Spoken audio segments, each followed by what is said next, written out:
Good afternoon, you're just in time. Just sat down myself. I think we'll get in. I did notice that the latency thing has mysteriously switched back. So you were right, there is some kind of delay, and I think it's still going on. Next stream, I might have a better opportunity to fix it. I noticed it after I turned on today, and I don't want to like turn the whole thing off and then mess up the scheduled settings that I have, but thanks for pointing it out. I did notice something is wrong. Somehow YouTube forgot the settings or something like that. I don't know what's going on, but hopefully by next stream I'll be able to have that fixed.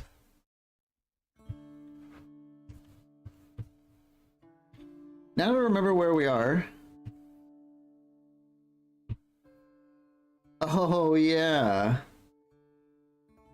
We just conquered Sumia, and Tegenanval here is talking crap, and I think we're about to go to war with them too.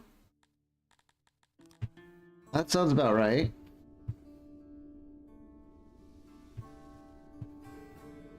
Dementia? Sometimes I feel like I'll have that someday.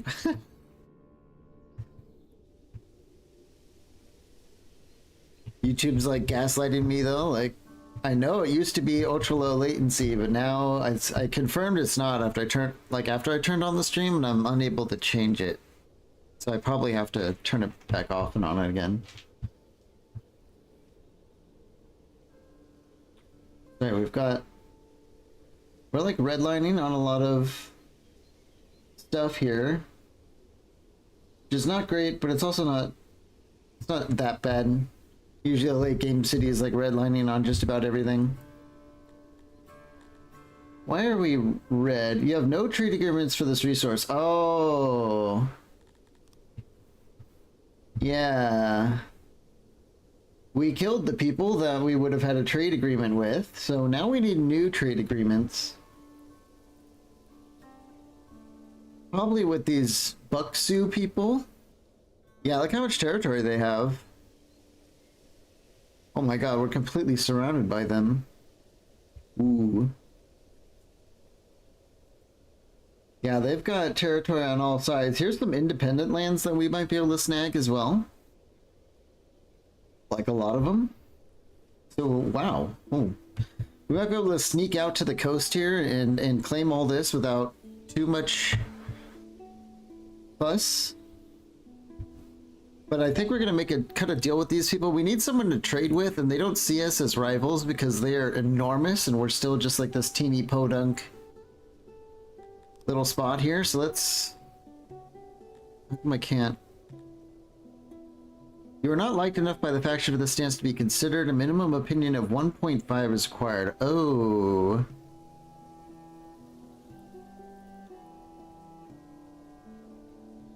Okay. We might actually have to build an embassy.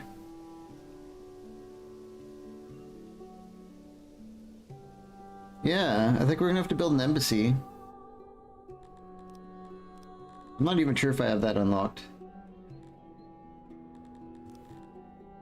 Admin, probably? Or law? There it is. Oh, that requires paper. That's like a whole thing. Also...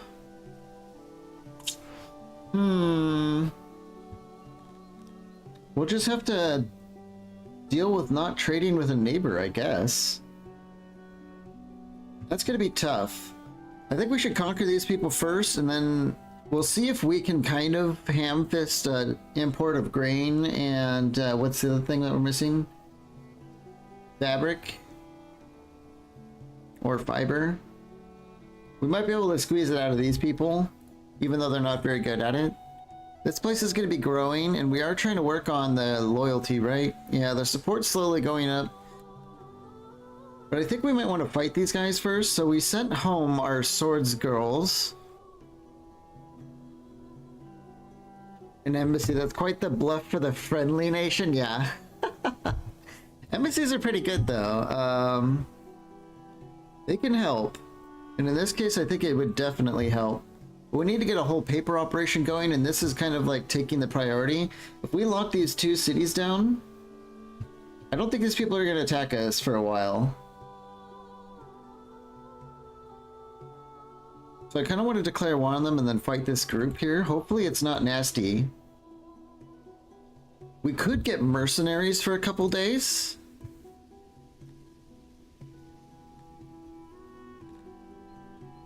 Yeah, the Slayers of Children here. These look like actually decent mercenaries. They come in a pretty good group. They're wearing some full plate. They've got the two-handed swords. Probably excellent for killing,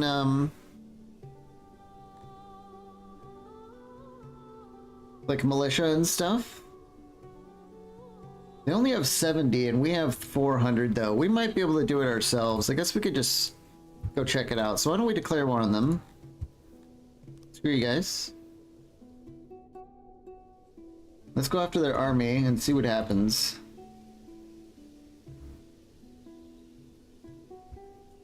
We could beat their army. We should be able to limp in here and lay siege to their town. Hopefully Sumia doesn't lose... Like, where's its loyalty? Yeah, 0% loyalty. We'll just see how that goes. In the meantime, like, while we're managing our city, our army will be marching. I think it's time to get another woodcutter. Or are we able to refurbish this one? Why does it say insufficient workers? Oh, that's because our militia's out in the field. Can we not? Yeah, that's as big as it gets. So unfortunately, we just have to build another woodcutter. Maybe like this. It can also fit 74 employees. Basically, what I'm going to try and get ready for is a paper industry, which is a whole nightmare of its own. Okay. Let's queue up another woodcutter. Whoops. What happened?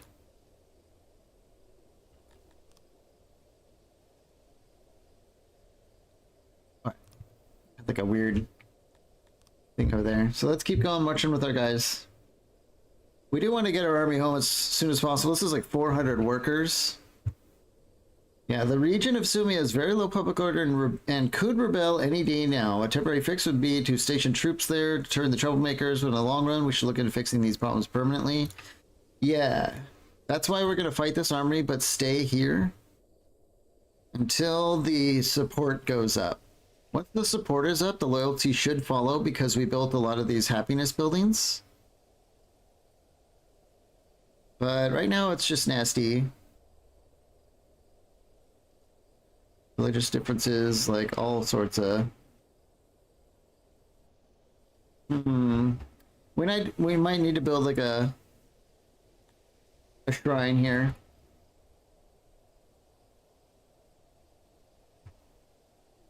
Okay, our army is way too big for them, and they look pretty ill-equipped, so I think they just surrendered to us. Yeah, they barely even had anything. I kind of thought that was going to happen. So we're going to just fortify our border here and stay at war with these guys. It takes 7 workforce to get a shrine. That's a lot.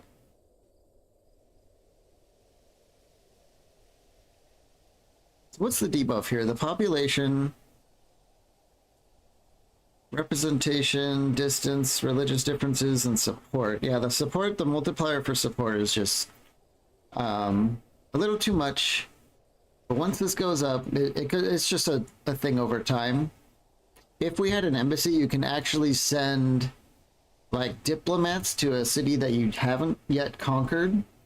And they will generate support so that when you do come and take it, you don't have like immediate issues. Alas, we did not do that.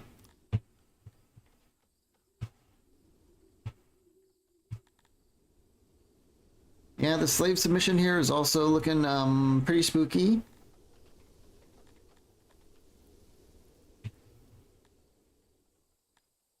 This is kind of a rough time for us, that's for sure. Oops, sorry. It's definitely a rough time. We just have to push through it. And if we're lucky, our home's gonna, or our army's gonna be able to come home after getting 2 provinces, and then we can start working on actually getting regional army. And not have to worry about the issues going on at home. Are they still fortifying? Yeah, they're not fortified yet. When they do, though, it should start building this support again. Okay. So we're just gonna have to wait for a while. How's our metal doing? Pretty damn good. And we're making a ton of swords. Like a ton of swords. Damn. Okay, maybe we need to send some swords out into the field here. Or, hang on, I think it's because our swords girls are home, right? No, they're not. They might have sent the stuff ahead of time. So I think what we'll do instead is just add more sword boxes. Up to like 60. We're going to be using swords a lot. So having a big supply of swords is going to be good for us.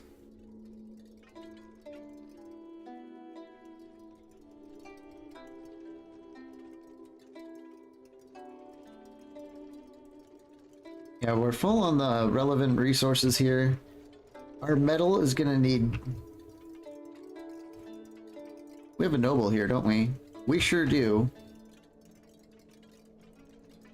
We're barely staying ahead, but we're gonna have to keep watching this. Metal is definitely kind of like the second tier primary resource. Like in the beginning of the game, you need lots and lots of furniture to support stuff, and that continues throughout the entire campaign. And metal is sort of like a tier higher, but very similar. Once we upgrade a bunch of our buildings to use metal, like the carpenters, for example, then they also require upkeep, you know, maintenance from the janitor, requiring metal. Let's talk to these guys again. Maybe there's some other way we can butter them up. We have an aggression penalty for declaring war. They don't like us because they're bug people, and we are glorious elves.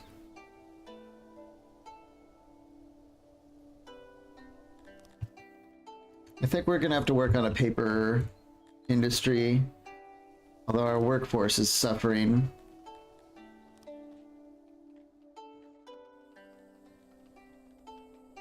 Yeah, there's kind of no way about it. I don't think we're going to be able to do much until we call the armies home. So what I'm going to do is speed things up. Super fast mode. We're just going to kind of watch the support for the loyalty turn around here, hopefully.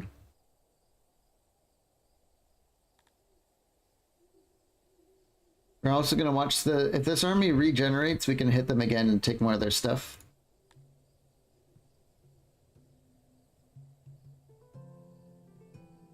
Yeah, our army presence is accounting for like a huge amount of the public order here. But the support is slowly coming. Hey guys, I've been meaning to call you, sorry. I've been tired the last week or so. And yes, we are playing a new game. It's a city-state management game. Oh, the region of Sumia has had enough of your mistreatment and has declared independency. Well, we're gonna have to go do something about that.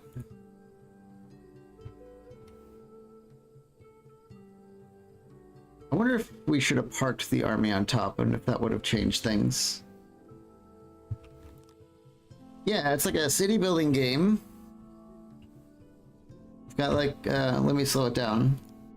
You know, we've got our little people running around town. We're building wells and fires and markets for everyone. And we've got shrines, workshops. So you start the game with like 10 people, and right now we have 1,600. And there's a whole bunch of different races, but right now we're playing like mean wood elves. in a way. They're very mean. Warlike and stuff like that, but generally easy to please back at home. And then on the war layer, you can recruit armies and go around attacking your neighbors and taking their stuff. Yeah, I know. I've been meaning to get down there. I think we're gonna have to wait this town out. This was a big bummer that we lost this, but the support does stay. So even when we take it back, we'll pick up where we left off on the support. Yeah, I miss you guys too, and I definitely want to get over there soon because I'm planning on taking a trip to California in like a week or two. Visit friends down south, and I would like to drop by before I go do that.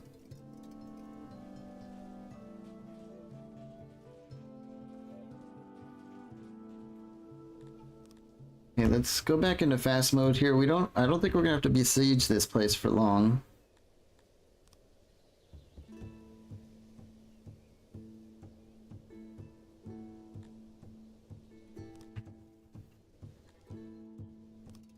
I'm kind of surprised that, yeah, we're gonna get 200 more people in just a few days here. That should kick off the next woodcutter, and then I really want to get working on a paper mill because an embassy is pretty crucial right now.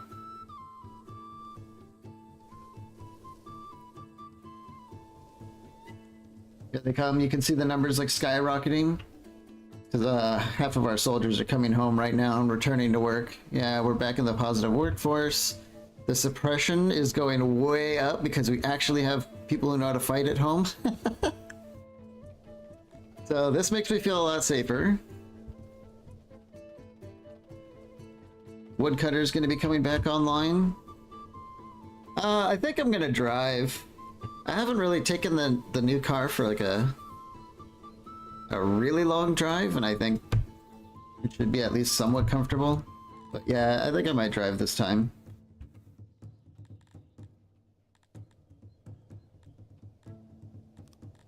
Let's see.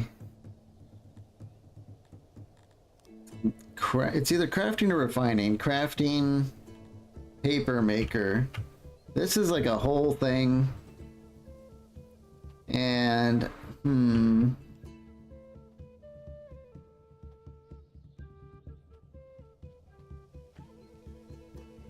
might have like a junior paper maker at first. And I kind of like this whole diagonal thing we got going on.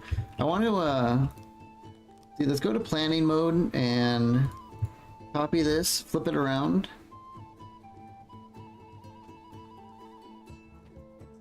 And I think this is kind of where we want to put it.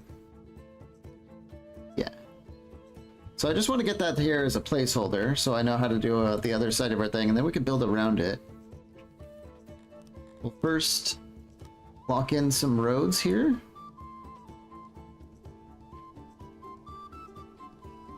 Then we can get... I might go for like another woodcutter in here. Let's plan that. You need a lot of wood in this game. A lot of it.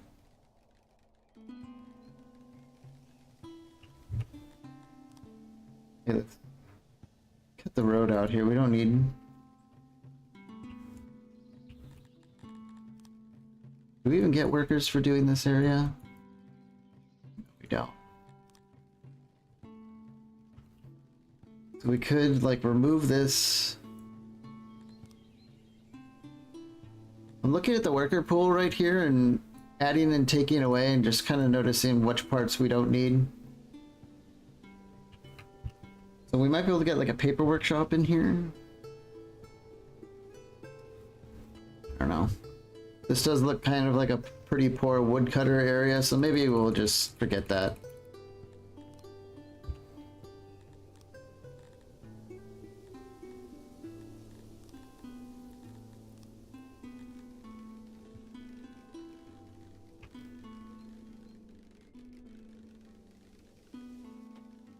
Maybe we'll just put it here.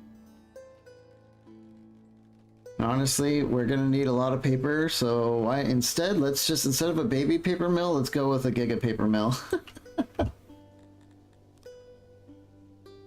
And then we can cut it down right here. Do it up kind of nice. Oop, let's see. Yeah.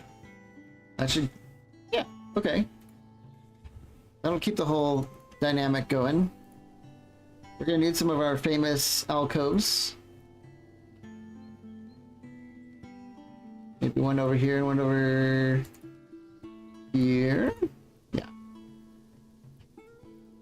Those sweet, sweet, luscious elven curves here. Okay. We haven't even gotten to the size of a city where you need administration buildings, and that's when the paper is gonna get like extremely in demand. It'll feel like I don't know how many people here are like familiar with 40K, but you know, their entire bureaucratic thing is a bit of a like a meme or something. That's exactly how it's going to be here, is we're just going to have hordes of bureaucrats trying to maintain a tenuous grasp on what the hell is going on out in our empire.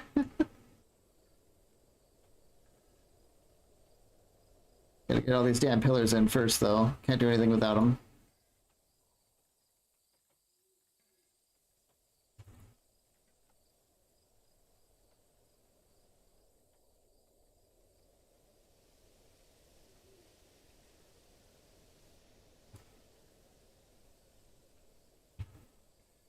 There we go. One paper mill to rule them all. Honestly, this won't even be the first. I guarantee it.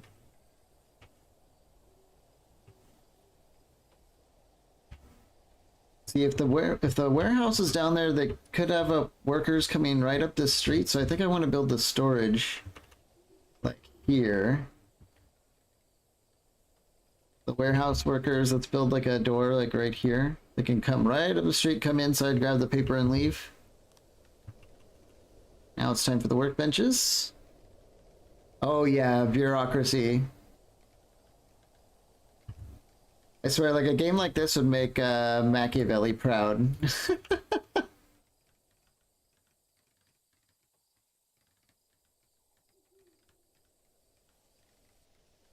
Not that he has anything to do with bureaucracy that much, but just this whole city-state thing in general.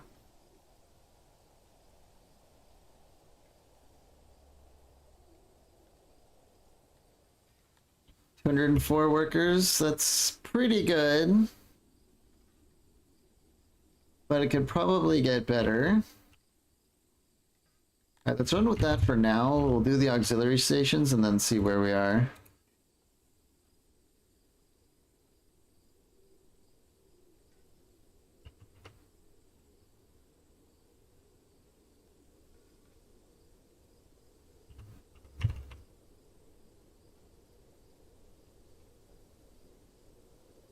I think we're going to be able to end up having more room, aren't we? Maybe.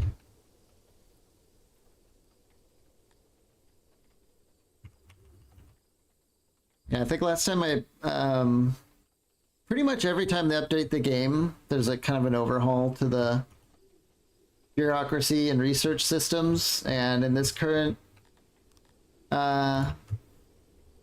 version of the game, you need a lot of paper. And it's not just for bureaucracy. When we get like schools and stuff started, they also use like lots and lots of paper. So that'll all be a thing when the time comes.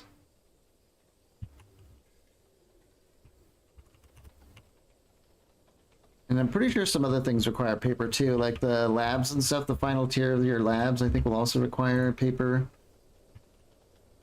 So having this right next to our woodcutter is going to be amazing, because paper requires tons and tons of wood. I'm guessing they do it like kind of Egyptian style, where they just take like fiber like papyrus and just hammer it until it's flat. I think that's what's going on in here.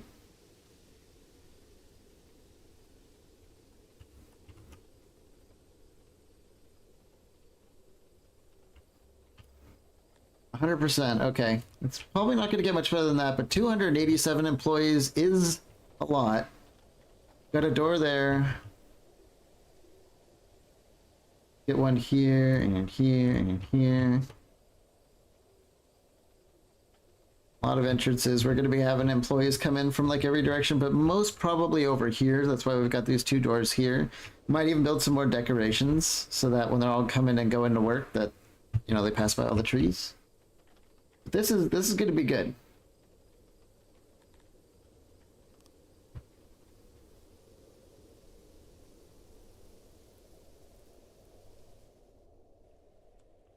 It's right next to our janitor too. Like big buildings like this require massive amounts of upkeep. Let's go back out here. We almost have them. Let's go back to fast mode. I did all that in kind of super slow mode, so... Oh. Let's see, let's turn off planning and go to activate. We forgot to build the damn thing. There we go.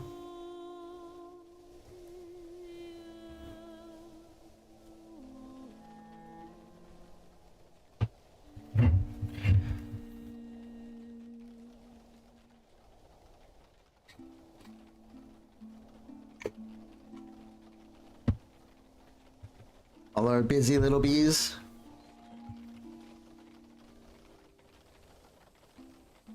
Our rations are holding strong, but you can see like the -200 on supplies. That's how much it costs just to have 400 people out here. So you can imagine, like, when you get to a stage in the game when you have like thousands of people out there, you need a gigantic military industrial complex, I guess one might one might put it.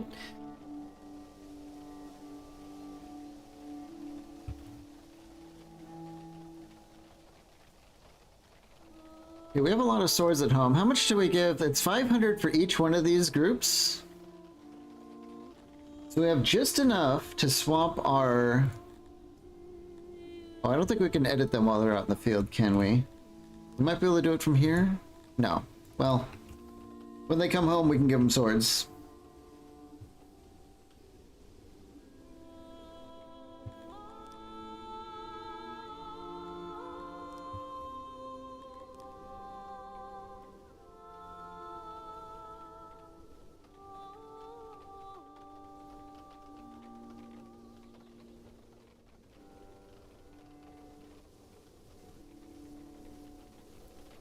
Yep. We really need the paper because without it, we cannot get the embassy, and we really need the embassy to create allies because all the stuff that we used to be exporting, we're not selling to anyone. We're just kind of losing money. Because we don't have a single trading partner, and we really, really want to get back to trading. Let's start amping up our paper storage here. I don't know, like 30 crates is probably fine. We might get a more localized paper storage, we'll see.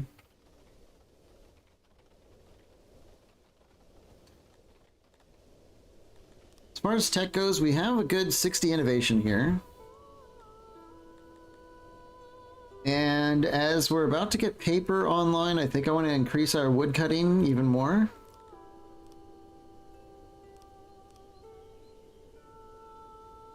That should be okay. We'll just leave it at that for now. But we are redlining on wood, but when the paper maker comes online, wood will be a little bit more of a distant memory. We can probably store a little bit more though at home. Yeah, let's go up to like 20 crates. Get a lot more put away. Okay. The big workshop is coming online.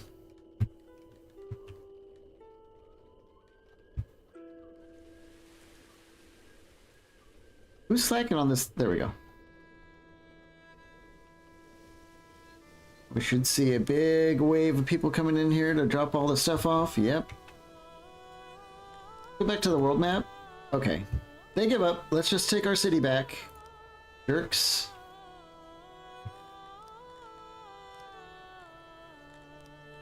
Looks like they downgraded everything, so we're gonna have to pay for the infrastructure again.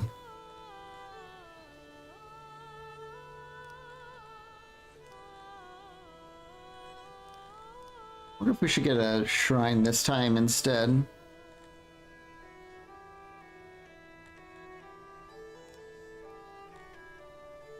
It does kind of decrease the religious differences in the city.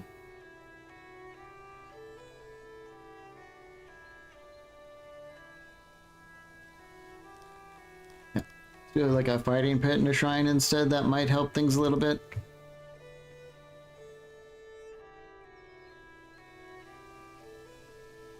Let's like park our army on top of the city. That might help. This is quite a setback.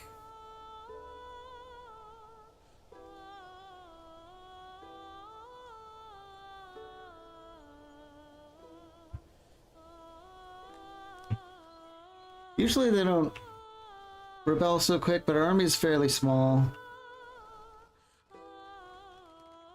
Finally, the whole... Oh, yeah. We still don't really have enough people to work the damn place, though. Did they rebel again? They did.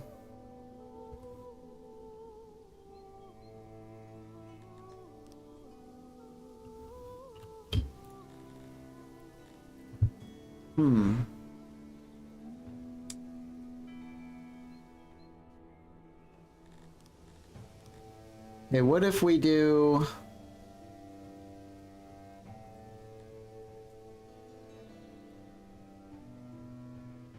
We could do like a garrison instead.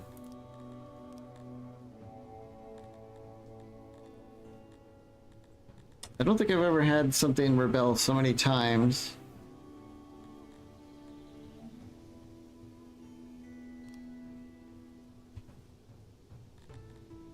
Build the garrison, a wall, and what else can we do to squeeze in some happiness here? This is kind of whack how much they're giving us trouble. I think I might have been too aggressive in the growth though, so that could be my fault.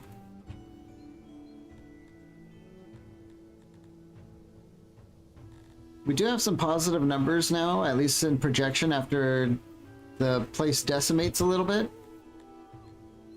So I think it's kind of my fault. Just going a little too fast.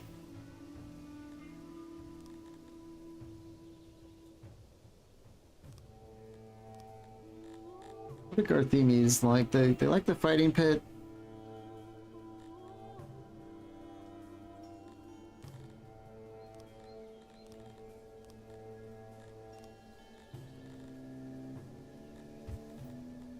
Yeah, because that's expensive, but we are projecting better numbers this time around. I think we'll do that. Yeah. We just had too many people here. They probably heard about it. No, they didn't hear about the people eating. How would they hear about people eating if anyone who can tell the story was eaten?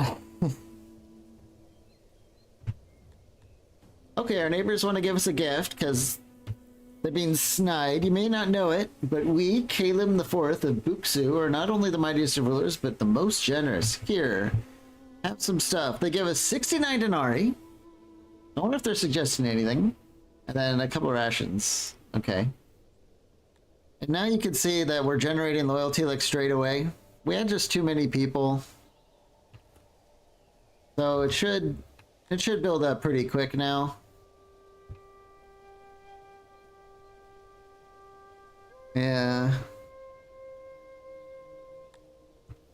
Just too many people for our first settlement. So it should... Oh yeah, back at home we accidentally put a bajillion people at the paper maker. Loyalty is decreasing. It is of utmost importance that you tend to your subjects' needs. Yes or no? Okay. Fine. But for now, let's just get down to like 60 paper makers.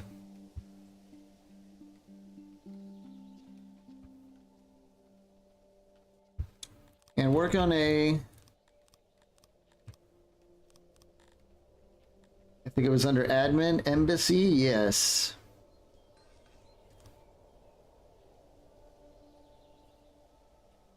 Where do we build the embassy?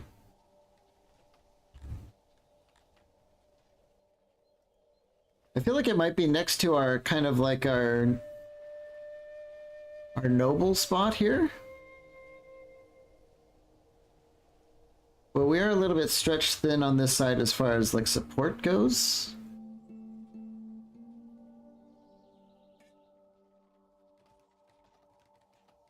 You don't really need a big embassy, actually. So maybe we build it right here. Right between a graveyard and our slaver across the street from the execution block.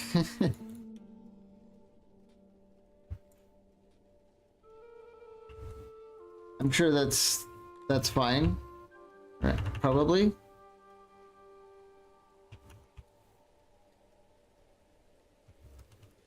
Okay, we've got a couple people here and there.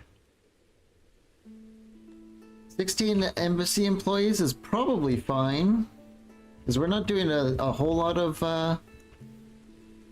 embassying.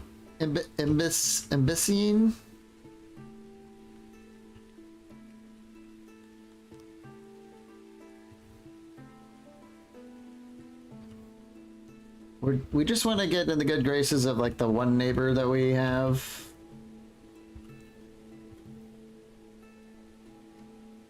Here we go.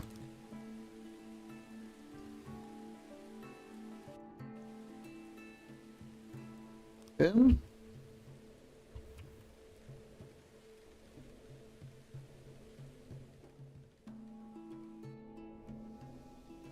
Yeah, they're hammering out tons of paper now.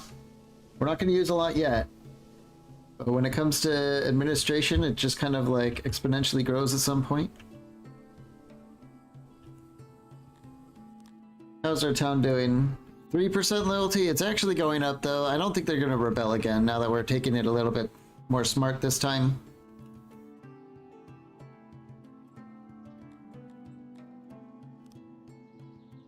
Oh, it's like glowing orange because we have a loyalty problem, but it's definitely going up. Hopefully we don't run out of rations though. How are we doing? We're hanging in there. Alright, the embassy is done though, and... oh...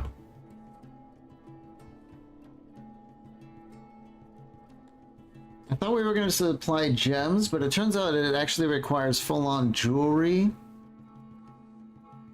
But that's okay. You don't need any of these, but it does give them quite a lot more to work with. So we should start generating like embassy points, emissary points here. We'll just keep an eye on that. It should start generating those points as soon as these guys get kind of underway a little bit.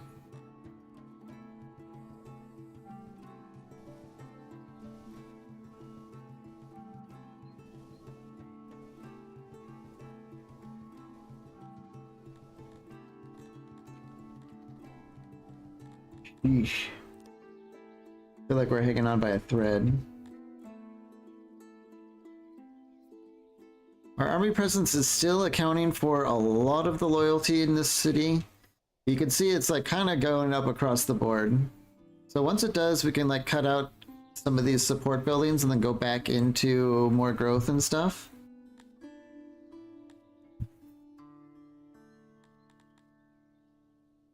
This army is full.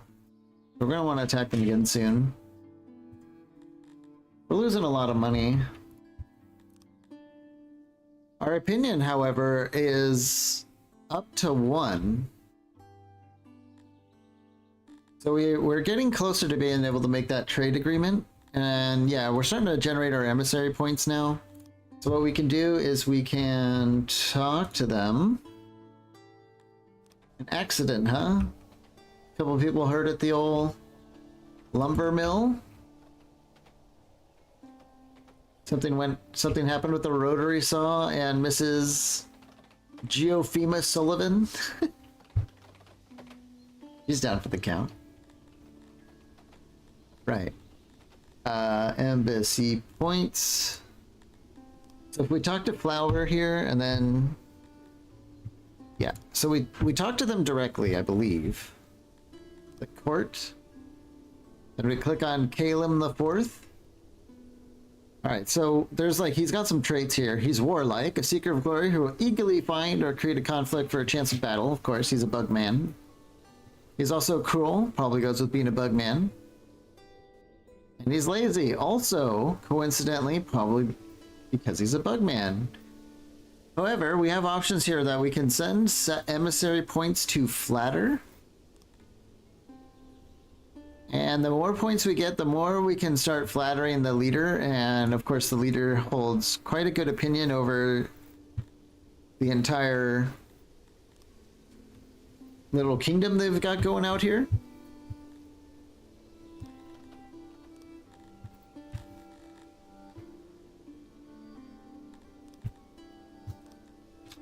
Yeah, we have some bandits out there at large too. It's kind of scary that it's taken us this long to get things rolling.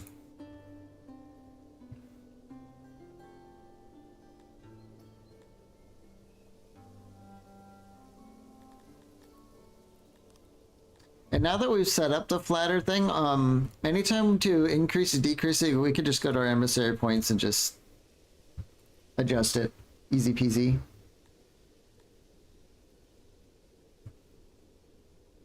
Loyalty's still going up.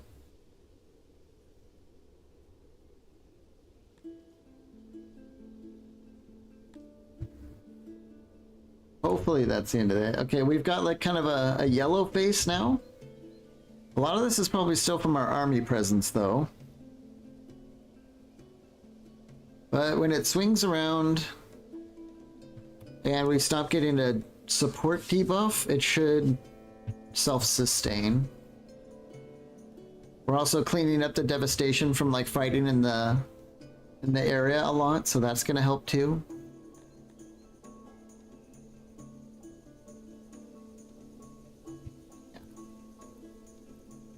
I think it's good that we march off. I'm gonna quick save though, just in case I misremember, but I think we're okay to get moving now. We can fight these guys. They're gonna give up again. Or not. Oh dear.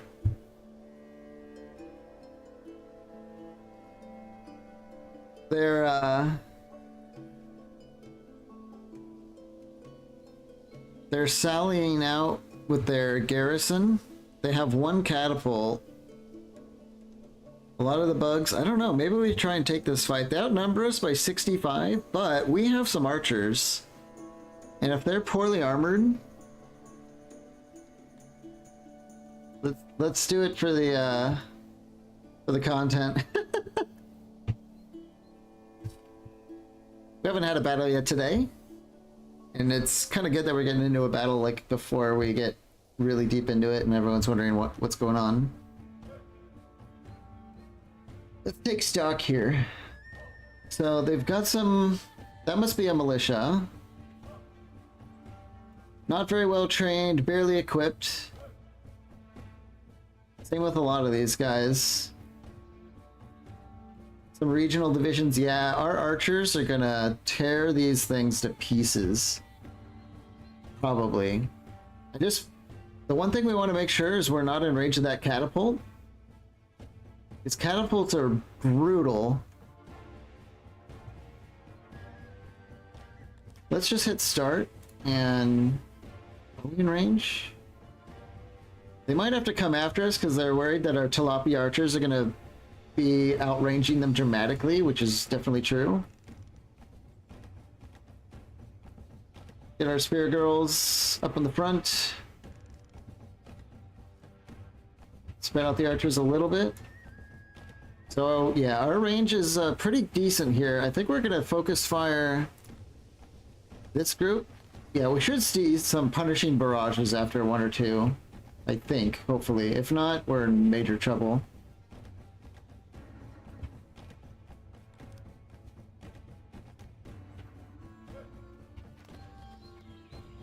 Uh-oh. Oh no. Okay, we're starting to get some kills in there. You can see their bloody little purple bodies. But this is a little bit rough. Oh, it's because our training is still not very good. But now that they're grouping up and they're very close to our archers, we're putting in major, major damage. Yeah. They might end up breaking before they get into it, but we'll see.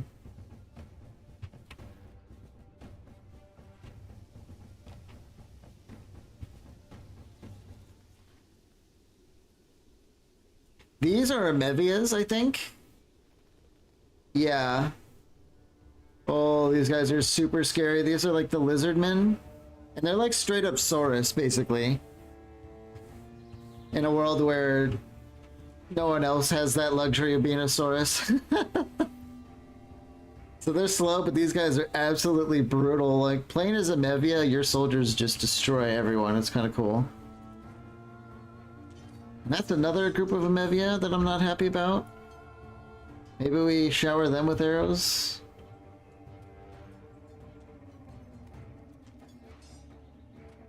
Yeah, am I in super slow mode or something? What's going on here? That was weird. So you can go, yeah, you can go slow-mo. That's kind of cool. I didn't know you could actually do a slow-mo. That might really help with organizing big battles. Pretty brutal. They're just standing there where you pelted them. Yeah, I think they were forming up so that they can, because some of their Mevia are pretty slow.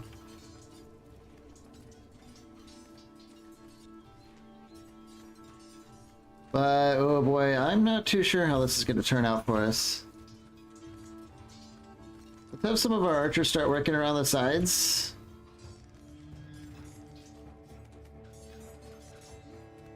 Our archers run so fast. Oh crap, this group's coming after them. These are poorly trained archers, I believe, so they might not even be able to get a volley off first. Yeah, that's not good.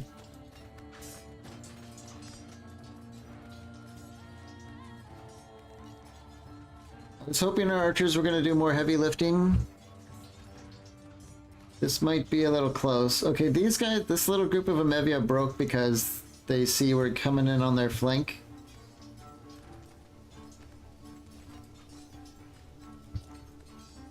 Yeah, archers on the flank work just as damn well as they do in Total War.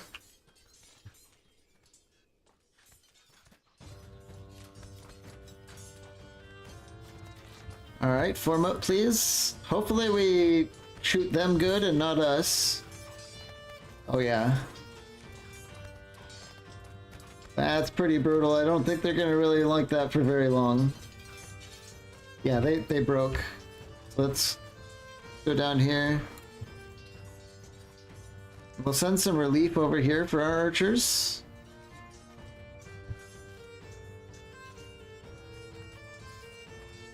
We're almost out of ammo. The Tilapia archers run out of ammo super fast because their rate of fire is like crazy. Yeah, they don't like this either. They're out of here. All right, I think we're gonna turn this around. Have the archers pull back and have the spearmen, yeah, relieve them. Excellent. That was close. They're gonna be running around everywhere. They don't know what to do? Alright. That got scary for a second, but our super spear girls held the line very, very well. Long enough for our archers to do a lot of damage. I've seen battles like that where you think you're gonna win, and then your people just straight up break because like Amevias with warhammers or something like that are just slamming them and they're flying like 10 feet. I think we'll just release everyone. Good combo. Yeah, the spears and the archers are great. It's kind of my go-to militia build for, especially for Tilapies, because their militia are amazing.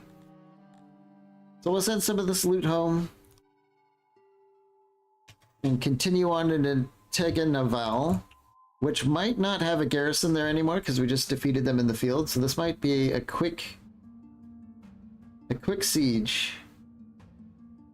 Yeah, we won't be here long. I think we got this on lockdown, and then we can finally send our army home.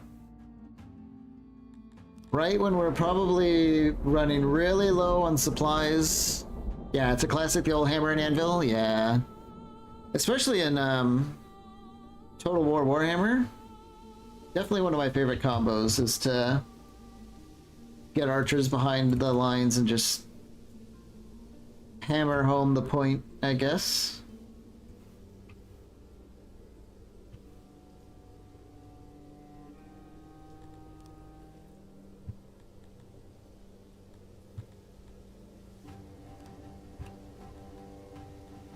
How are we doing on the paper? Paper's going very well. On the world map, we still have 2 more emissary points. Let's keep cranking it up and sending them to our neighbors here. We want to get big time friends with the neighbors.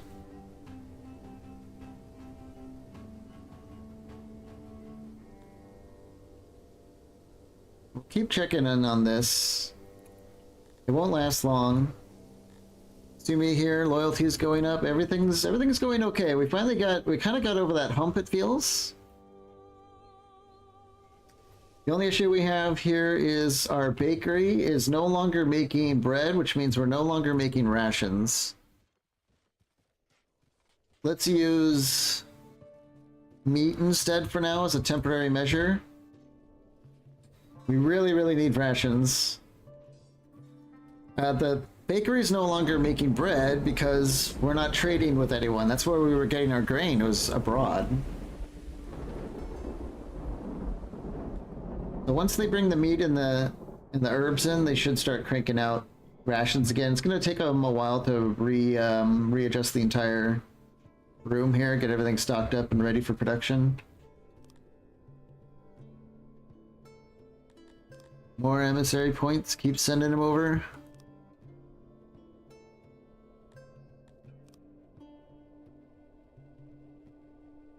Yeah, and they parked their army on our doorstep. The AI tends to do that sometimes. The weather has been, okay, it's an event here, mild weather. Weather has been unusually pleasant for some time. The trade tolls have decreased to the ease of travel and your subjects are happier. Gigantic happiness bonus, that's at like a 30% bonus. Major proximity bonus, which means everyone that's not in our capital gets a happiness bonus. Wow, I guess, you know, we fight some wars, and then, there's that big cleansing rain after the big battle, and then peace is brought to the land. Everyone's happy ever after. But I was saying, like, the AI here, this empire, they have 3,000 people in their army. We're not fighting them for a while. Hopefully. I definitely don't want to be fighting them for a while. So that's why we're cranking out emissaries and sending love letters to their King Bugman.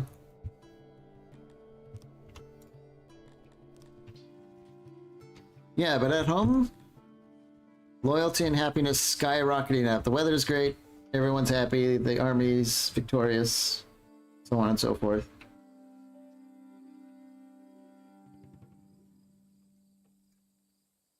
And after we get the rest of our soldiers home, we might have to start thinking about the next step. We could get into I kind of think we need to start thinking about procreation and then education and stuff like that.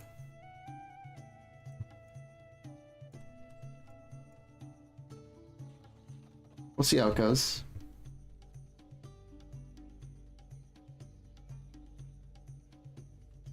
But at this exact moment, it's a bit of a waiting game.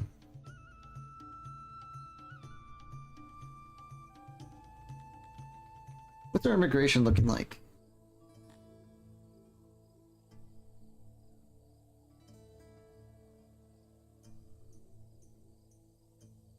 Let's see.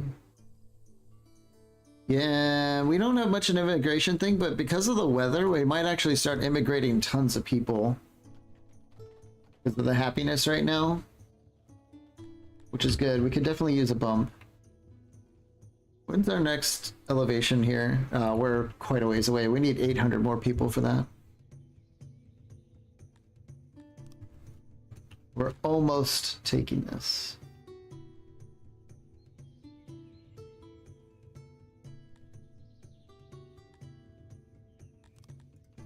Oh my god.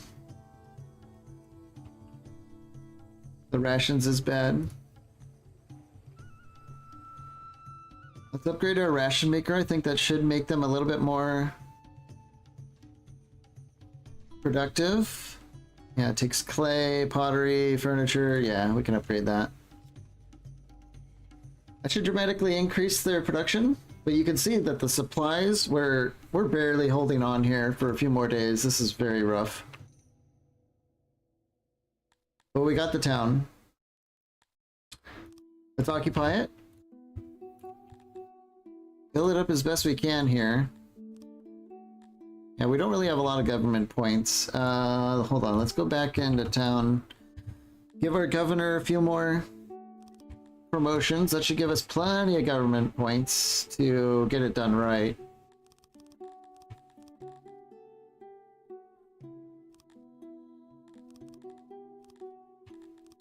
Okay.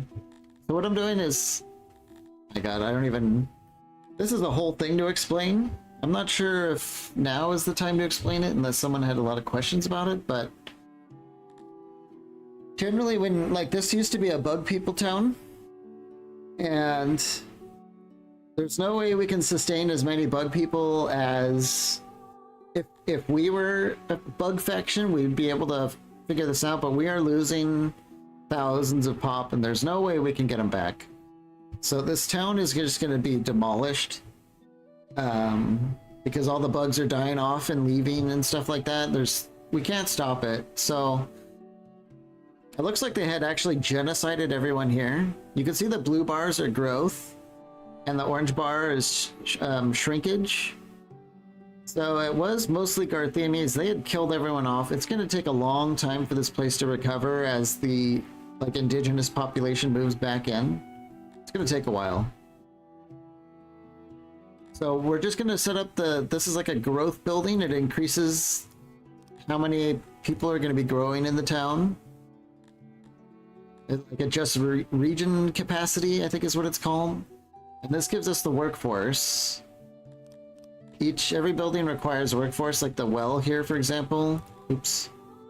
If I hover over it, it says it takes 500 denarii and 5 workforce to build, but increases the health and region capacity. You can see we got a red bar on the health. And after I build the well, we're back in the blue. So generally the population is what affects health, but there can be some other things. But just a basic well is going to do fine here because pretty much everyone's about to die. I think we build like a little bit of a shrine just to tilt everyone towards craterism, which is what our main religion is, so there should be a few less differences when it comes to that.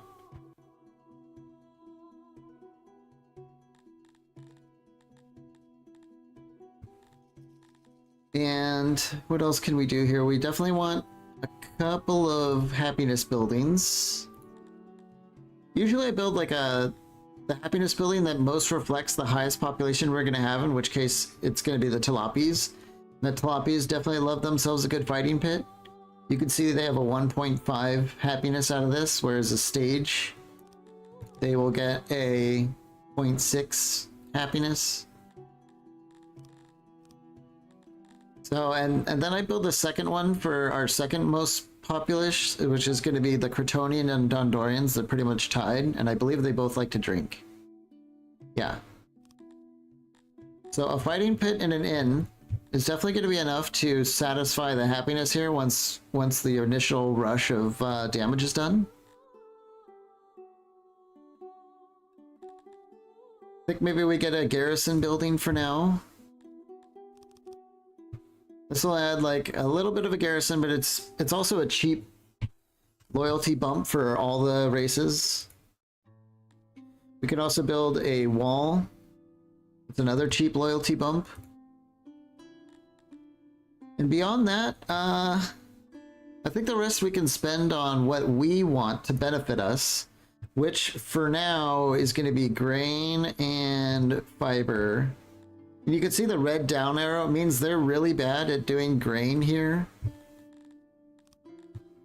But we're going to do it anyway because we absolutely need some of these products. We can retool it later at any time. It'll cost us money.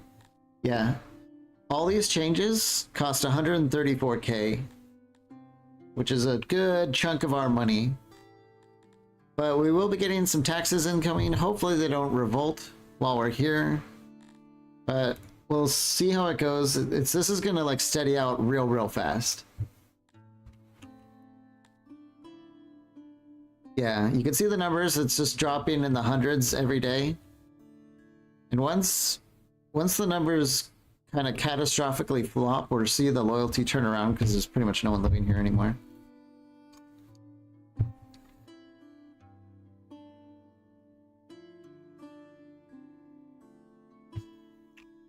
I might have made the mistake where I assigned too much. We might see the workforce collapse. We'll see. Hopefully not. I think it will, though. I might have did the classic mistake.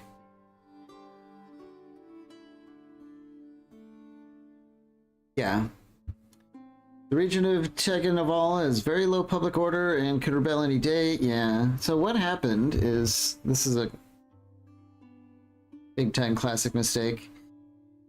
In order for your government building to provide its advertised amount of points, it needs to have a certain population. And this one needed 1,200 population, and we dipped under that. And we're going to continue dipping under that until there's no one here. So we're going to have to undo everything we just did, which is going to lose all the money I just put into the town, I think. So that's kind of a bit of a mistake. I don't think we're gonna be able to do any of these taxes. You have to get the workforce equalized, otherwise the whole thing is not good. It's gonna be just bad.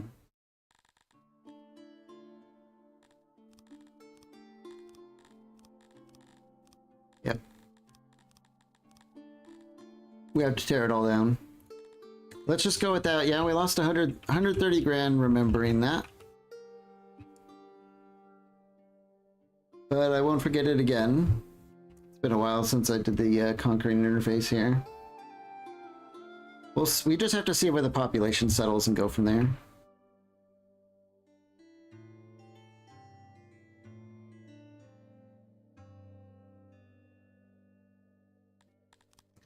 We'll come back to that.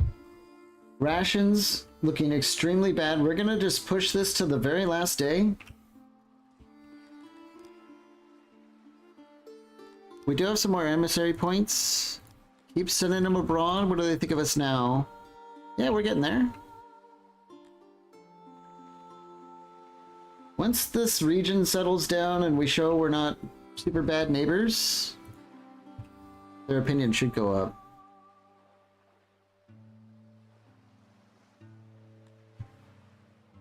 Yeah, all of our bug people are dying and leaving. We are losing. This is going to take a long time to build this place up, sadly, but that's just the fact of life here when you kill bugs, or cities that have way too many bugs in them.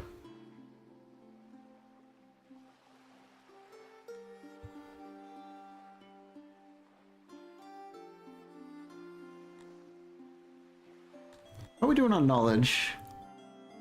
We have 39. We need 50 to get to the small city thing. I kind of want to start thinking about getting the other library up. I think we're going to do that. Let's activate the other half of the library. We need more knowledge.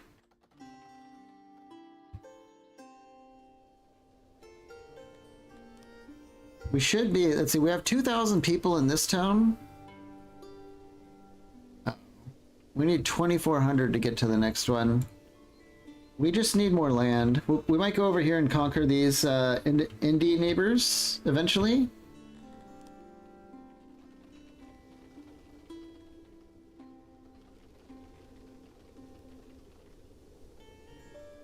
Yeah, Yeah, the good day's over, so our loyalty's tanking again.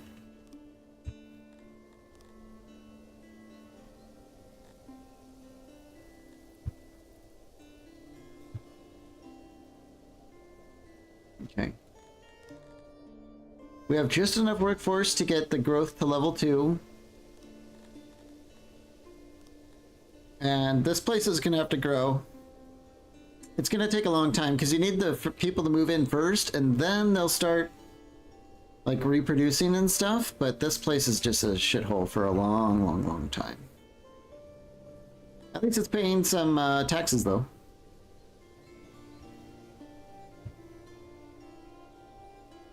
Sumia is almost there on loyalty. We're generating a lot of it here, so I mean we're okay, and we're just about to run out of rations. But I'm gonna keep pushing it until we get the yellow face here as much as we can. We might be able to manually buy some stuff.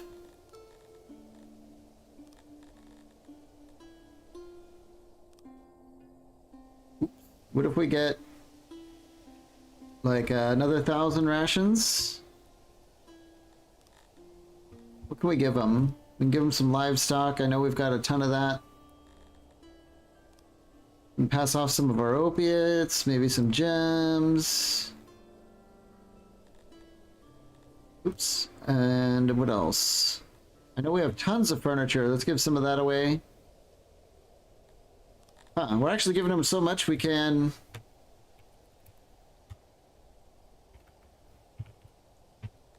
get a little bit of cash money as well.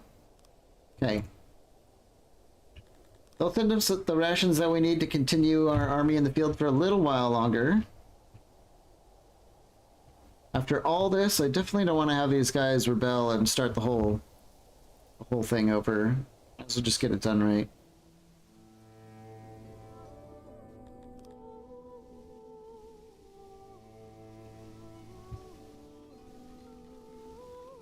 Okay, library's coming online.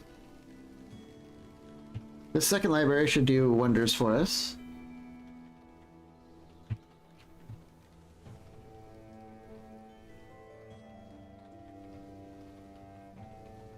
We're filling up on metal and everything.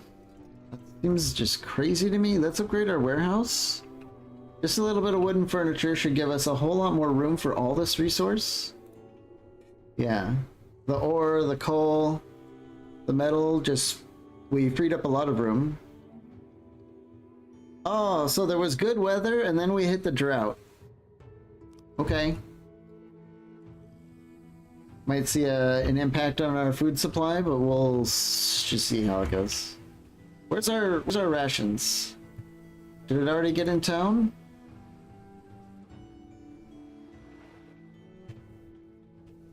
Okay. Someone's dropping them off. I don't know where. Oh, here they are. Yeah, the little red hat guys are filling our warehouse with the rations. So that's good. The mill at the army supply depots, they're shipping them out. You can see them loading up the wagons with the rations. And they'll ship it out to the army. That's a relief. Definitely worried that we were going to run out of food, and as soon as you do, your army's like, nope, and they peace out. Okay, loyalty is looking okay here. And honestly, I was going to send them home, but now that we have the rations, I kind of want to go here to Tearland and conquer that place. Let's do it.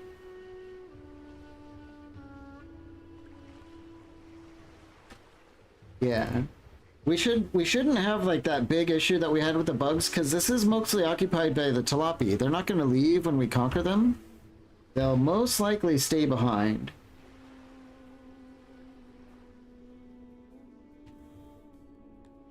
Let's keep sending our flattery points to the neighbors. I'm pretty sure they won't mind if we march through their lands. I don't think it's as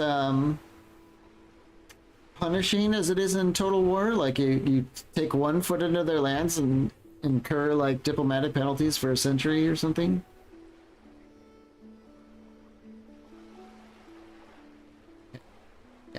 with the rations that we have, we're gonna siege Terlin.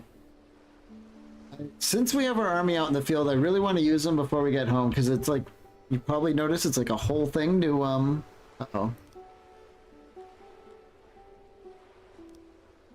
Well, maybe it did, oh, alright, I was wrong about that. Hold on, I think we're gonna have to reload. I should not have walked into their lands, clearly. I don't know where I remembered that from. Is it too late? Yeah. This will cost us the game, just this lapse of memory. I'm not much of a save loader, but for a mistake like that, I think I'll just rewind the clock really quick.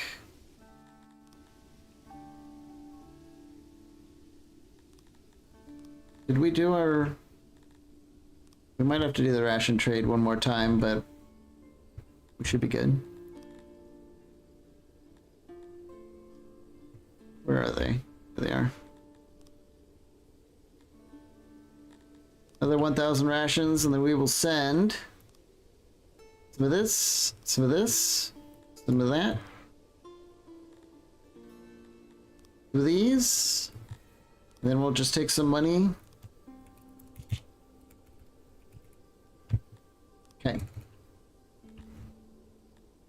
I wonder, I haven't seen that debuff before, so maybe when I had trades set up, we were able to march through each other and it wasn't a big deal. But with that penalty, it was like a penalty of freaking 4 or something like that, which is more than enough to never recover. And they would have evaded us and just taken everything. So I guess we're out of reach of passing through here until we get the proper diplomatic setup to they'll let us do that.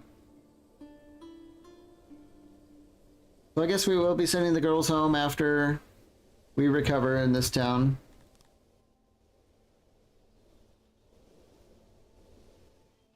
And then with that monumental workforce increase, we'll do something about that.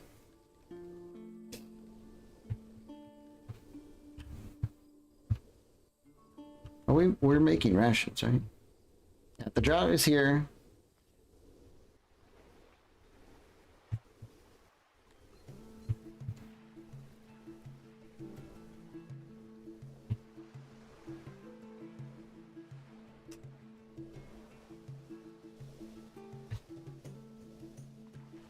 You can see we're turning a ton of meat into rations here. It just...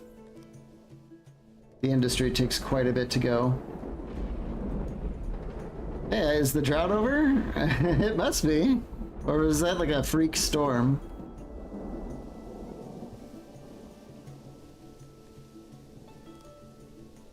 Okay, Taganabal is happy. I don't think the army presence is needed so much. So let's send everyone home. And in order to do that, we march them home. You could do it remotely, but if you march them home first, I think it's faster.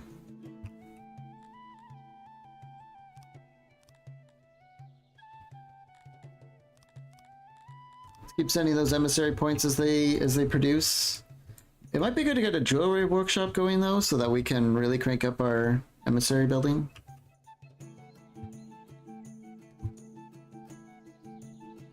Okay.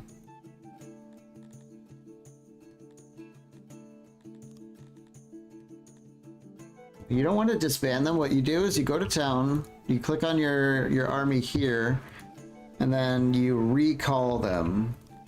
Like that. So everyone's gonna come home now. And our army is empty. However, I think what I want to do... We should have a pretty positive ration income now. And there, you see our numbers, our weapons and armor and all that stuff is stockpiling like crazy because they're being shipped back into the city. I think we'll call this main army. Right now it's empty, but I think we're gonna recruit like one one round of a regional army, and these are armies that they're like your standing army. They won't ever work in your towns. They just stand. You can order them around and use them in battles, but they're not like your citizens. So let's go with like the classic pink shield. And one other thing is you can only get up to 70% training, whereas your home army can technically get to 100%. So your home troops, if you want, could be like the most elite of the elite. You can set up kind of like your own, I don't know, like a Praetorian Guard type thing. We're just gonna have one Giga group with like swords and shields and armor.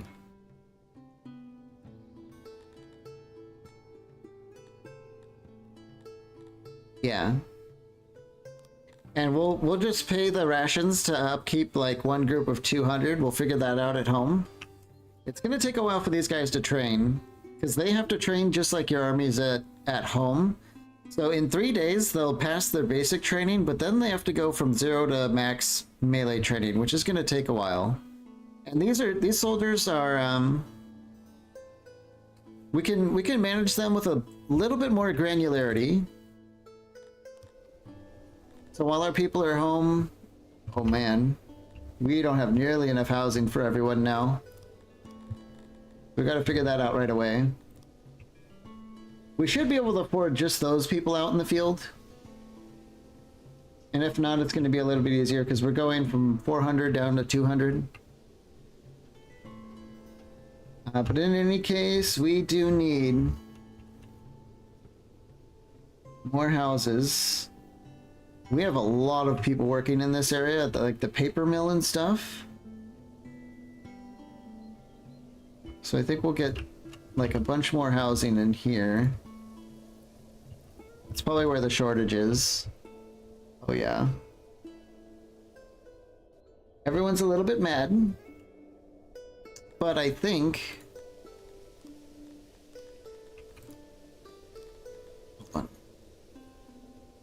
access, I think it's time to turn the food servings up a little bit. Let's give everyone a half more ration. You know, everyone gets a lunch break now. Pretty nice. That should do quite a bit for our happiness. Even just a little bit. But it is gonna put a massive dent in our food income. And I think we should get our next orchard going if that's gonna be the case. We have a lot of free workers now that the soldiers are home.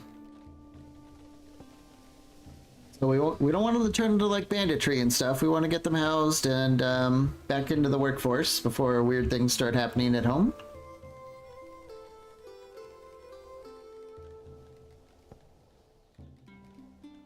Yeah, they're moving in straight away. And yeah, let's turn up the wood furniture. We're gonna go maximum wood furniture. Now that we're churning out tons, we've got the 2 woodcutters. We're gonna be building more. Tilapia are excellent woodcutters, so we want to use as much wood as we can. And that should really, really impact the happiness of our people. Yeah, you can see the access is just skyrocketing because of both the furniture and the food servings. So yeah. Our army, they go out, they conquer 2 of our nasty, mean neighbors. They come home. Everyone throws a big party. You know, we hand out more food, build more houses, get everyone back to work, increase the food rations. Yeah, kind of like all that. You mean you don't want trained and armed militia being bored and unemployed? Yeah, exactly. There's definitely, I'm sure you're well aware, there's many historical examples of that going horribly wrong.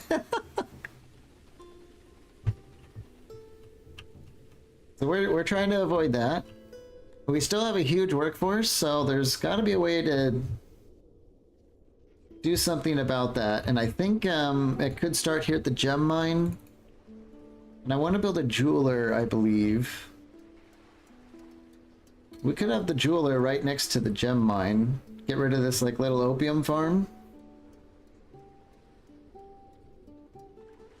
I think we'll do that. We don't need that many opiates.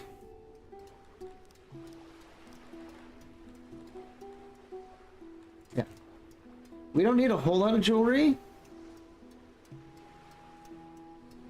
But it does help some of our more demanding industries like the emissary. Hello, by the way, Crisis. Thanks for popping in.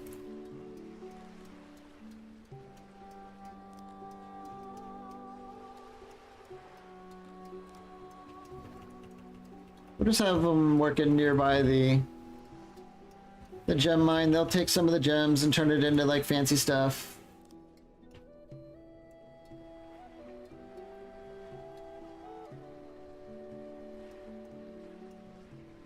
Okay.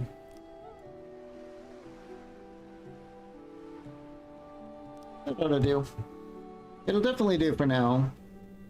Jewelry is like a kind of like a passive thing that you just let happen in the background, unless of course the tilapia don't care much about jewelry. But if we were playing like Dondorians or something like that, we would need to be making lots of it. It is kind of interesting how much different each race is in the city. Like your tilapia cities are very different from your Dondorian cities, which are different from your Garthemi cities and your Mevian cities. There's a lot of replay value in this game.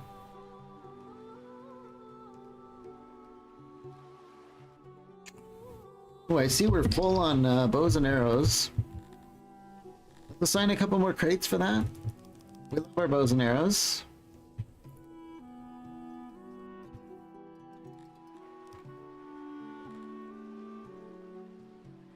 Yeah, we're still busy shipping out all the goods that we need, but this squad has been...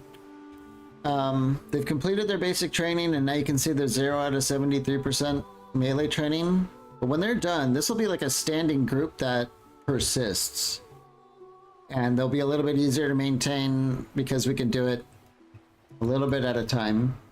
And they will assist us if we get attacked by bandits in the army's home. So that's a bonus too. They will step in and help against bandits. Feels good to have everyone at home though.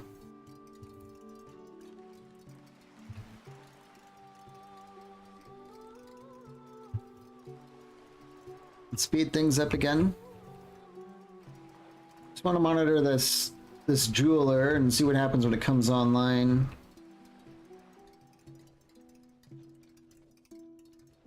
We might need more gems depending on how much the jeweler cranks out. Or more workers at the gem mine, I should say. I don't know why it's taking so long for this to get built. Is it because we're still...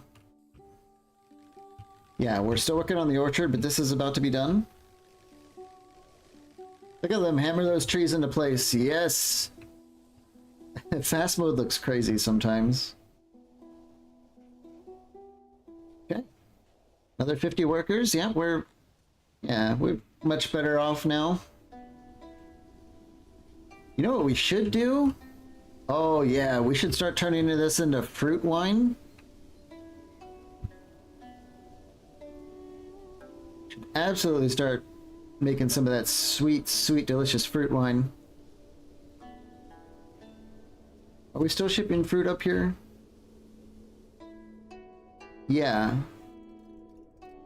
Where the coal is.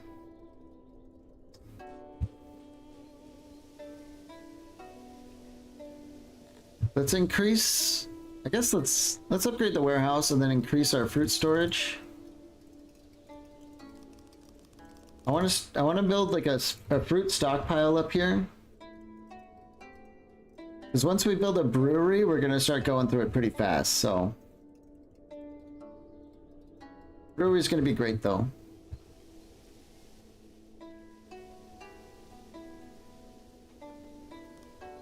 A 186 knowledge after the library came online. I think we'll get the next point of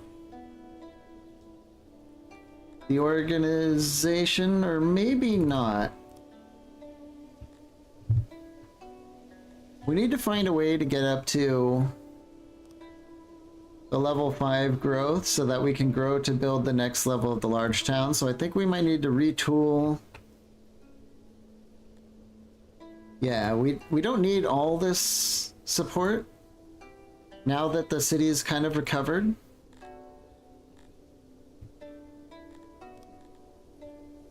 We need 20 more workforce. Where do we get that from?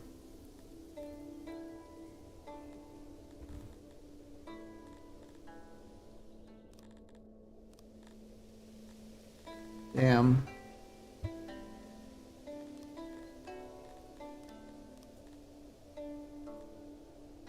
Tough squeeze. Let's just cancel. Cancel. Okay. I don't want to lose all that money. I think we're going to wait for the 100% loyalty and then try reviewing that again.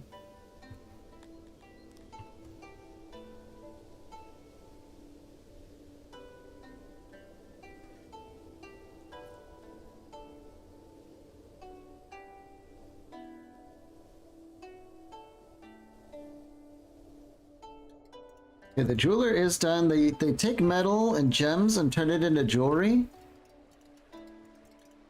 We're still a little bit positive on gems at least. Oh, another worksite accident. Oh, something happened in the coal mine. I think this Garthemi blew in half. Yeah, his pants are on the ground. What happened? Did it knock his socks off? It might have been, yeah. Something nasty happened in here. What is our workplace accident rate these days? 173. Oh my gosh. We can use some of our prodigious amounts of knowledge to fix that, though.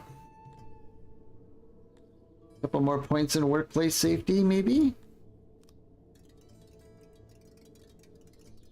That brought it down like another 40%. That's fine. Basically, the workplace safety, it aggregates like all the industrial labor you have in your entire town, and so the more people you have working in industry increases like a chance for an accident to occur across the city. So as your city gets bigger and you have a whole lot more industry and stuff, you have to start paying more attention to the workplace safety. Because if you don't level this up at all, you'll just lose like hundreds of people a year to just like horrible working conditions.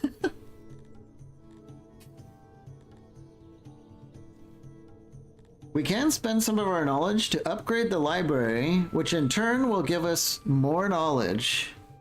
OSHA's gonna wreck our town. Yeah, we haven't seen OSHA. I think kind of investing in this is sort of like, you know, slowly embracing the wonder of OSHA.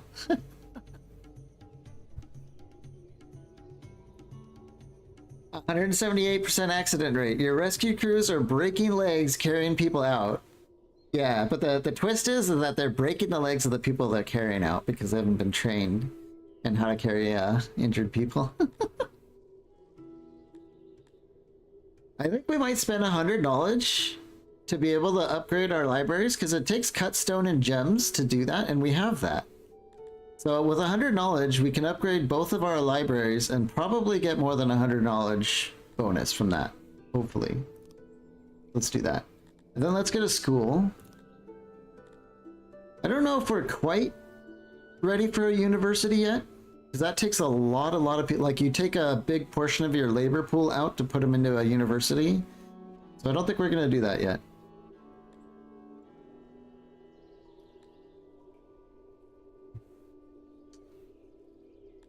Okay, let's just upgrade our libraries and then take a look at that again later. Yeah, it doesn't even cost a lot. 51 gems, just a couple of fabric and furniture, cut stone. We have all this in kind of abundance except the gems. And look at this.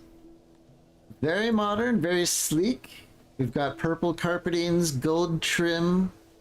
Oh, it must be nice work in there.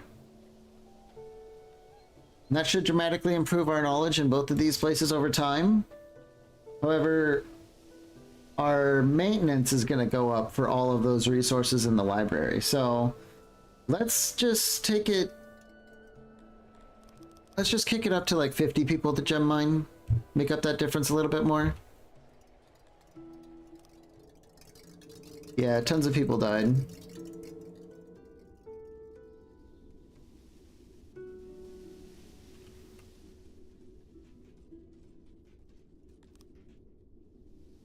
Yep.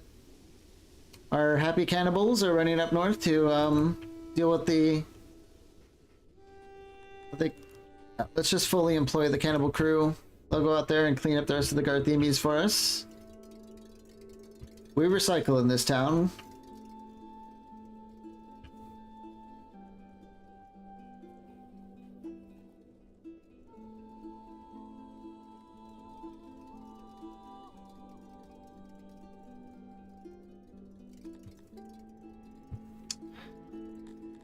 Okay, so this place is saying they have unavailable gems. I'm looking at a janitor right now, and the janitor will tell you what they're missing to maintain the area around them. So in this case, it's gems, metal, cut stone, tools, and bows. Bows. What do they need bows for?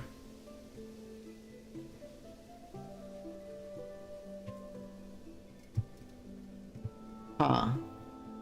I don't know why it would say that, because the only place you need to maintain bows is down here at the archery range, so that might be just an error, but I know they need everything else. We need tools here at the hospital, or it's going to start degrading soon. Cut stone at the wells, or this is going to start degrading, so I think what we're going to do is we're going to experiment. Let's do one crate of cut stone, a crate of tools. And what else did they say they needed? Gems and metal. Gem, they already have a... Let's take the metal crates down to just one. And then let's do a pull order to our other warehouse. And we will have them do just the things we specified. Gems, metal, cut stone. And we'll make sure we're leaving at least 20% of the storage behind over here so we don't just ransack this warehouse. So it should send the delivery men down here to just pick up a little bit at a time. We don't need a whole lot, right? We don't need a lot to like send entire wagons forward. They just need enough to bring to the janitor so they can maintain it. So it might require a lot of labor at first, but once it kind of equalizes and they gather the stuff, theoretically, they should not have too much trouble beyond that. This is kind of an experiment. Let's monitor the employees. They're all on break. Well, we put points into work safety and now everyone's got mandated days off. God damn it.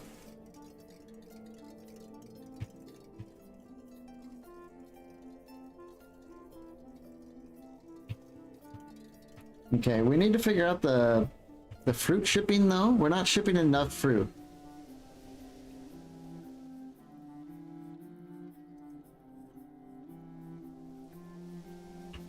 Okay. Let's get some specific fruit shipping buildings, like right here and here. And we'll pave some roads out to them. We're going to employ some people here that go and pick up the fruit from the ground of the orchards and then ship them around town.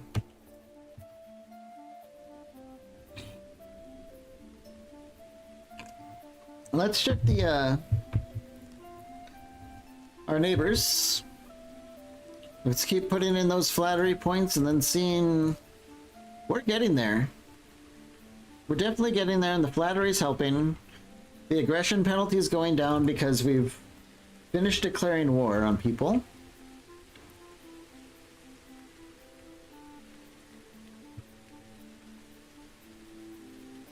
The loyalty over here, though, is not good. It's all in the negatives.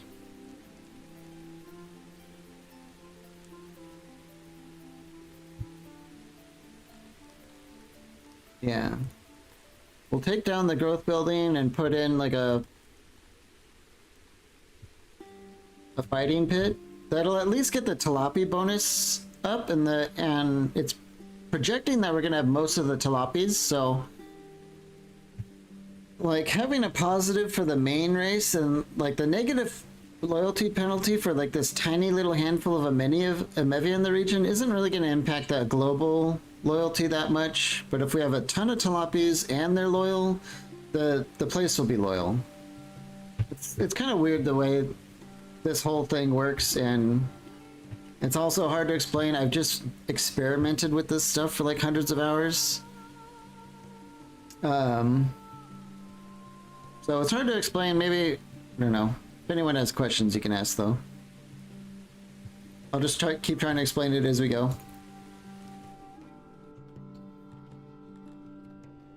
Our law is crap, again. And I'm willing to bet it's because we've been slacking off on guard posts.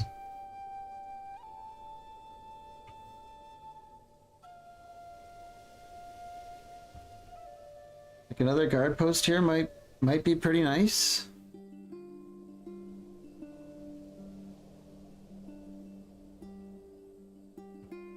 Let's go up north and take a look around here.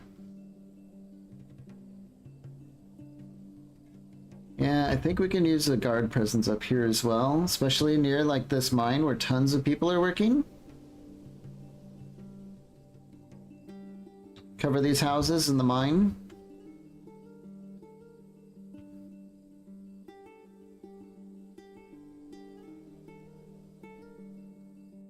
What about over here? Do we even have a guard presence? No, we do not. We have 0 guards over here. That's where the problem is. There's always some obvious place.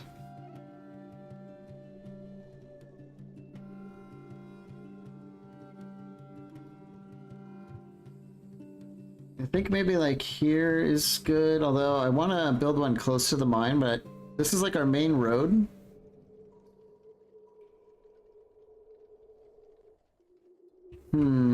I guess we could build it here. It looks like excellent coverage over this. We could build like kind of a little plaza out front for this traffic, the foot traffic. We'll do that. Then we'll get another one over here to watch over the market.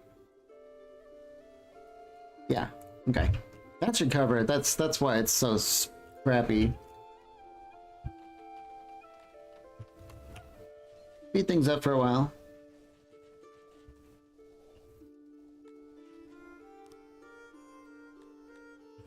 I wonder if we've hit our knowledge target, if we're still going.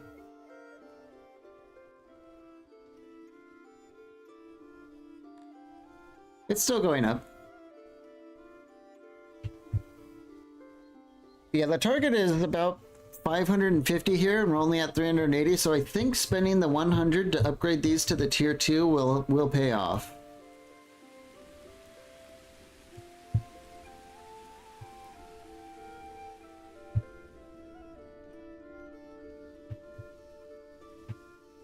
Okay, both the loading stations are done.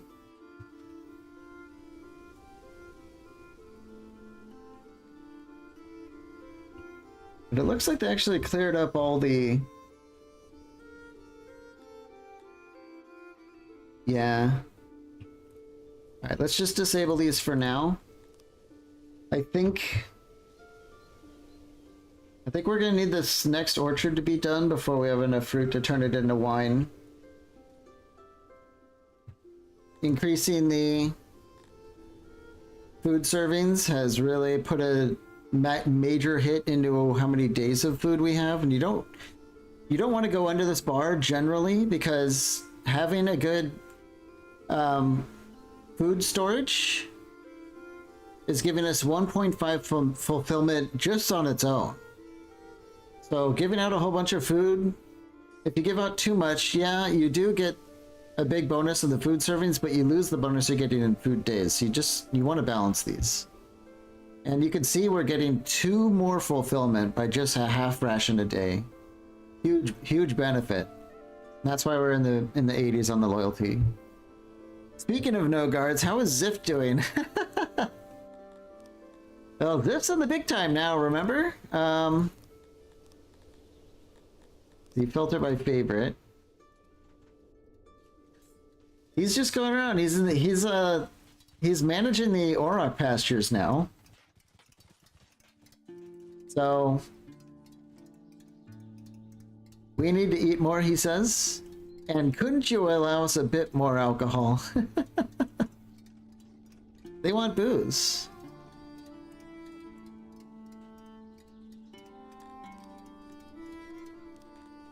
I think all of our nobles are probably just cruising town. We've got a Yelk here. She's inspecting the carpentry. Making sure everyone's able to handle the wood. Alex is over here inspecting the woodcutters. Lunest. I think she's at the new, she's not at the new orchard, but she is inspecting them. She's going to the new one now. Or, nope. Going home to her gated community, hanging out in her, like, private suite.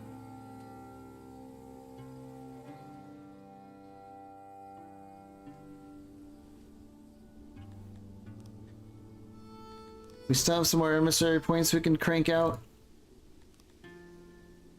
I wonder if we can bribe our way for the rest of the trade agreement. Let's see if we can. What if we send some livestock?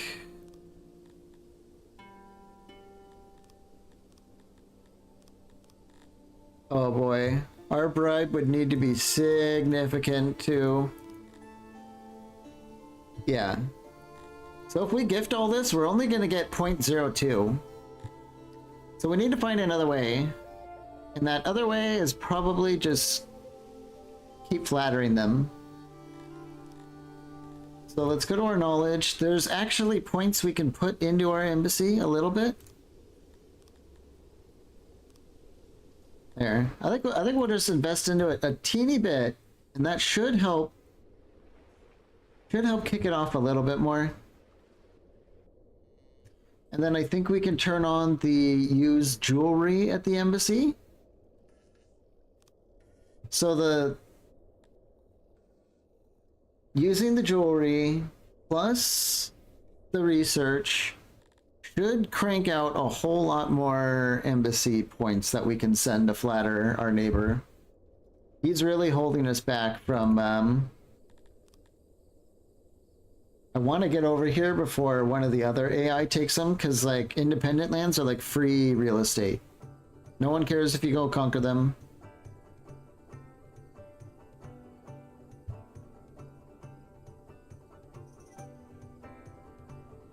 Yeah, this place is taking just forever to grow. At home, what else can we be doing?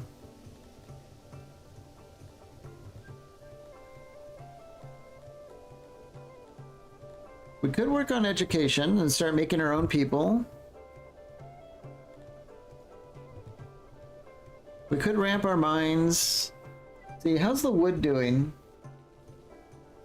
It's kind of hard to tell, because when you get into like the vast quantity of wood you're both chopping and pounding into paper, sometimes the math might be off, but it looks like we're doing okay on that.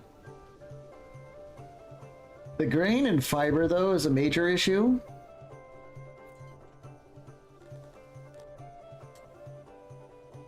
And that's just because we have nowhere to get grain from. Blast it all. We'll just have to keep monitoring that. Is there... We can start to forage some fiber in the meantime. So we'll still have a little bit of fiber to use at the Weaver.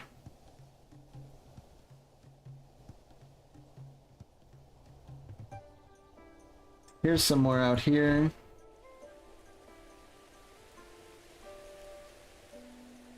There's grain all the way out here. I really don't want to have to plant grain, but we might have to for a while.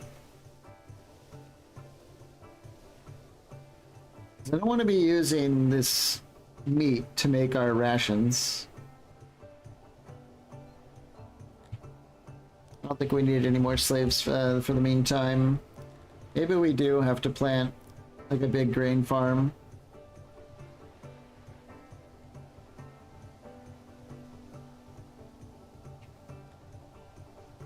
Soil's not even that good for it either.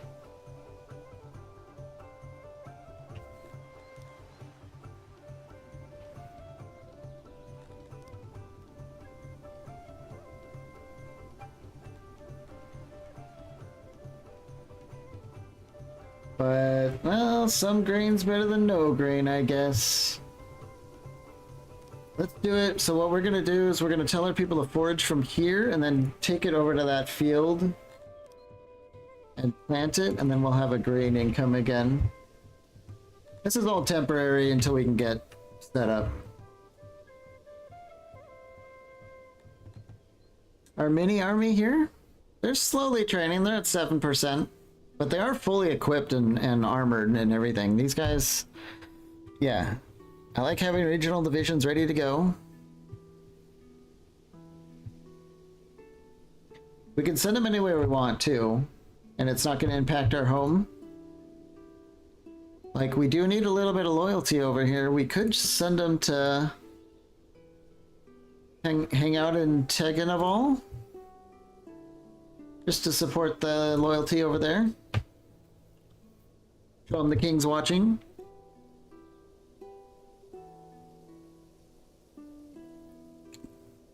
What's our tailor up to? They're just making armor, which is fine. Leather armor is always good to have.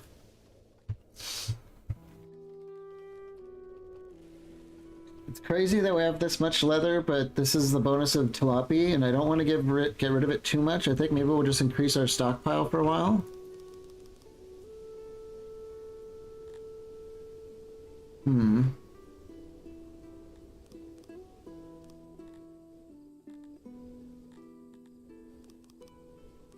We're like out of crates, so you might have thought our big ass warehouse on day one was a bit ridiculous, but now hopefully it doesn't seem that way too much.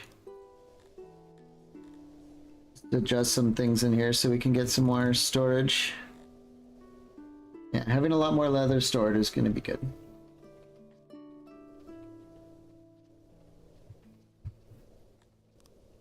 Another 186 knowledge. We can actually buy some decent stuff with that. We can get things like a restaurant. We can get a skull, which is like a tavern.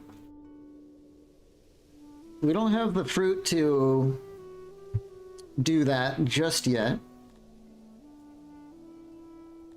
We can upgrade our stages with our fine cut stone though, and I think that's tempting. We'll probably do that. Yeah. Then we might go down to upgrading our stones. Worshipping with style, and we can upgrade all of our shrines in the city. That'll make people pretty happy too. And it'll get us one step away from the Grand Temple, which is a lot of fun to build and gives you a huge bonus. So yeah, we'll do tombs and then worshipping with style. That's pretty much all our knowledge. So we can go through our stages here. Doesn't require too much, just a little bit of stone. You can see it upgrades from the plain wood to sort of a nice looking stone. That should make people pretty happy. And then we want to upgrade our shrines. The shrines to Cantor. Since Cantor's a fairly simple god, he's really easy to worship. All he wants is just furniture on the shrines, so we're gonna go and upgrade all that. We had a lot of furniture to get rid of, so... Then we should see some pretty big improvements across the board, like the services, the stage. Now that it's No longer limited by 33% on the upgrade. It should go up to like 66, and it'll stop gating it at like 40% and go up to like 60 or 70. So that'll have a pretty decent impact.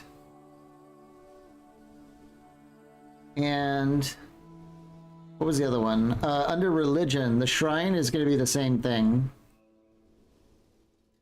The god of IKEA. Yeah. Yeah, it is kind of that way, because all he needs is like the, you know, the basic furniture and stuff like that. That's funny. Yeah, the shrine quality should go up. Look at this. We've converted pretty much everyone in the city,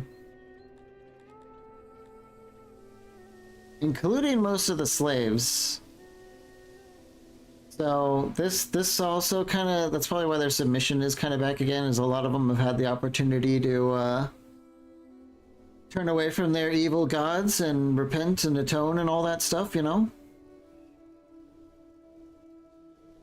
So happiness is doing pretty good right now. But if we look, like bottom line, we're kind of just losing people. We are kind of reaching the limit where immigration is no longer effective outside of, like, you know, events and stuff like that. So it's finally time that we need to make people. How do we make people is the question, and the answer is, how do you think we make people, first of all, in Songs of Six? Oh, red waters. Another event. The waters near your capital suddenly turned red and taste of rust. Events like this are alluded to in the Sumerian and thus momentarily increase devotion massively. The possible end of 6 is a pretty good time to court the gods after all. Species with different colored blood are distinctly unimpressed by the rust water, though. Big fishing bonus. Big piety for the shrine and temple bonus. Which I guess, I don't know, I wonder if upgrading our shrines had anything to do with that.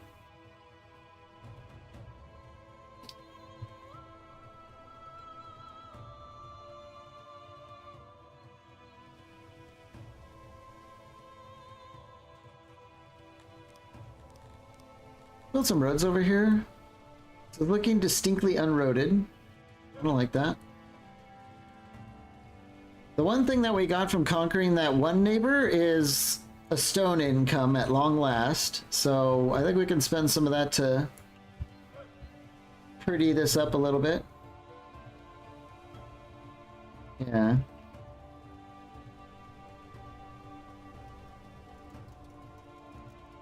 That'll work.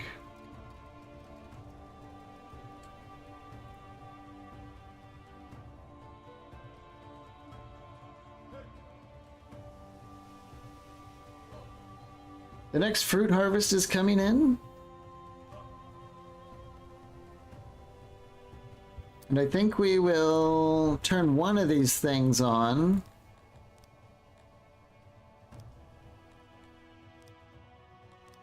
Oops, is it on or off? It should be on. And we'll just have them shipping out fruit wherever it needs to go. Which is north, probably. I'm not sure if we're set to receive fruit over here, but we should be.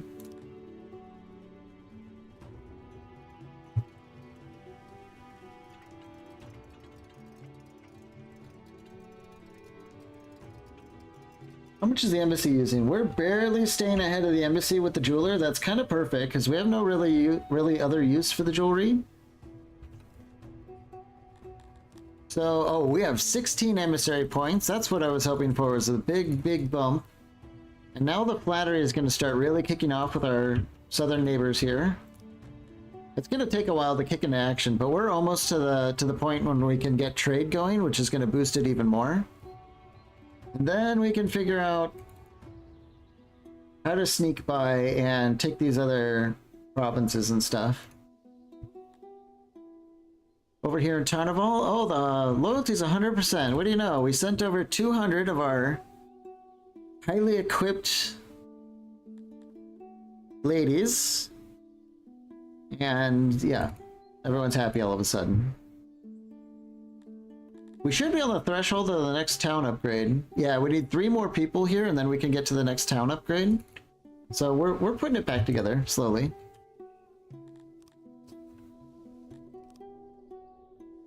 How many people do we have? -4, by the way. Yeah, the population has become an issue. It's time.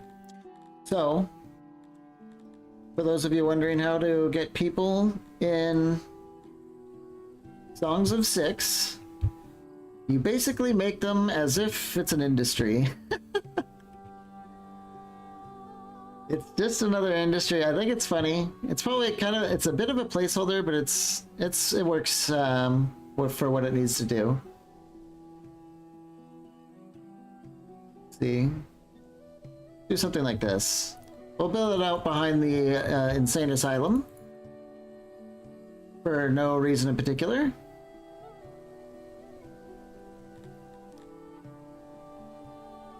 Have a little pocket for lunch breaks and stuff in there, maybe.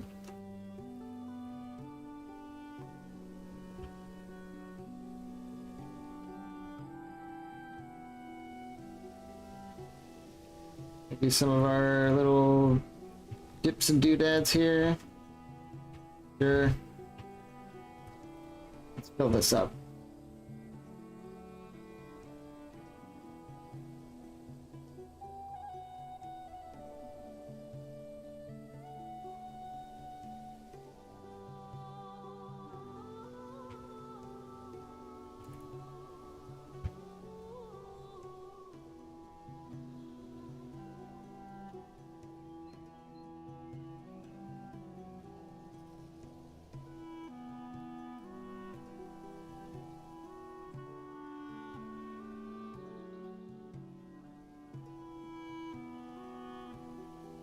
Bada boom.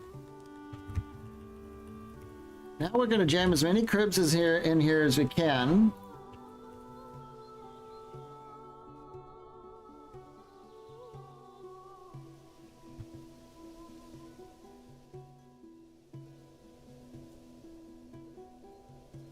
Could be a little tough. These places are like a pathfinding nightmare in a way.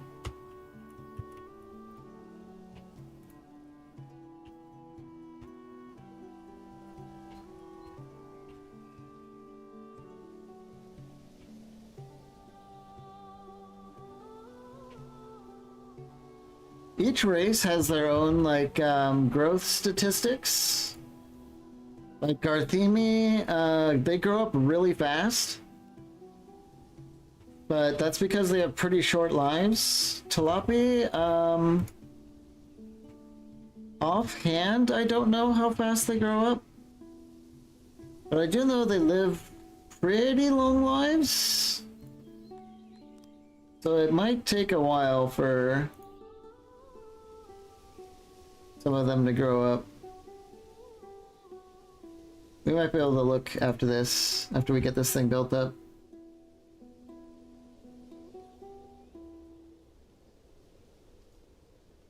So we've got some of these teepees. I think we could fit some more cribs in here. We need so many. Basically what these things do is they churn out like a generation, and then that generation runs around playing and going to school and all that stuff.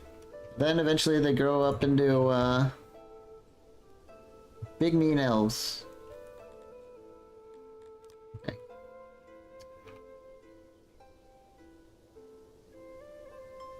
I think we'll get an entrance there and down here.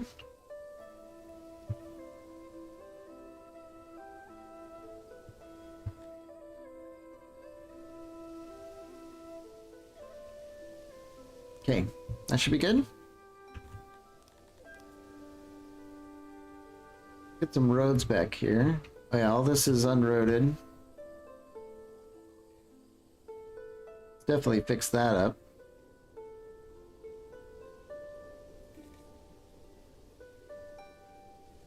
Okay.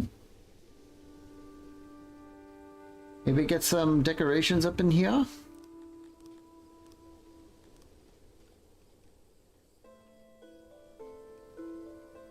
Yeah, tree right there, then maybe Some flower arrangements.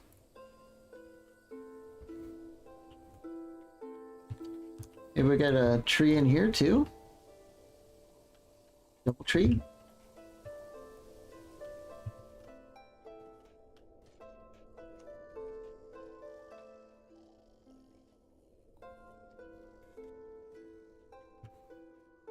Yeah, we've been slacking a little bit on the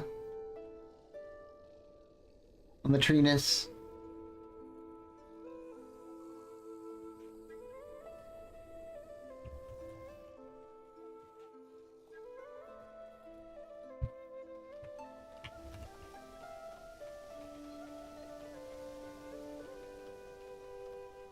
Okay. That'll do for now. What's this? Regions that can be upgraded. Aha! So it tells us we finally have enough pop to get to the second tier. Let's do that. Usually the first thing you want to do is get... Let's see, what's the projected growth here? The target is 784. All I care about is it... Yeah, that does bring it into range of the next tier. So we don't need to focus on growth anymore because we could focus all we want on growth. It's not going to make it grow any faster. So you only really want to upgrade the town's growth when it's maxed out. So now we can do what exactly?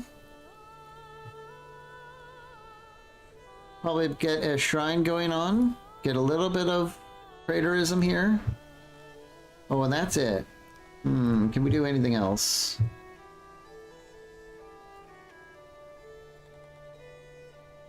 I do want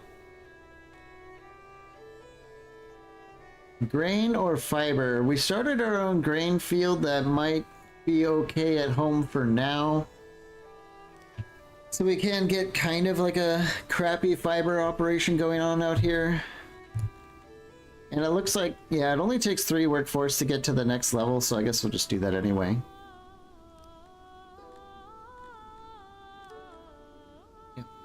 It's well on its way to get into level 3. And they'll start shipping us fiber now.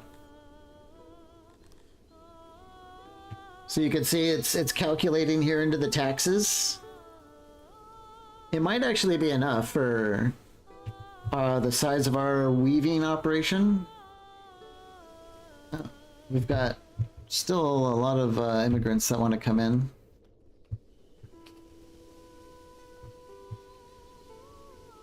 Our next tier is 3,000. I guess we will auto-immigrate up to 3,000. I don't think it's going to work, though.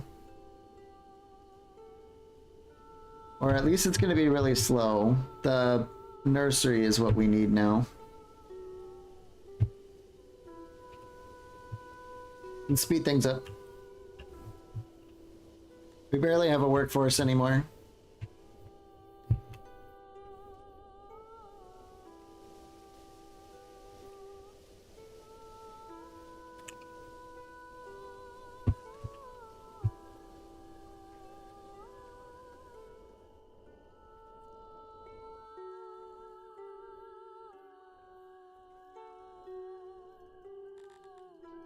Are we not importing the cut stone?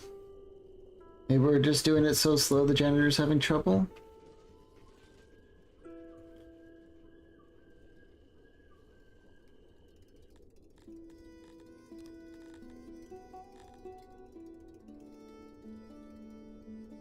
Only pulling the source storage exceeds this limit, 300. It's probably just a workforce shortage. It's hurting that the most.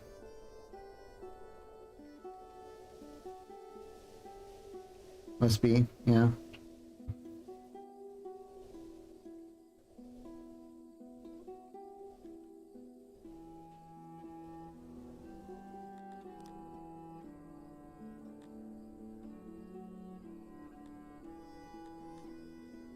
And as the town gets bigger, like population kind of factors into the industries as well. So really high populated places will produce more in their taxed industries than really, really low population places. So despite it having red arrows, It's still kind of exporting an okay amount, especially because the climate matches. If I was trying to like export cotton farm out of like these frozen northern areas, we'd be getting very little because it's so cold.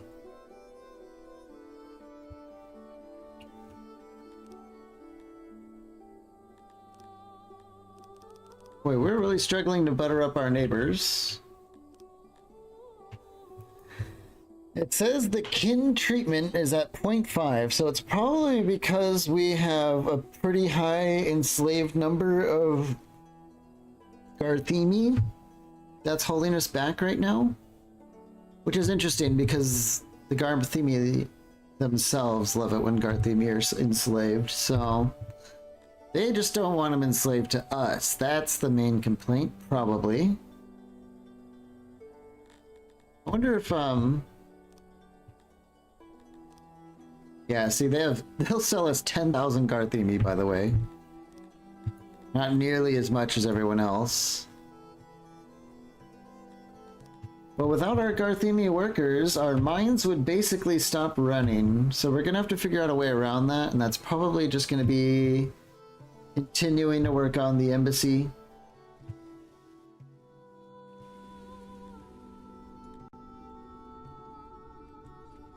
The target is 42. And they produce 36, so we still have a few more points that we can send over that'll start to swing things in our favor. At the end of the day, we could build a much bigger embassy though, and really lean into it.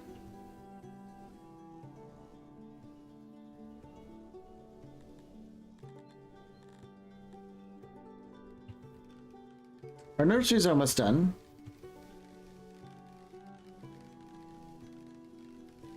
This will help in a variety of ways. One of which is something I almost forgot, and that is education. Schools. We need a school big enough to accommodate a ton of these kids. And I don't want it far from our paper mill either.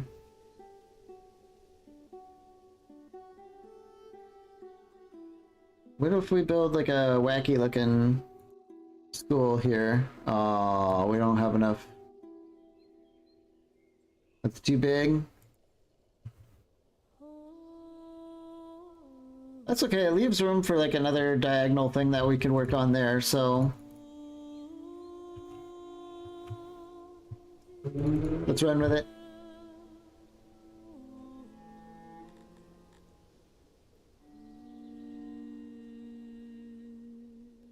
Have like kind of like another one of those little alcove things. Ooh, that looks kind of cool.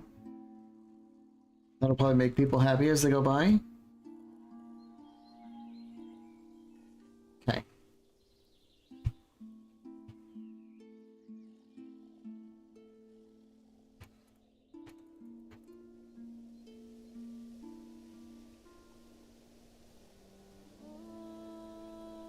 Kind of works a little bit here. There we go.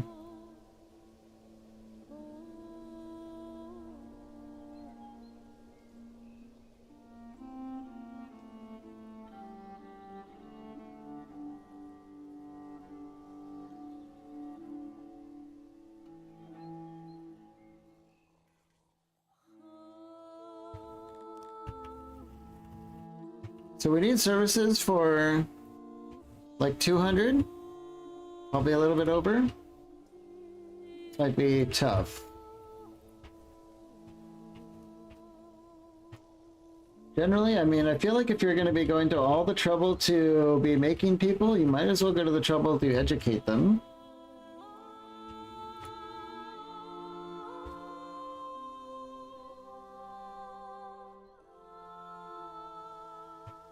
No child left behind. You know.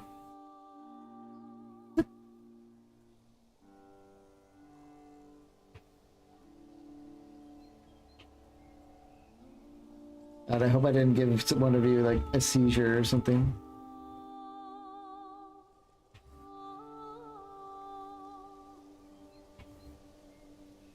There we go. Yeah.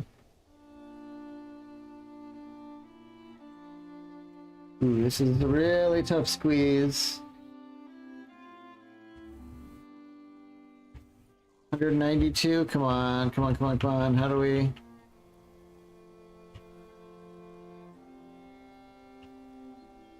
How do we swing that?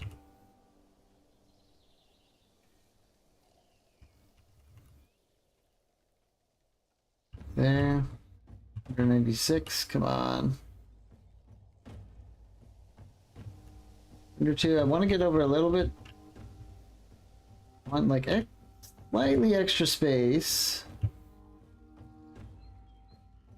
106.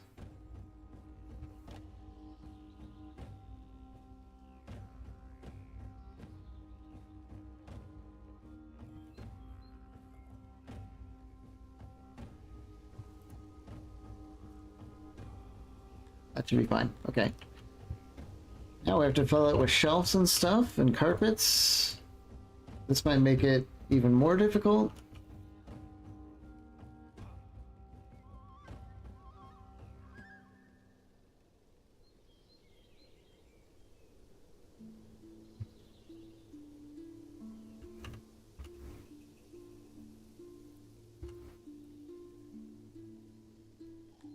Okay. Probably enough shelves. Let's go with carpets now. I don't know if we're going to be able to get to 100% efficiency, which all things should be. I can't live with it being any less. You can. Good for you.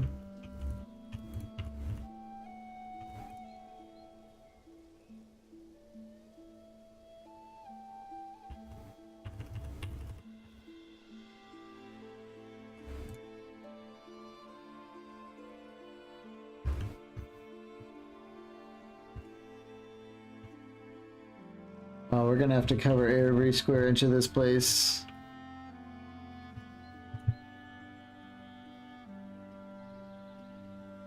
Should at least make it look nice, but oh boy. Not sure if we're gonna be able to swing it.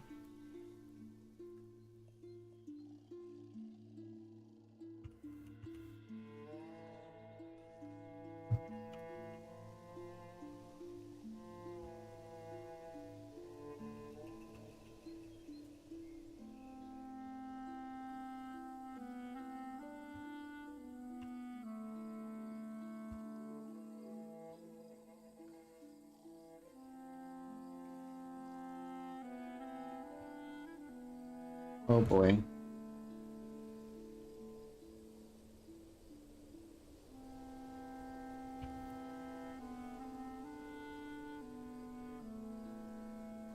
It'll look like a mess in here, that's for sure.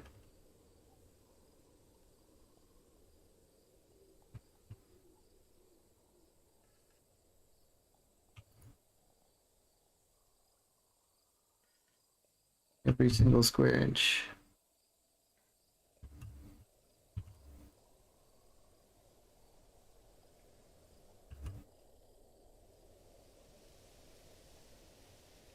Pretty riveting stuff though, right?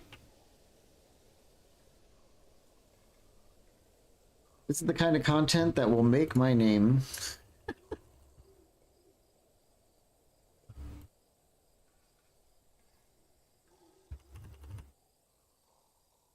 Oh, we're not gonna make it, are we? Okay.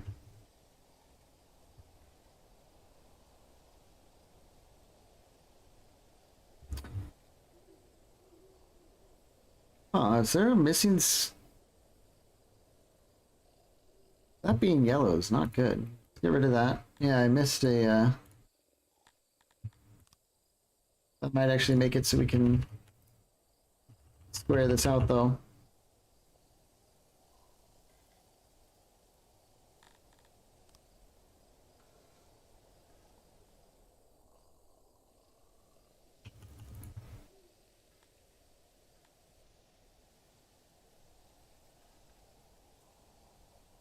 Get rid of these tiny chairs. Oh man, we're not gonna... Oh wait, hold on, there's more.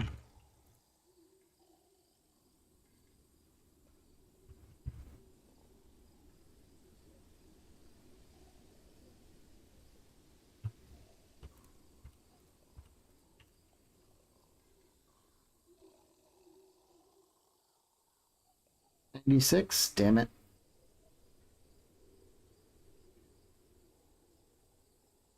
Build the entire building up. Let's get rid of those seats. Try and go with another shelf. And carpets, still not enough.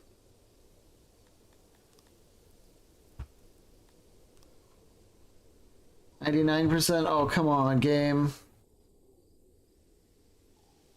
Where's like one of my tiny chair seats around here somewhere? There's one.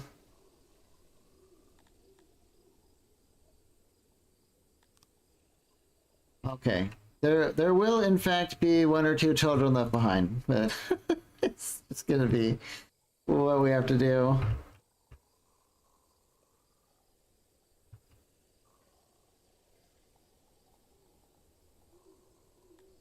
Okay. So we need 600 fabric. We're starting to run out. Tons of furniture, which is no problem for us. The paper is no problem for us. We need to figure out the fabric situation though. Let's lock that in finally. And by the time we create some kids, the school should be done to educate them all. Now the big question is, how do we educate them? There's two options. We can educate people, or we can indoctrinate them. So basically, education reduces your fulfillment because you make a more educated populace, so they have higher expectations. They're a little bit smarter, which is never good for a despot. But it does give us bonuses in all of our specialized buildings, like laboratories and libraries get huge specialties, and then of course like the specialty fields, like, you know, smithies and weavers and tailors and jewelers and stuff like that, they also get production bonuses. You just get a lot of production bonuses in everything that isn't the raw stuff, like wood cutting or farming and stuff like that. But indoctrination, this makes your people happier for all the obvious reasons. They're much happier with the way things are because we, you know, teach them all the things that makes them happier. And this gives us pretty big penalties on our library workers, but we get good penalties on all the manual labor type stuff. But mostly there's a differential of like 2.5 fulfillment, which is a lot. So it's actually turns out to be kind of a tough choice, because if you indoctrinate them, you're gonna have a much happier populace. But if you educate them, you're gonna have a little bit harder time keeping everyone happy and fulfilled, but you do get pretty significant bonuses across your research and your more difficult jobs.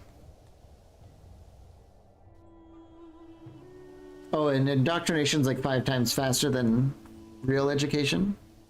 So we can crank out, you know, lots more education the other way around. Does anyone have any thoughts on how we should raise our little young red-haired widowfee people? Let's get some more roads in here. Maybe build roads around this entire building.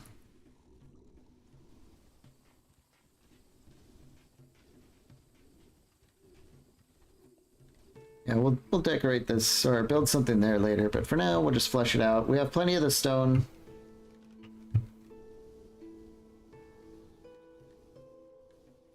We can at least get some nice decorations in here though.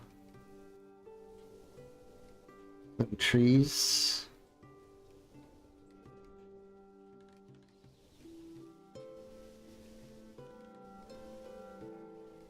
More tree there.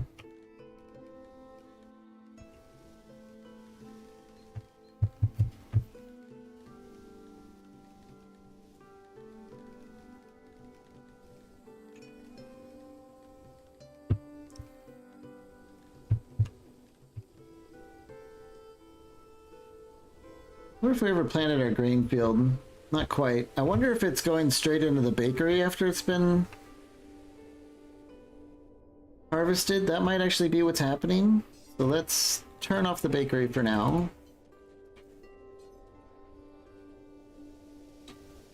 Oh boy, even our clay mine is struggling.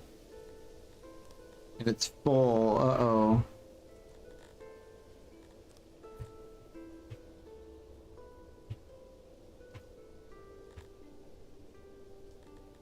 I think it's time to upgrade our mining even more. Oh yeah, look at that. 11 plus 11. Can't really ignore that.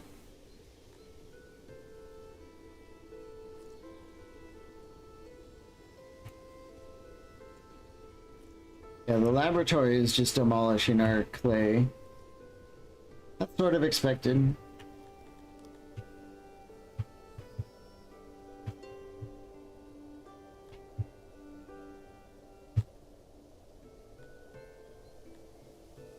So the loyalty is capped out here in Tegan and Val.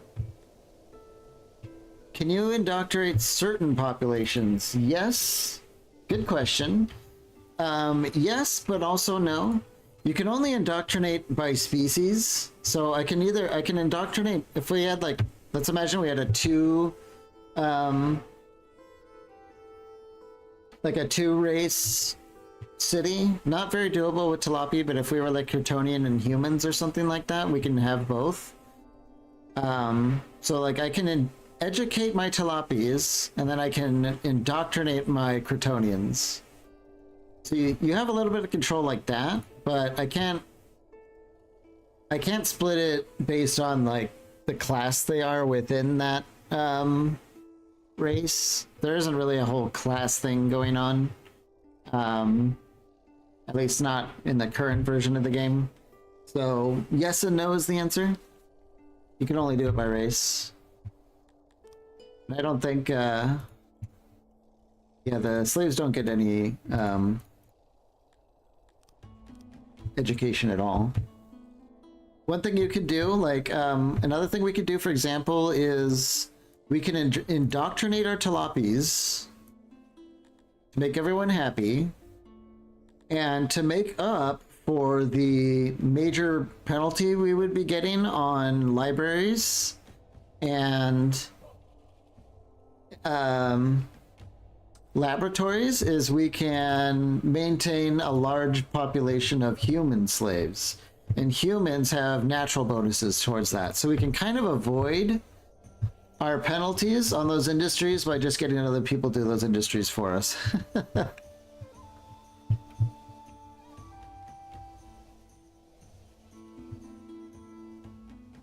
Are you leaning in a direction one way or the other?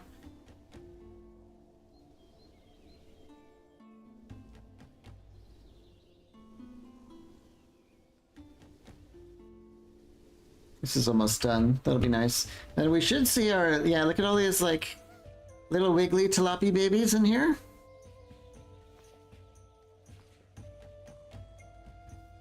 We've got the nurses, you know, making them sure they're all well fed and growing up. And pretty soon we'll have little tilapia kids running around everywhere. I don't think we need this many workers. Let's go down to like 56 and then look again. And then one thing I'd like to do is immediately adjust the priority to 11. Everything starts out at 10 priority. And I'm going to do 11 for this. So it'll be one priority over every single building in our city right now until I adjust more priorities. But that is, if we ever have a shortage of workers, this place will not have a shortage. And that's so that they can maintain all the wet nurses needed to keep raising the kids. Otherwise they'll starve. And so if I do end up having a workforce problem, the number one best way to get out of a workforce problem is to make more workforce. So I always want to make sure that this place is fully staffed and fully operational at all times.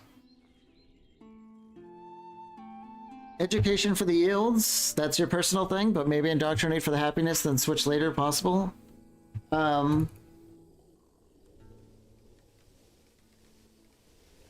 Let's just I guess we'll go with your gut here and just go with normal educate. If things get super bad, then we can switch to indoctrinate. Do it the other way around.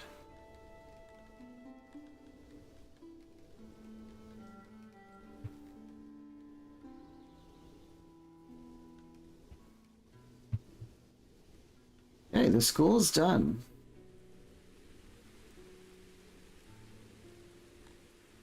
All right, so we have our basic education and reproduction system online, and let's set this to be a priority as well. Let's make sure we're not educating anyone but tilapias. Not that I don't think it'll be an issue, but let's just make sure it's not. I don't know what this wrench is. Oh, okay. These are the toggles. Yeah, we could just toggle it in this window easily as well. That's nice. So they're on educate. I don't know how long we might be able to find somewhere how long it takes for them to grow up.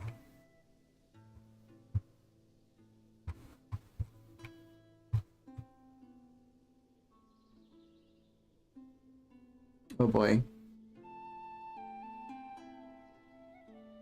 Battle, activities, physics, weight, speed, acceleration. Their lifespan is 140. Oh, adult at day 64. So it takes 64 days for them to become an adult. Let's look at someone else here. Like the humans. Wow, it takes them 80 days to grow up. That's even longer than a tilapia. Isn't that interesting? How about Garthemes? Yeah, 16 days. Garthemes, they just crank out super fast. And then Crotonians, there's like somewhere in the middle at 48. So Mevias are also 80. So Mevias and humans take the longest, with tilapias sort of in the middle, 64. So it's a long time that they're running around eating food, being trained up. But this, when they all grow up, this will release like 219 more workers into our city when they're done. And that's a huge boost when the time comes. It's kind of like an orchard, you know. You're playing the long-term game. And another thing that we get out of people being born and raised in our city is here, native. The more of your city are actually natives of that city, that you get fulfillment out of that too. So eventually you want to pivot into full native population and not so many immigrants. Yeah, people like being, you know, usually people are like where they come from, you know? So, not always, of course, but... And that's kind of a tiny boost as well.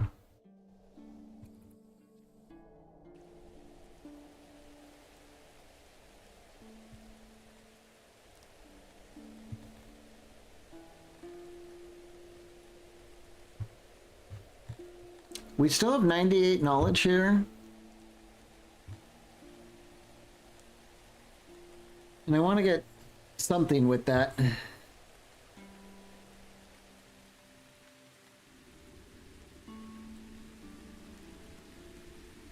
What can we get with that? We could lean into our embassy more. I kind of want to do that. Just keep squeezing out those embassy points. So the rest of this is mostly innovation.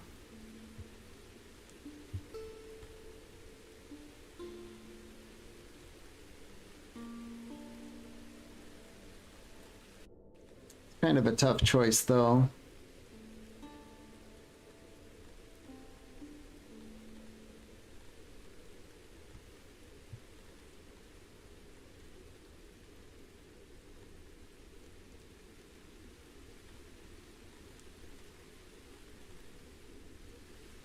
We could upgrade our lavatories another time as well. That's usually a huge boost. But I think it might just be fun to get restaurants. Even though I don't think the Tilapi really care all that much about restaurants.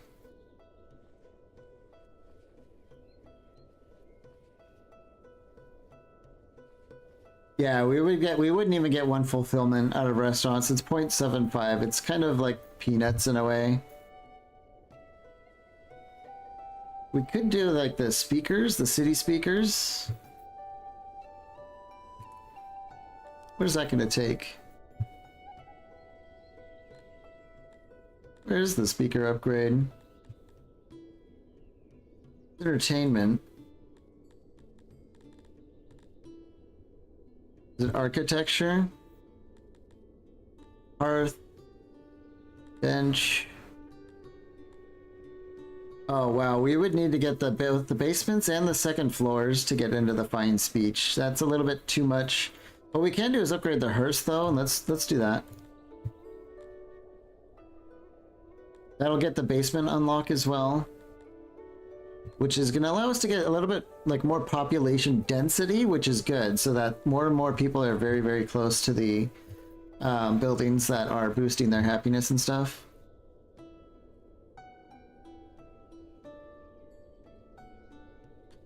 And I think we'll just do a little bit more embassy stuff.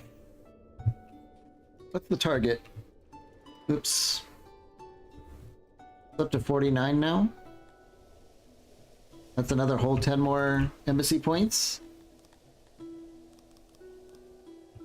Yeah, keep sucking up. We're getting there. It's like a whole thing.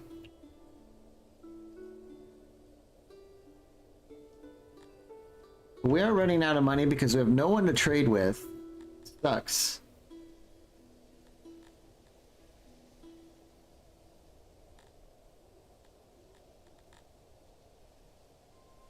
We're totally region locked.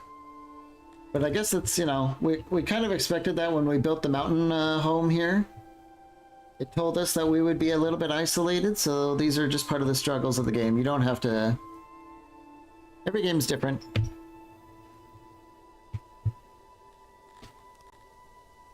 We are very, very close to the 600 pop to upgrade this place, though. Maybe we can do something here that's going to help us bust out of our predicament. Was it you who asked about the eggs crisis, or was that someone else? Because we can actually produce Globdian in other cities here and ship in eggs. That's one thing we can do. It has like 3 down arrows, so it's not amazing, but it can be done.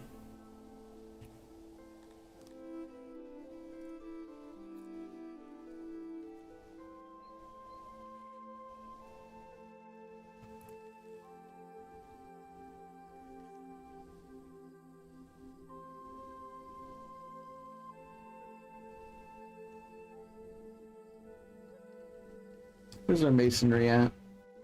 It's fully staffed. But the workload is really low. Now, why is that? Because the local stone is just kind of brutally savaged by them every time it gets delivered? Yeah, alright. We just need more stone income. We're also completely running out of meat. Is that because of the ration maker? Sure is. We have no alternatives either. Yeah, we're kind of stuck in like this tough spot. Oh, the grain farm has finished though. That's gonna be big. Let's turn the bakery back on.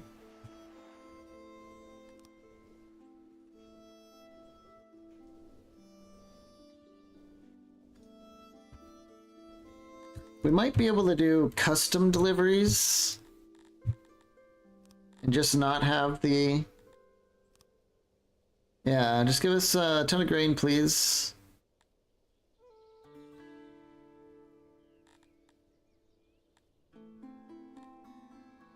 Yeah, we'll do a ton of grain, and what can we offer? I know we've got lots and lots of furniture, so let's get rid of some of the furniture. Then we will ask for a difference.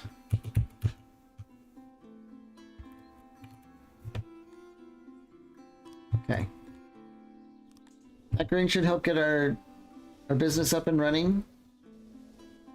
Look, I think the tax, the fabric or sorry, the fiber tax from that tiny settlement is enough to get our fabric manufacturing back online. We don't have to worry about that too much just yet. It's the whole bread thing, because we do have an army out there. They are taking up a daily wage of rations, so we cannot ever run out.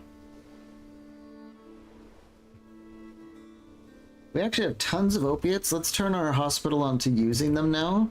That'll get people in and out of this place a lot faster. Let's turn the priority up here as well.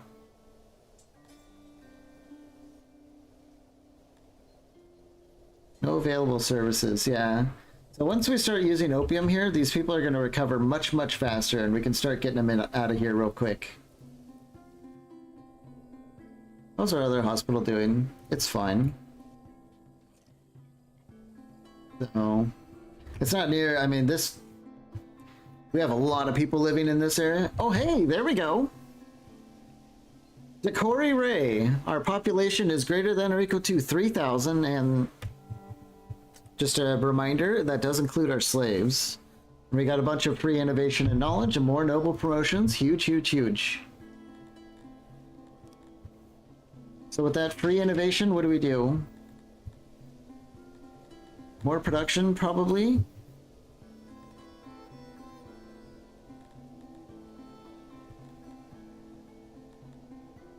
I think we do need some more...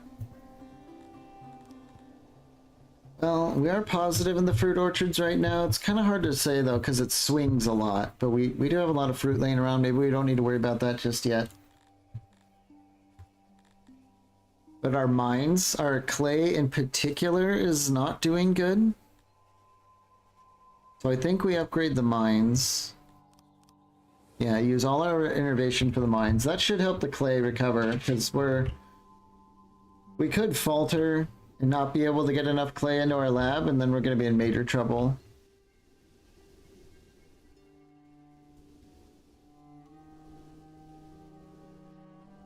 Yeah. That's kind of getting us positive again. Barely.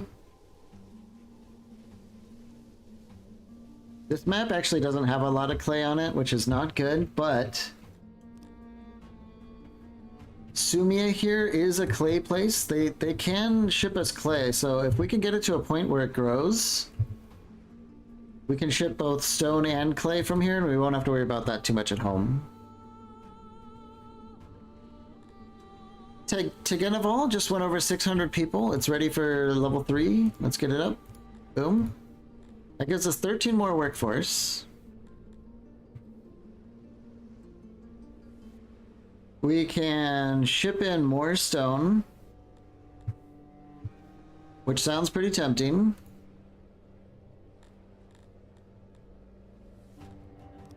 Maybe we do that. So we can actually switch this place over to clay now that we have another source of stone.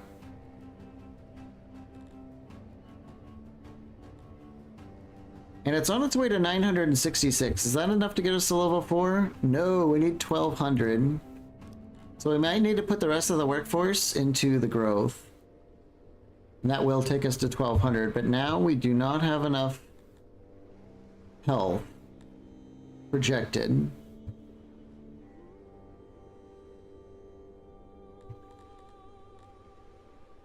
So I think what we'll do is we will temporarily stay on 2 growth, wait for it to max out, and then in order to swap it up to 3, we'll have to get rid of some of the industries here. So I think we'll lean heavily into stone until that time. We're gonna get a ton of stone, like a lot. So let's pivot this place out of the stone and put them on clay. They're gonna start sending us clay now. It costs money every time we do this, and we don't really have much of an income. So you can't just like shuffle this stuff around forever. At least not without tons of money. So that a little bit extra clay taxes should help get us over into the blue again.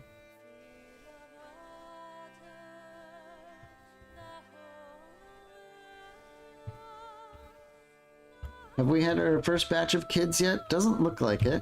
Oh wait, no, yeah, look at it. All the little tilapia kids are in here. All hair, no body. A 1-year-old tilapian child, aww. Likes to play, well, what do you know? Is there anyone that doesn't say they like to play? Okay, so they'll be getting educated. Yeah, it's barely enough to even show just yet. And this is the basic education. Like, the school only gets them so far. It's the university that pushes them the rest of the way. But even just the normal school is good because they don't have anything else to do as kids. They're not going to be doing actual work. So they just run around town if you don't have a school. This way we're at least getting them going on the education.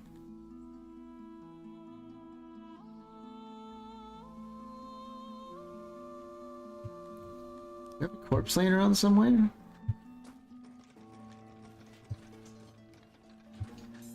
Maybe not anymore. 56 stones is a lot. Did it say stones? Oh, it does. Huh. For like grown adults, I think it just says they weigh 50. Oh no, it does say stones. Almost 800 pounds. Well, I guess stones and songs of six must be. Oh, they thick. It's them thick tilapia thighs. Like, although this is kind of weird. Like, wait, where did her weight go? Oh, that's weird. It's not even showing this one's weight. Oh, but has declined being measured for weight. That's funny. Okay, what about this adult? Also 56 stones. Huh. I think all tilapia weigh exactly the same. Oh, that's freakish. Well, in this world, they're kind of like spring out of the crib, almost fully grown, so that must be what's going on.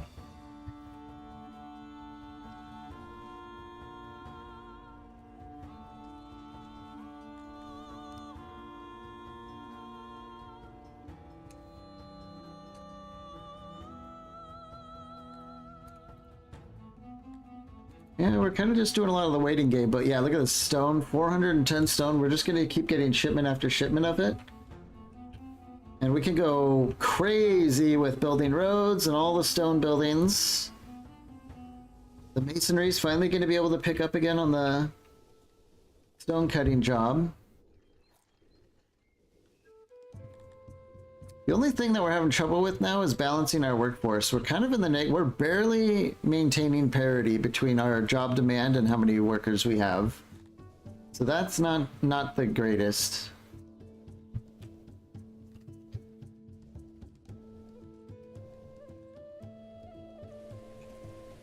One way around that, of course, is to get workers by other means. We might have to consider doing that. We don't want Garthemi workers, though, because we're trying to suck up to these guys.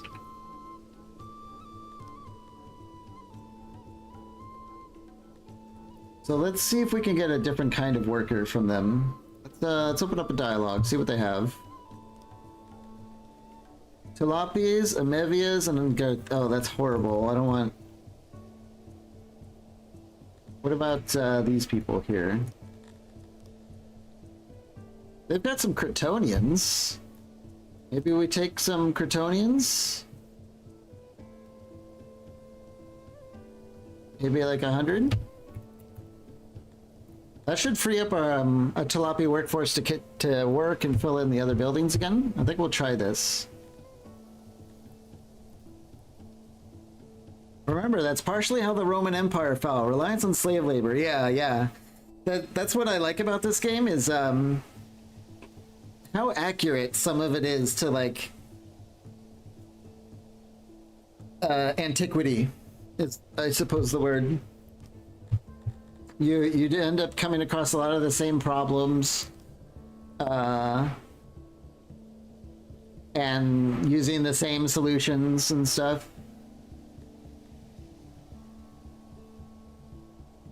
I guess we'll send some livestock because we're full of livestock. Let's get rid of some of our furniture. I think we could even afford to part with some of our metal. A couple gems.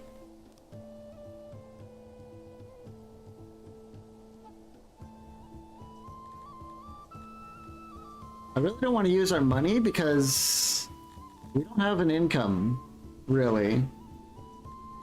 We could send some swords. Some swords over there?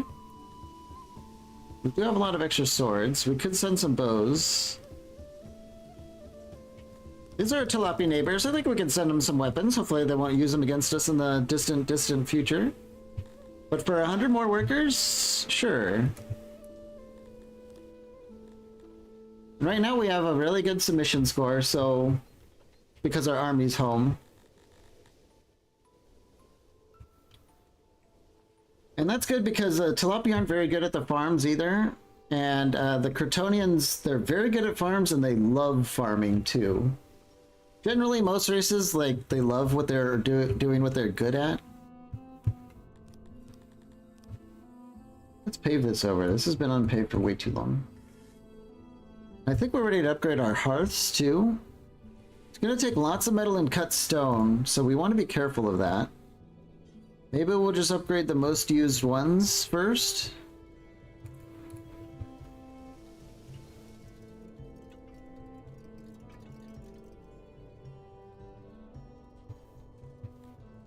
So when they get here, we should see our workforce bounce back.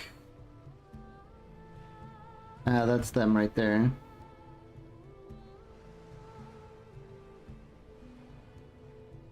Uh-oh, what is this? Essential supplies have not been delivered to army affecting health. Oh, what the hell? Oh, we are running out of clothing. Alright, I thought it was rations. Clothing isn't too bad, it's still bad, but it's not running out of rations, but it needs to be fixed right now. Yeah. Let's pivot into clothing. We need to start cranking out lots of clothes for our army. Wow, last time I looked at it, it was really high, but we need to fix that right away. We don't want our army to be leaving. Yeah, their health and morale's gonna go down a little bit. But we'll get that fixed up.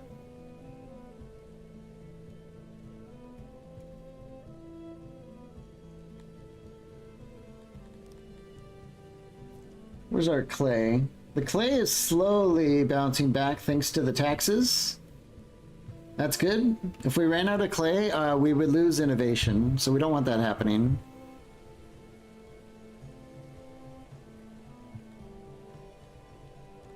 As far as spending the rest of our knowledge, though, boy, we could go into logistics. That might be actually kind of nice. But so would the skilled workforce. In fact, I think let's do that. This allows you to like build a workforce building in our settlements on the world map and squeeze more workers out, but it's kind of expensive.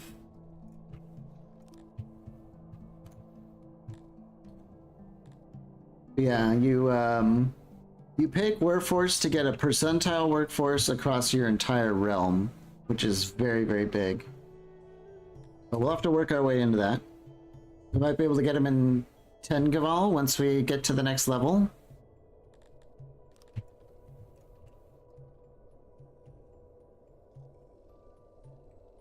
Okay, yep. We just got a ton more workforce because our workers are here. The submission went down a little bit, but usually all that happens is they just need to adjust a little bit, get the services, realizing it's probably better than where they just came from. Probably, but I don't know. I don't really understand how it works. I know that like they come in with no expectations and it takes a minute to kick in with all the stuff that you built for them. I do think they already like Krator, so we're not gonna have like a big religious thing just when they move in here. But we do have a lot of empty houses where... yeah. So we're missing a lot of housing down in here. Maybe we get some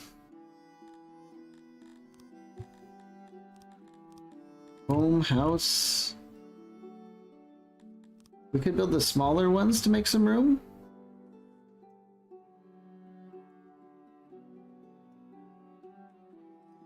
That works. Maybe even apartments just to have some room. Yeah.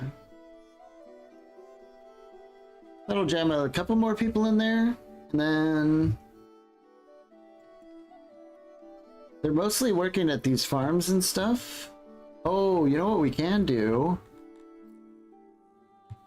Is we can upgrade our like central. I mean, this must be the absolute most sought after real estate in the city right now, right? So we can actually add a basement to all these buildings because of the tech, and it's going to cost us 10 furniture and 10 cut stone to do that. So if we drag over all these, it's going to cost us 720 furniture and 720 stone, but it should give us a big bump in density, and that should open up other houses for the other people.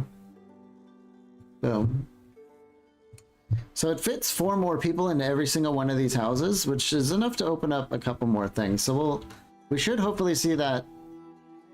Yeah, the homelessness is going down very fast.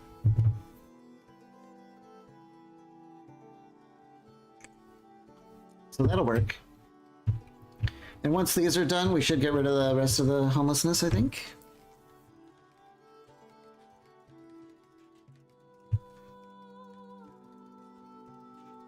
Should see them moving in here, I think, if that's close enough to the workplaces. Some of the gem miners are moving in here. Most of them are, actually. The herders, the gem miners. Yeah, looks like the top are actually moving in mostly. But that should leave. We still have a few more slaves out there. It might just take another minute. You want to go to the store and ask the sales clerk for 1 furniture, please? Hello, ma'am. I would like one of your best furnitures. I'm building a patio and I need at least 4 furnitures, please.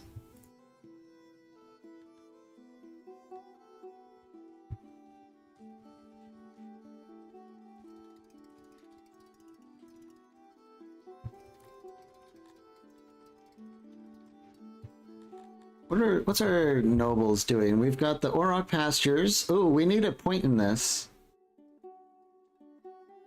Yeah, that would explain why we're not getting the best meat income. So let's get another point in Zifet here. Uh-oh. A new event, Degeneracy. 2 very disgusting looking guards bring Claire Copernicus to you. According to several ranchers, she snuck into the Aurochs' pens and drank their milk. Oh my god. During a brief interrogation, like, alright, so how did... So...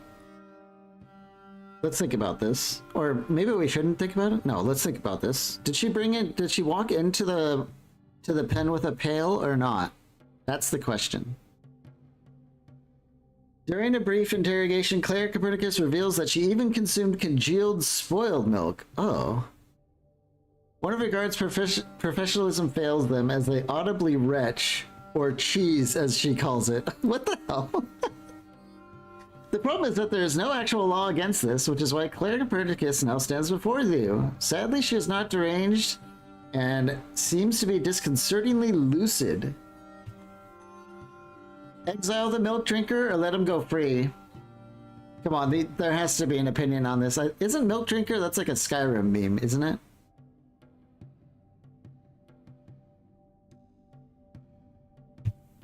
Let's see. I'll leave this to you guys to think about. I'm gonna grab something to drink.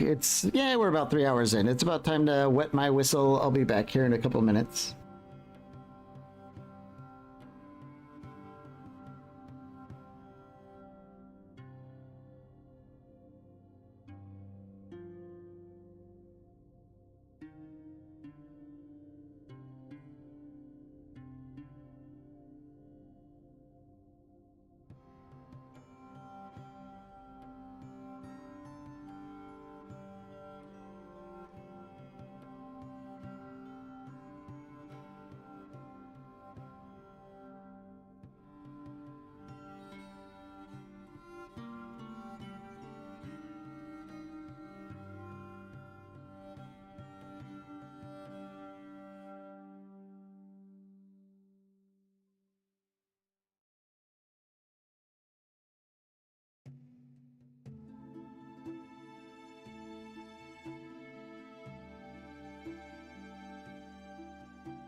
Okay.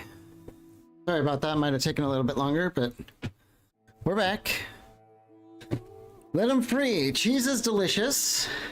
Let them go free. They didn't even mug a melon. That makes sense to me. Okay. So, milk drinker still at large. Letting this crime against the natural order and common decency go unpunished has caused some minor unrest. It seems that you alone have been left with a lingering sense of curiosity. Uh-oh. The experience described serenity by Claire Copernicus sounds utterly disgusting, but should not seem to see it that way. Perhaps you could arrange to taste it yourself.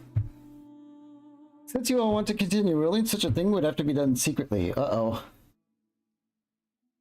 We're secretly going after the Auroch milk? Well, it tasted good. Too good to call this a momentary lapse of judgment. You are a milk drinker. No one must know. Uh-oh. Well.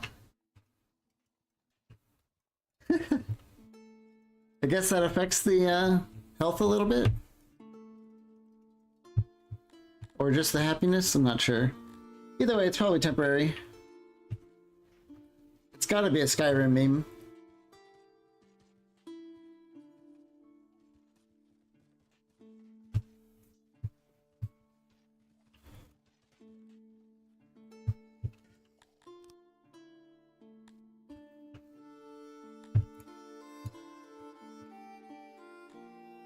Alright, we've recovered the army's clothing issue. We got on that right away. We'll just build up a big ol' stockpile and then go back into the armor production again.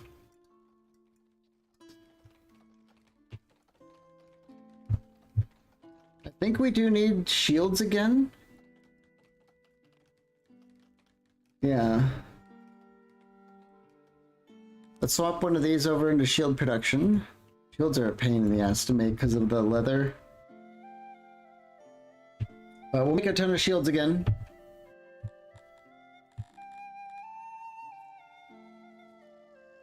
What could we do to increase our...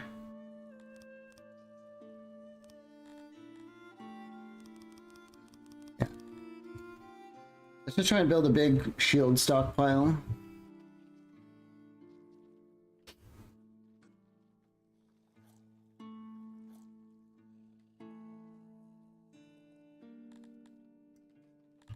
So,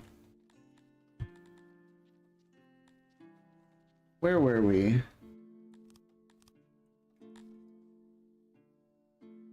Yeah, our meat industry is barely keeping up.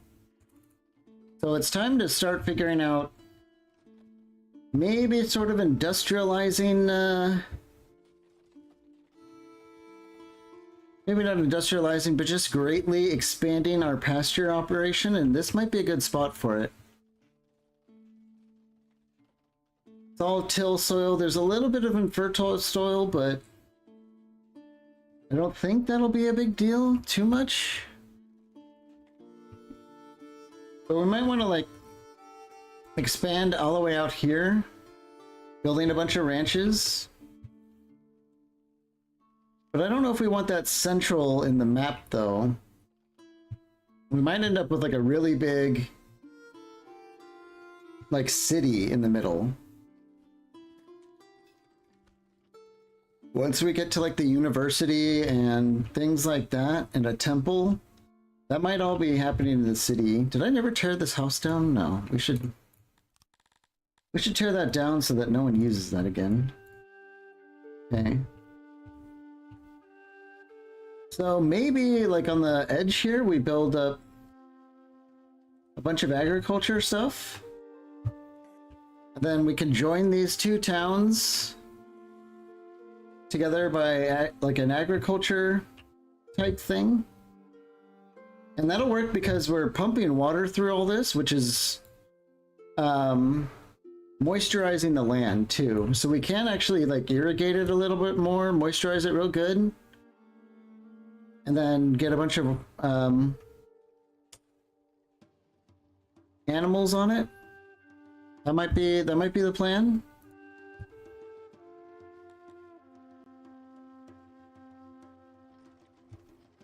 So maybe we get a second water pumper. See, I can't remember how much moisture an Auric pasture needs. Oh, it's actually fine. Yeah. You don't need like a ton of it like you would for farms.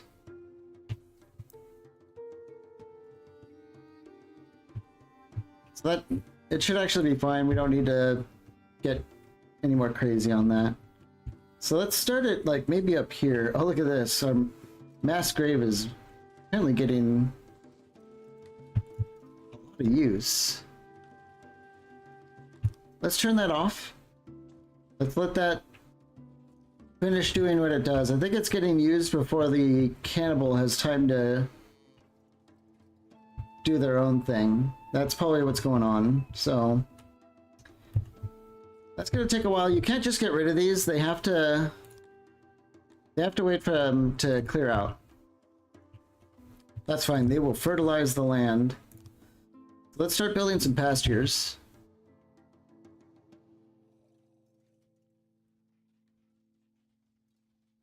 So it'll probably be like a double.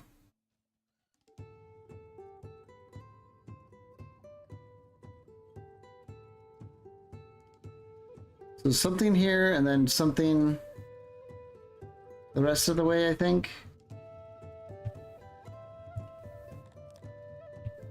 Okay. Hopefully it'll make more sense once I stop stumbling over the words and just make it happen, and you can take a look at what we're doing. So have one there.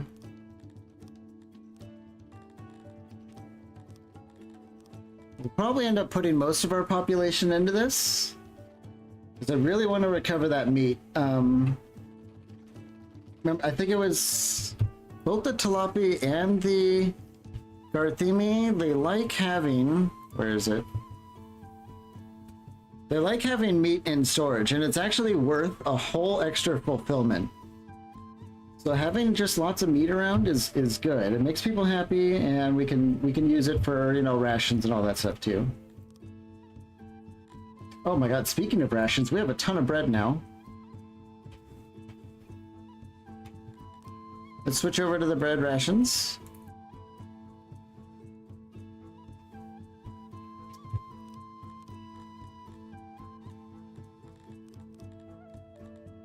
And also, don't forget that Tilapia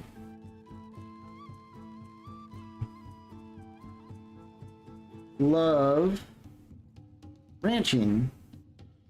So the more ranches we get, the happier they'll be.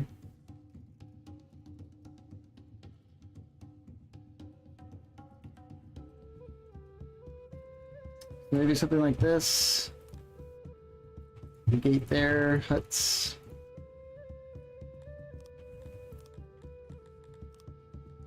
One here.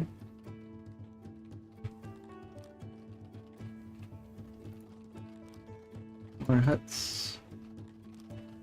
Okay.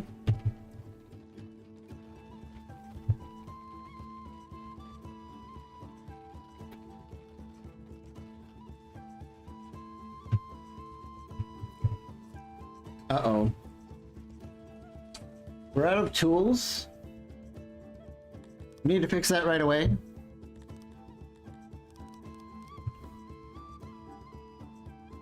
I'm a little concerned that we still haven't been able to make these guys happy.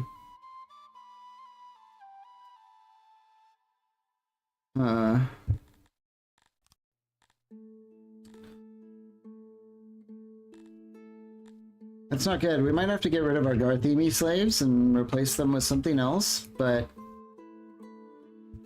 our mining is going to be permanently crippled because of that. But I'm not sure we have much choice, because we need to cut a deal with these guys. I guess we'll deal with that soon-ish.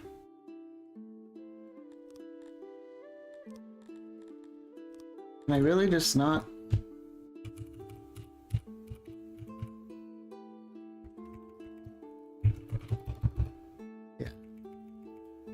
much is gonna make him happy?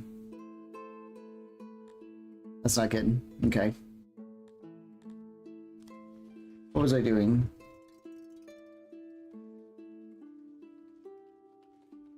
Expanding our aurochs. Oh wow, I totally lost my train of thought.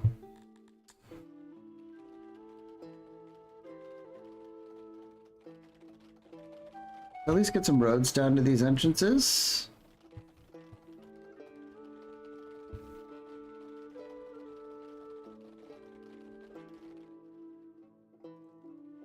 I think we're gonna need an actual masonry because now we are really struggling.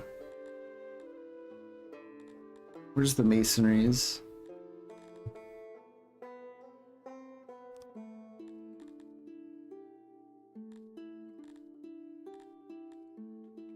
Oh, we needed tools.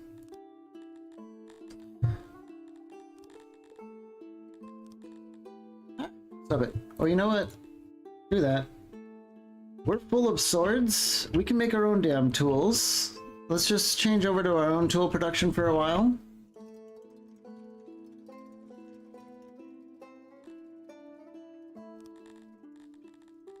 Store some here. I think it's time to upgrade this warehouse too. Yeah.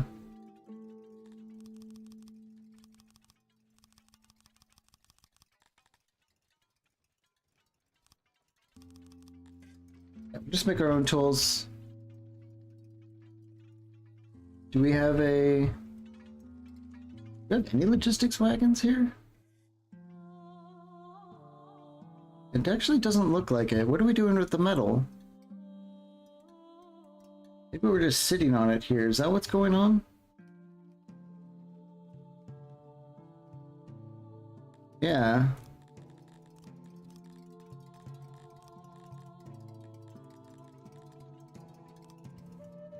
Let's do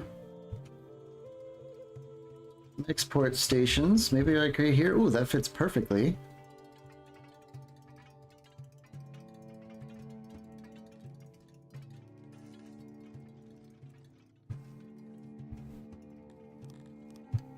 We need a bunch of roads in here too for the marketplace.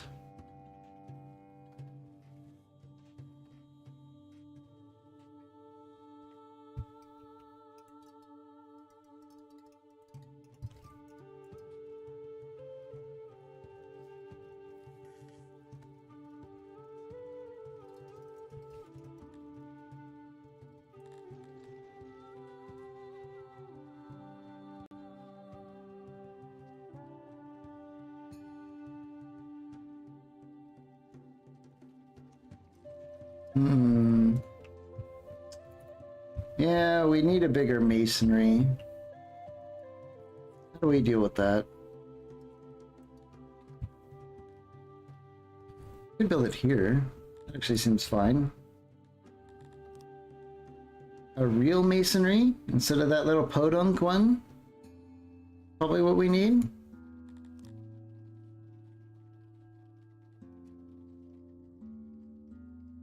Huh. An accident occurred with one subject and one death. I don't think I've ever seen it that low. Where did this happen? Oh, in a livestock pen. Someone just got gored by an auroch? That must have been what happened. Wow, that seems very rare. Anyway, back to what we were doing. The important matters of state.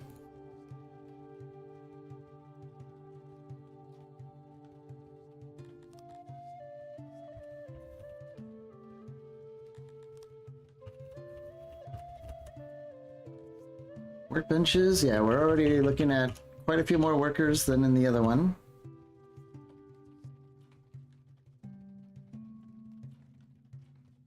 Definitely by necessity.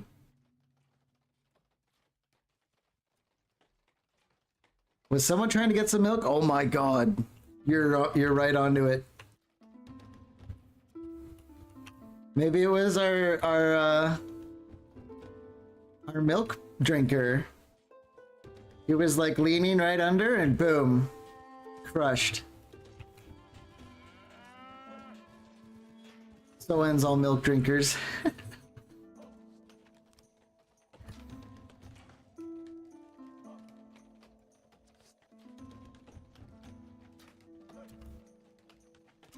Okay. This place is ready to go, nice and efficient.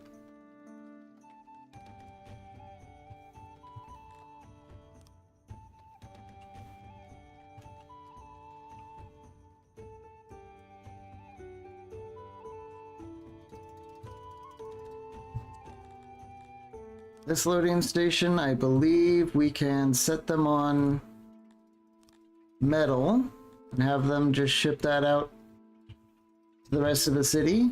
Pull from here. Let's always make sure we're leaving some behind.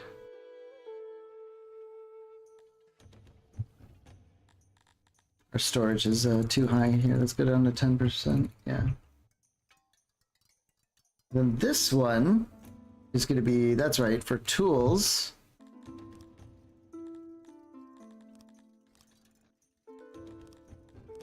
We'll make sure to leave a couple tools behind as well.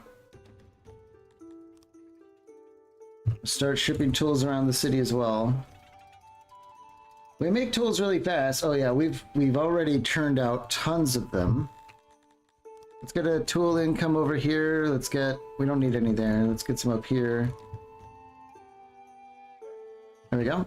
That should spread the tools all over the city.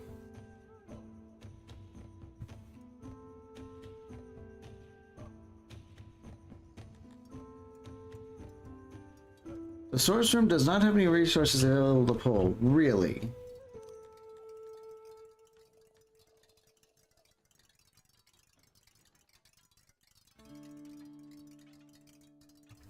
Did they already ship some out? Is that what happened?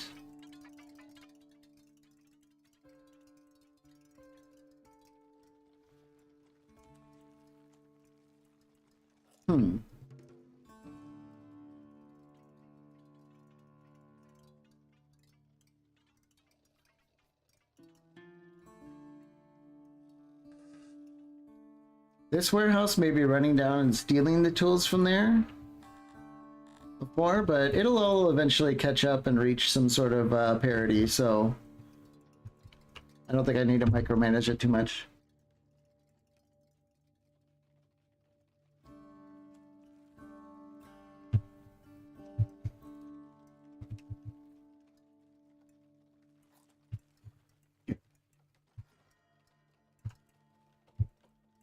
Okay, the next masonry has come online and it's recovering the cut stone. Yeah, all of our like tier 2 things are a little bit harder to maintain. But we've also got a ton of clothes. We can turn away from that and go back to armor for a while.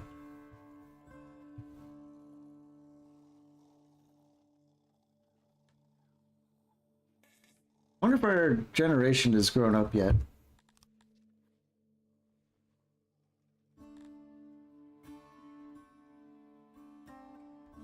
Yeah, we're hardly educated. It's going to take a long time. It takes a long, long time for this to all kind of add up.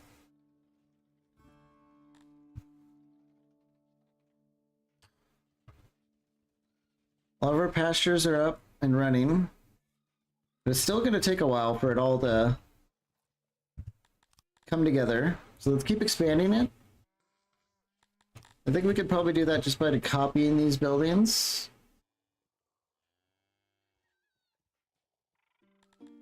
Apparently there is a very small sliver of mountain that needs to be cut away there. Easier to cut away the mountain so I can be lazy.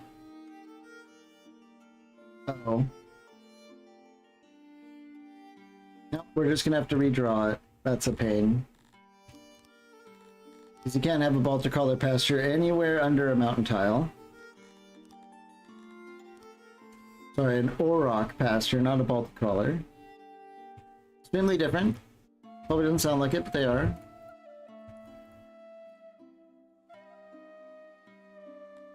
Okay.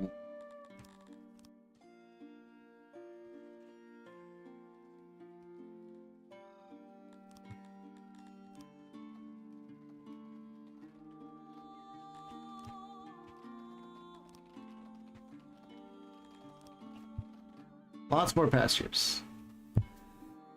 Something is happening to faraway Garthini hides. The prices of things like ordered meat are on the rise, a sure sign they are having some difficulties below. While nothing definite is known by non-Garthini, it is likely either an epidemic or a case of digging too deep. Sounds more like a precursor than anything.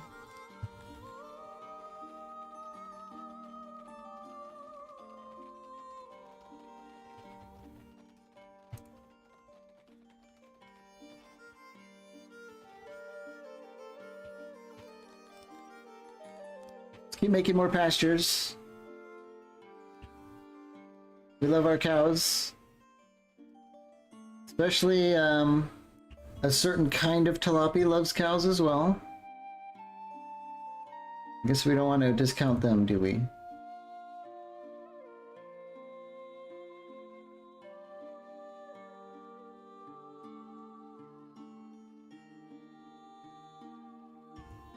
Kind of like fill in the mountain a little bit here. This isn't gonna work. Let's get rid of that tile.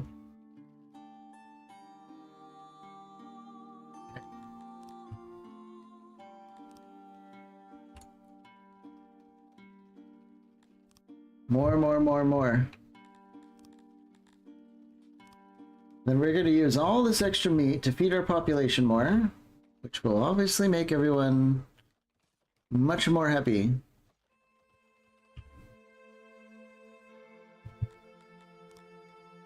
And one of the reasons I'm doing this is we're bottoming out on leather like crazy.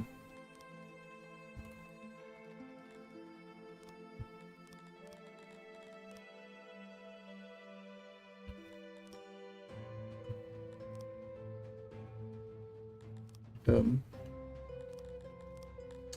Keep building roads, get it all linked up. Make it easier to run around.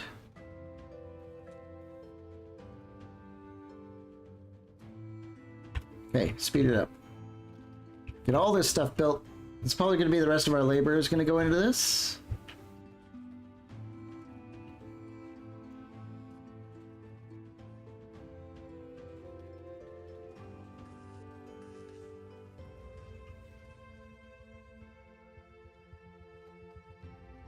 Might build some like logistics depots around here and stuff to be shipping the meat and the leather everywhere.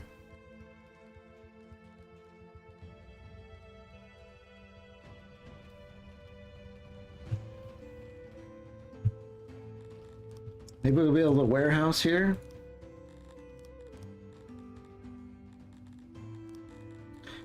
Logistics warehouse. We still have quite a few pastures we can make, so maybe the warehouse should be like right here.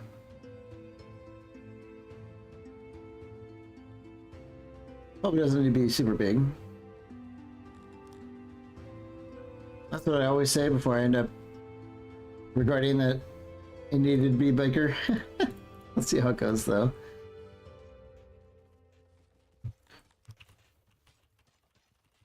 It's a crate, so we're basically going to store only meat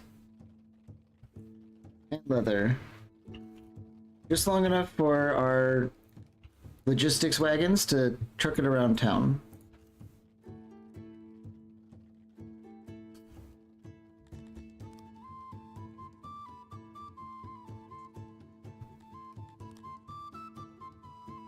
Maybe we have like a more of a special entrance in here. We'll lose some crates, but not a big deal.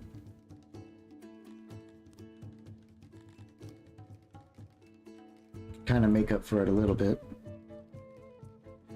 There we go.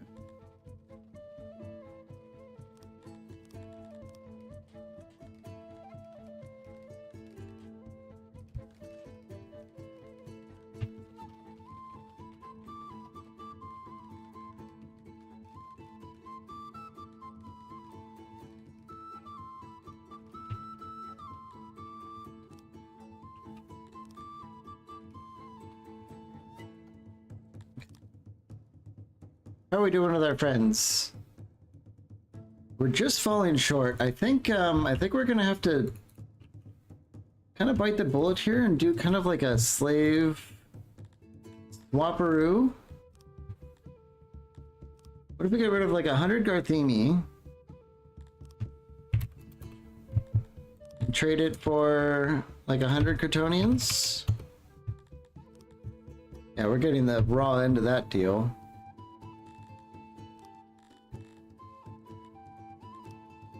So we need to sweeten it up a little bit.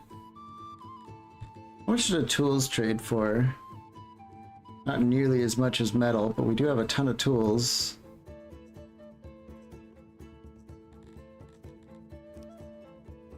We could do some bows and arrows too.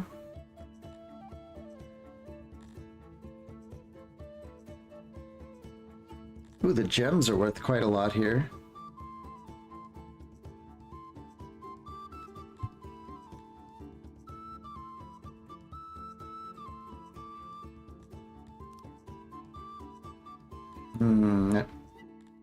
Well, I guess we can get rid of some of our opium.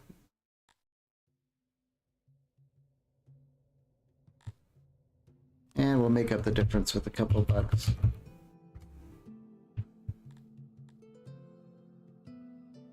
Okay.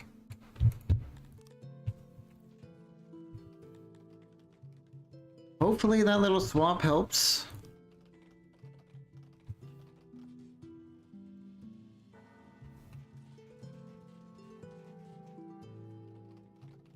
Definitely going to hurt some of our mining operations. I'm not sure which it's going to pull from first, but we might be okay.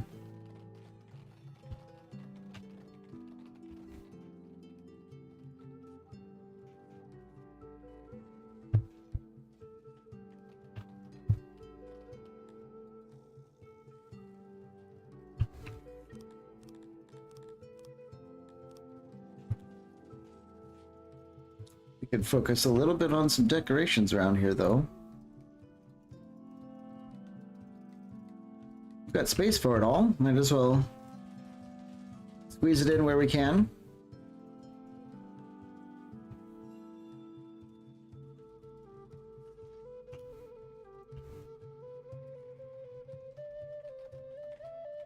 Yeah. Have that kind of a boulevard here.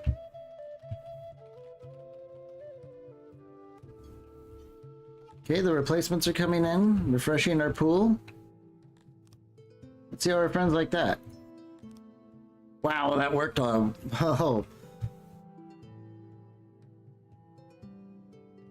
Oh my gosh. Just, we still even have a population of, well, you know what, I guess I won't complain too much. Get that trade agreement going. Oh man, we need trades so bad. What can we offer? Let's give them some gems. Sweeten it up with some metal. Guess we could part with a couple of our jewelry.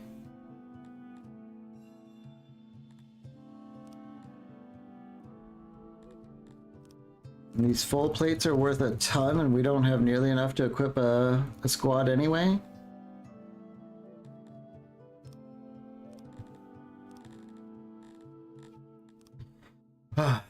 We finally have the trade.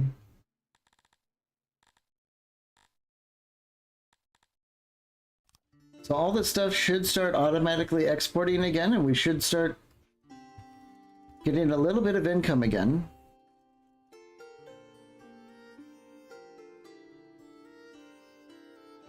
Yep.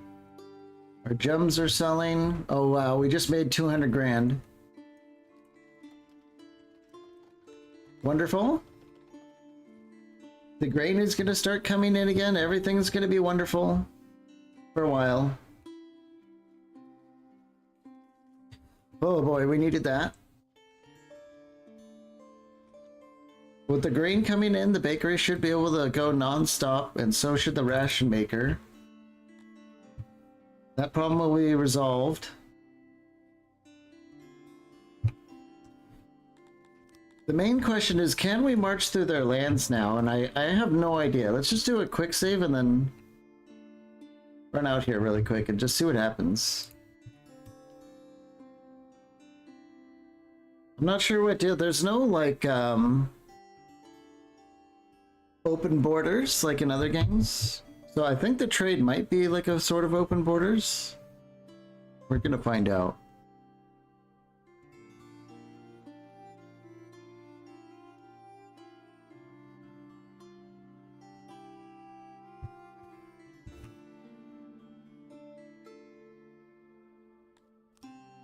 Oh wow, they're giga pissed again.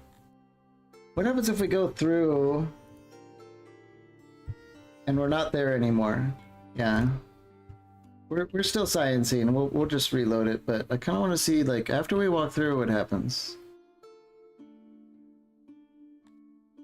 Uh-oh. Their town comes out and attacks us. I don't know if we can fight these guys, but I guess we'll science this battle too. I kind of doubt it because we're only one squad against a bunch of garrison, but you never know. We actually have swords and shields and good training. We might actually win. And they're just straight up militia.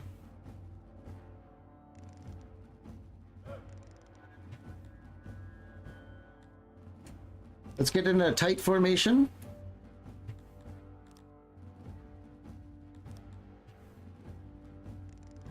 And we're just gonna go after him, I guess.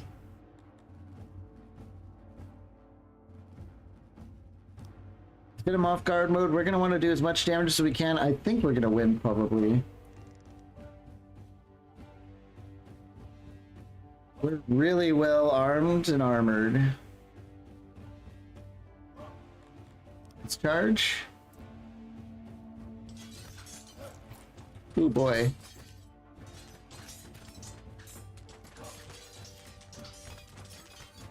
What are we doing? It's kind of hard to tell. Everyone's like knocked over because of the charge.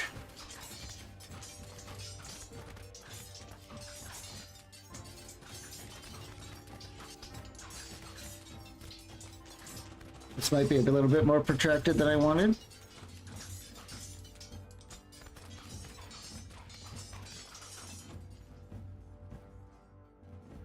Where's the... Oh, they're gonna start going for the rear here, I think. Let's see if we can form up into a denser formation here.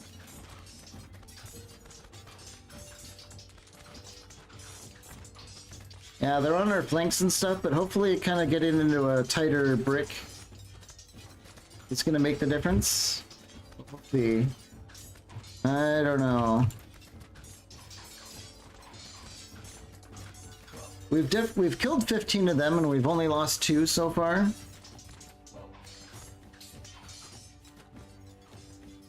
Our formation's a little bit panicked. They're not too sure what to do because these guys are also behind us. So we're kind of fighting like totally surrounded. We don't have things like Shiltron formation or anything like that. Maybe that'll come in the future.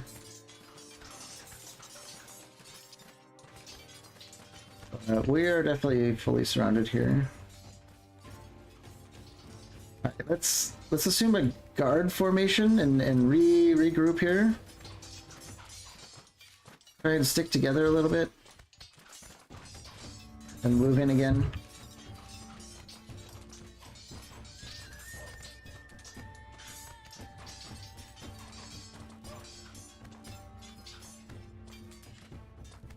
Morale is it's okay for now. Let's speed it up. Oh, that might have been a bit too much. This is going to be kind of like a grind because we don't have any ability to really maneuver too much. And we're too well trained to just let these like annoying dudes like destroy our flank. Oh, we might win. Let's pivot on this smaller group and go after them. We can run them off.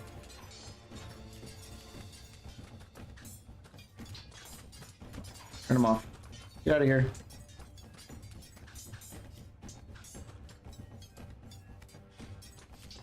They're taking damage now. Come on.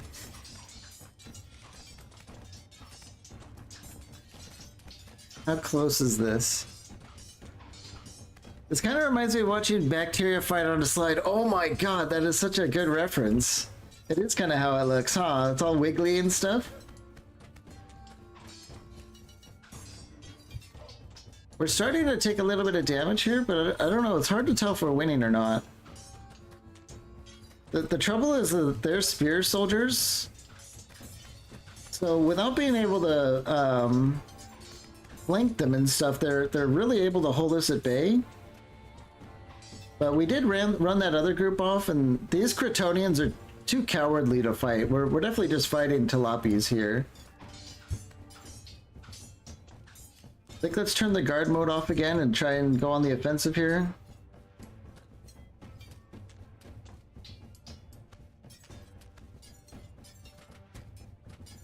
Yeah, it's really hard to kill them when they've got spears and shields. That's like the entire point of a, you know, a shear and spiel combo.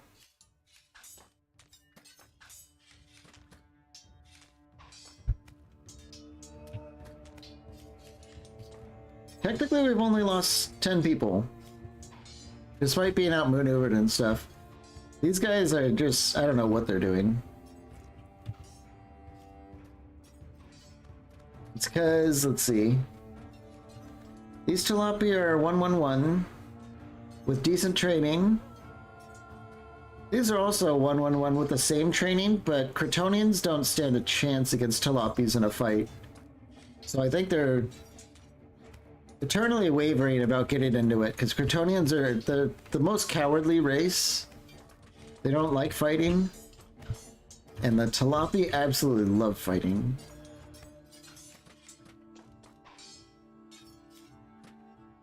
Which is another reason why this is taking a while, is because their Tilapia are not going to back down easily.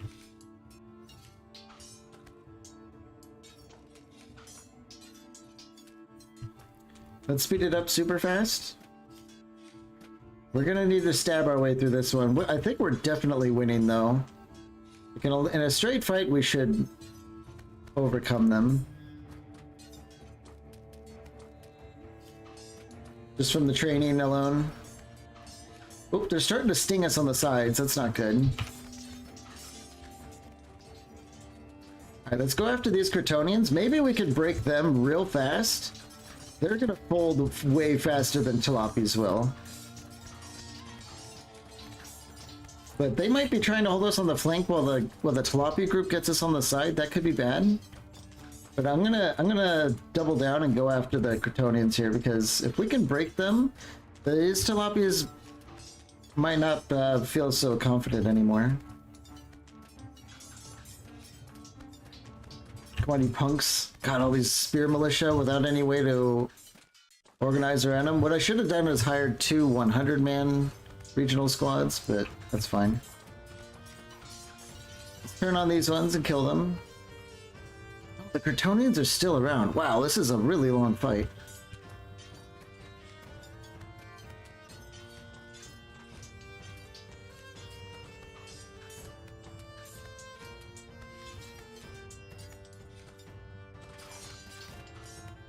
Aha, there it goes. The Tilapias ran, which means these Cretonians don't stand a chance.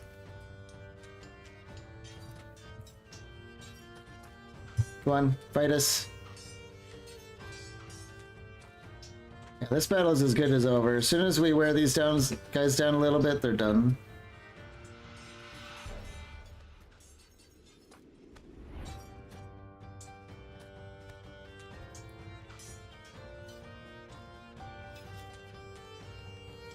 What if we go to like a loose formation?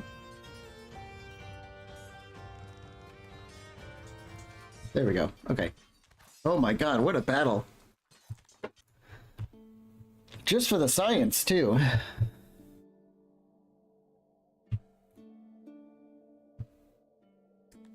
Let's just release them. And press on to the city. This is all for science. Let's see if they're still angry. Yeah, they are. The question is does it... like, how long will it take to recover?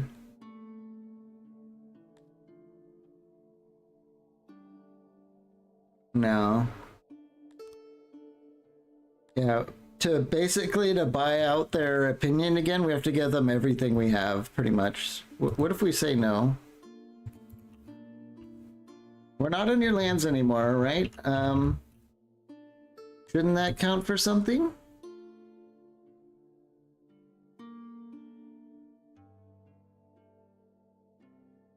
It's going down. How's it? How fast though? Not very fast.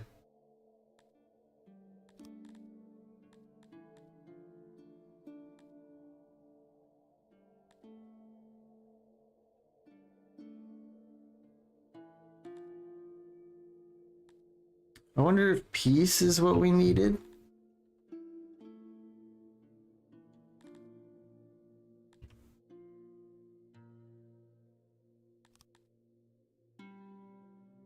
Yeah, it's going down super slow. I don't think we should let it ride. I think we should just reload now and see if we can do the other. We learned that it takes forever and trade is not the right policy.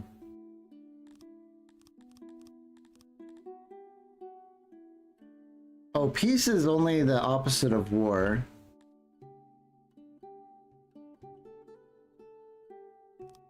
It's probably the colleagues button, become colleagues. You will trade at an increased discount and also pledge not to attack each other and respect each other's sovereignty. So that probably gives us the ability to walk through their land.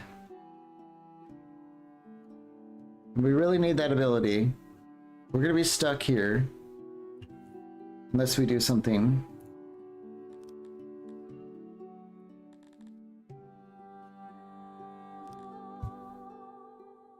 We need to give them like basically 1,000,000 denaries in stuff. Can we even get close to that?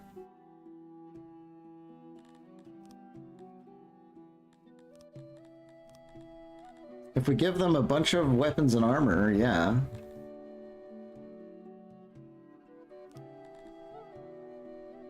Which I'm not super opposed to, because we can always make more, but we have one group that's already equipped and able to make plays out here. Of course, we're gonna have to do that battle again, but if we can actually do it, let's sell all of our full plate. We're a long way away from ever being able to use this, and it's worth an insane amount of money. Let's sell some bows.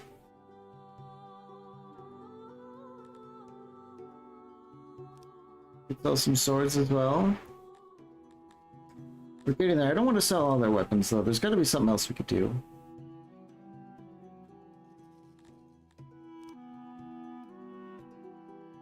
Metal. And we can make up the difference with the denarii.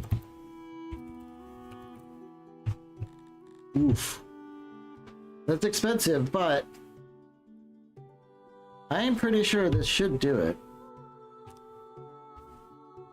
Yeah, and now we can trade with the people one step further away from them, so we get even more trading options, because I think this means that we can project through their lands now. So let's go back down here and do that whole thing again. We'll just do the whole thing on gigafast mode.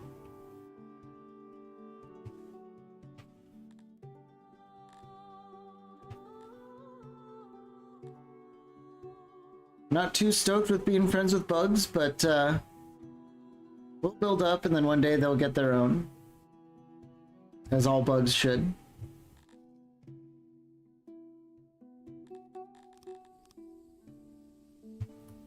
We're losing knowledge because we don't have enough leather to upkeep the oh, we're full of shields though, so let's just go back to furniture. So some of the neighbors of our neighbors are finally reaching out to us because they see us now that we've become colleagues. I guess they're sending us some gifts. Okay. Thanks, bud.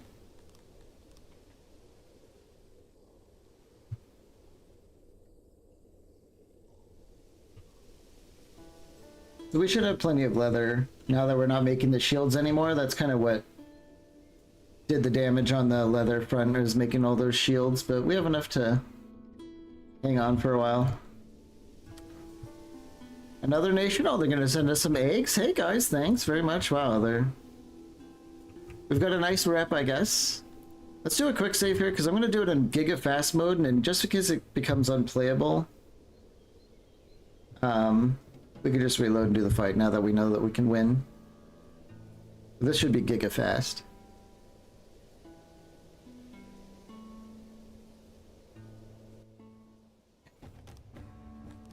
Do the tight formation. Where are we? Okay.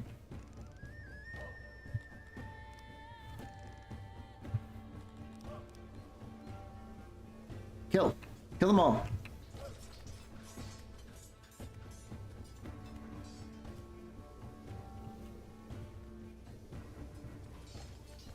Okay, let's kill these tiny groups. Run them off. Get out of here.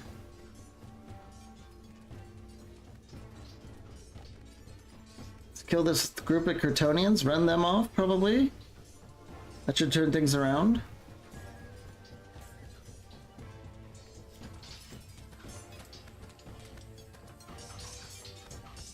Yeah, without having another group to do any kind of maneuvers here, it's just front, and pretty sure this is probably how long it took battles in Antiquity too. If you didn't have too many people to actually make anyone afraid, you just kind of stood in a line and stabbed at each other.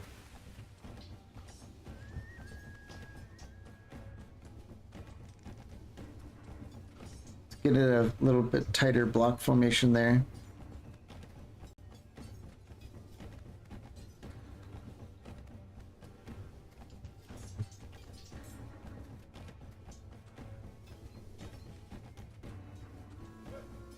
Oh my god.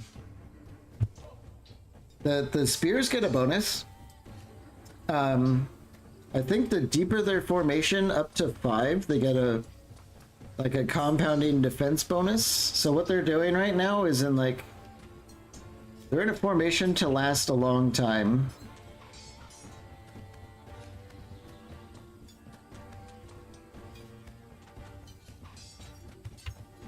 Let's see if we double press for 250. There we go. Okay. Almost the exact same numbers. I think we lost a few more people this time, but that's fine.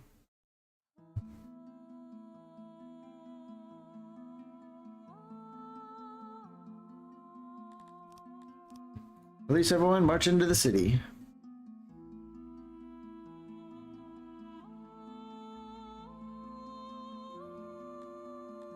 And we're gonna just straight up occupy it.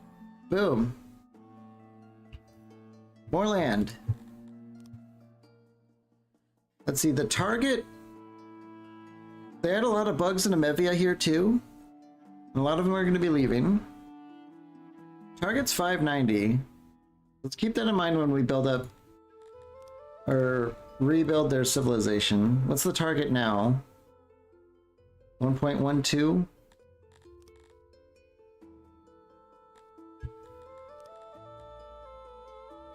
1.23?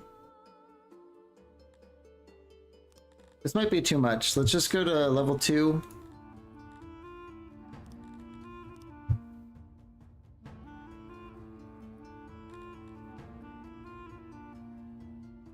And we'll leave it at this. The population's about to collapse overnight.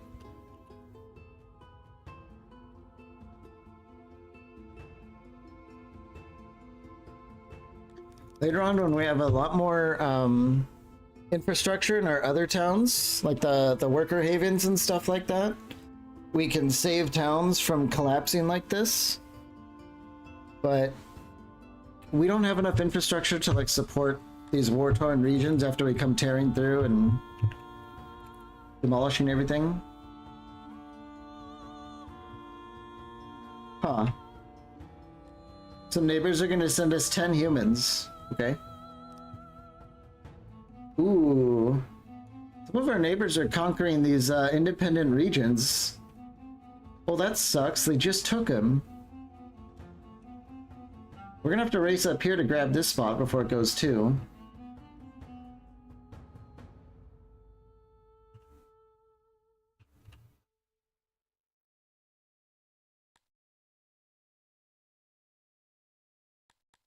In 3 days, this group will recover. This is why I like the regional armies. When you take casualties, you just wait a while and recover from like a global pool of recruits. We should have a decent pool of recruits because we've got some extra Tilapia cities here that are well forested and stuff, so they're pretty happy to move in here.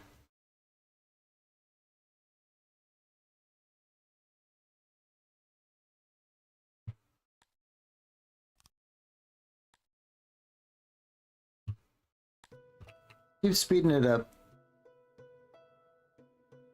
Yeah, Tilapia population's collapsing. Huh. He's asking for a bribe? Excuse me, I'm not sending you 122 million denarii. We don't get a penalty for declining that, though. Wait, what? We still have a trespass penalty?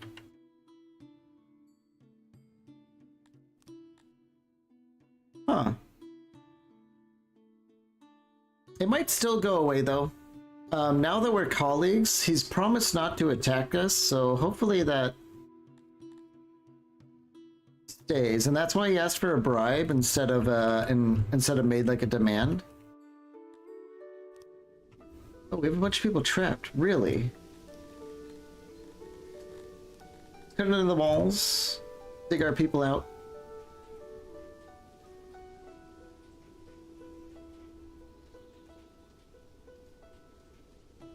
Do it.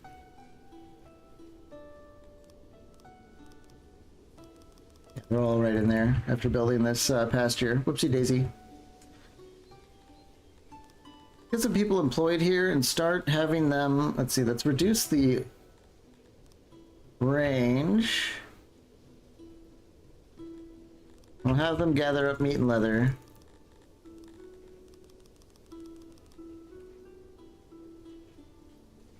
We're not gonna have a whole lot until the cubs grow up. Automate all of our Auroch farms. There we go.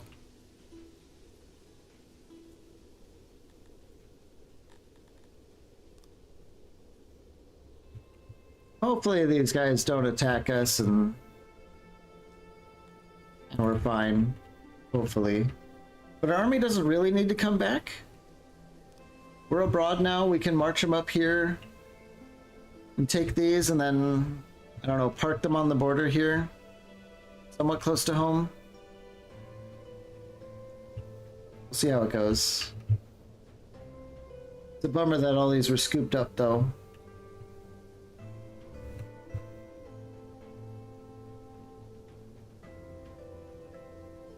Okay, so there is a current amount of 648. If we build this up once, build that up, the target will be 494.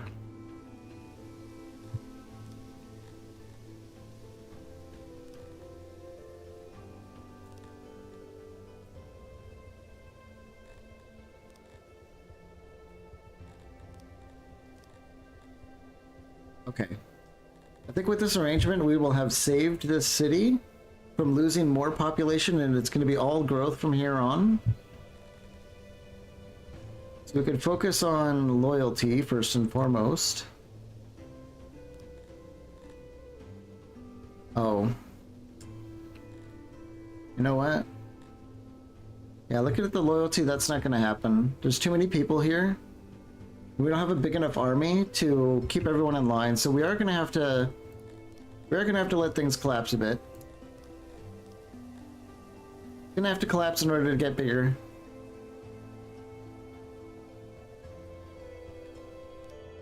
I don't know if this is enough, so we're just gonna leave it on this.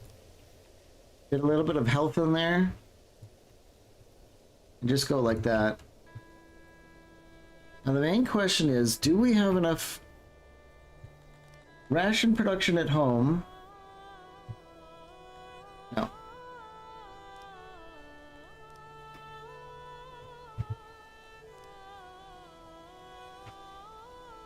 Yeah, we might be in trouble with these guys. Our flattery is not working too much.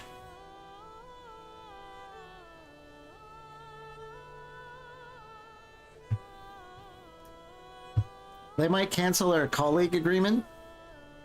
We'll see how that goes. They have to cancel it first in order to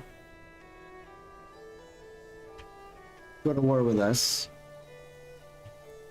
So if we can just not piss them off with any more trespassing, we might be able to ride it out.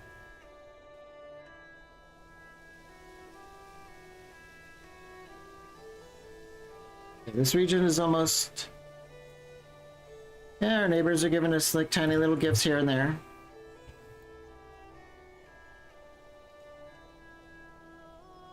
Okay. Yeah, we got it just right. The loyalty should start to grow again. Let's get a fighting pit in town.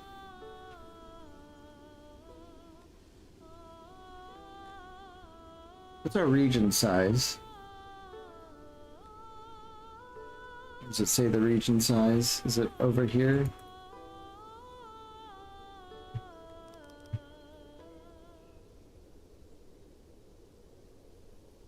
It says the region size somewhere. Area 100? Is that correct? No, it's area 100 too. It's usually obvious. I'm just missing it here.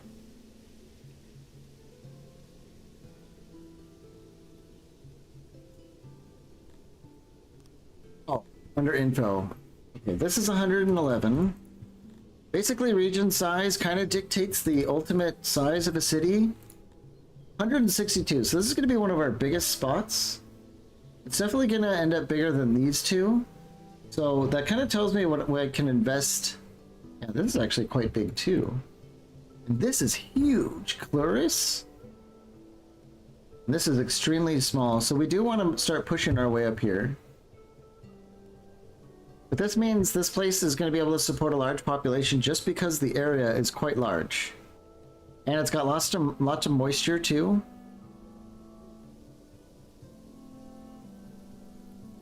Yeah, they've gone from colleagues to trade partners. I can't believe there's no open borders. That's kind of wild. Either I'm doing something that's... Oh, you have to be in an alliance. Armies can move freely in allied territories. Wow, you have to be really, really close, huh?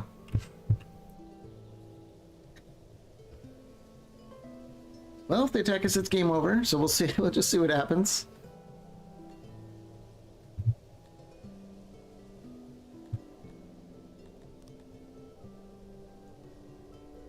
The trespassing is going down, though. So maybe we'll get another chance. I don't know. We'll just see. We built really cozy in the mountain. That's kind of what happens. Anyway. I was thinking about getting a workers guild here. It's kind of expensive, but this will provide more workers for these cities, which will in turn be able to turn around and send more home, or we could use those workers to build workers guilds here to send more workers over here. It's kind of like a whole thing.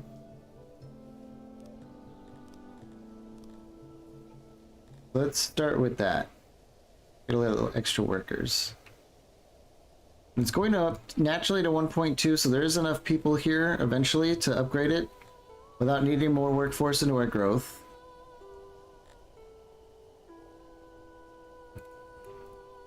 Now we have enough workers here, just barely enough to do more activities. What was the area here?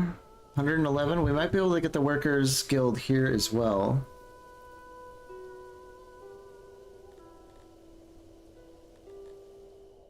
Though the main concern is trying to push through to the 2400 mark, which is very difficult.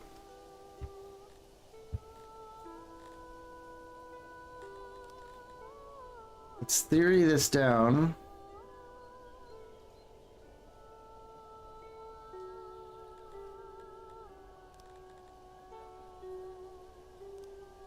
Ooh, okay, we need the ale house for sure. I think we could get away with not having a fighting pit. The ale house is doing most of our loyalty. So we need 5 more people. How do we get that?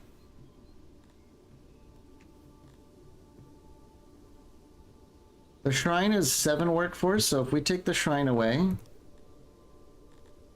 we have enough workforce to increase our growth, which should get us to a point when we can get to a level 5 city, which is a huge workforce boost. So we're kind of retooling things a little bit. Because if we don't get eaten by our neighbors, this will be a big power move that we can move between these 2 cities and start getting workforce up in both of them and catapulting our economy on it. Although I don't like these loyalty projections for the future. It's looking a bit sketchy.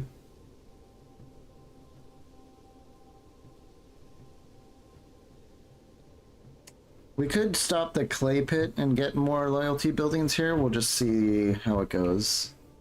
We need the growth more than anything.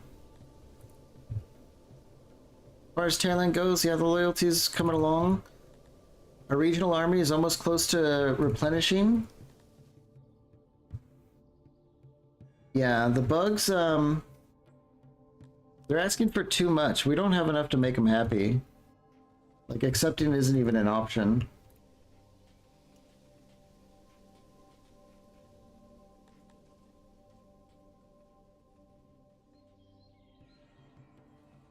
We are positive in our ration making.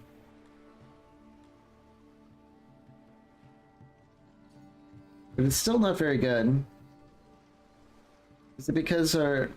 Let's watch our grain here. We might be burning through the grain too fast and might need to increase how much we're importing.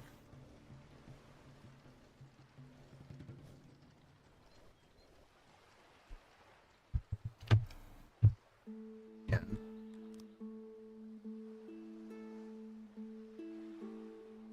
If the only way to make peace with them is to give them everything we own, in which case we will never be able to go through their land or anything, this might be the end of the game. But the trespassing penalty does keep going down over time. Maybe we can write it out. I kind of feel like we're not going to be able to, though.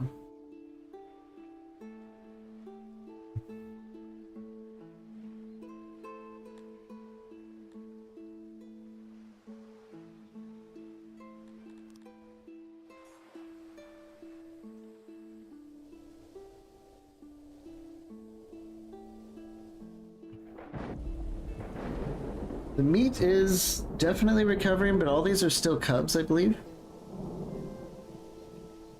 Yep. They've canceled the trade partnership.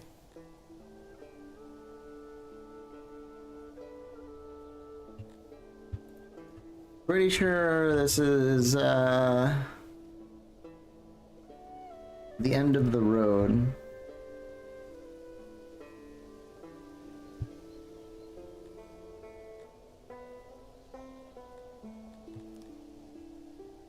How much jewelry do we have? 28. We're barely neutral on the jewelry for our embassy.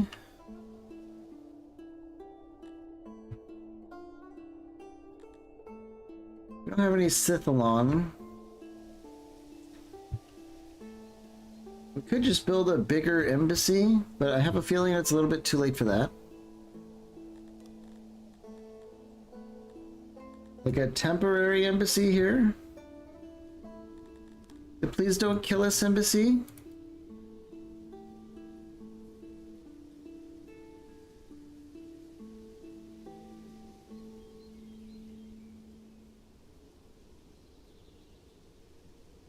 Something like this.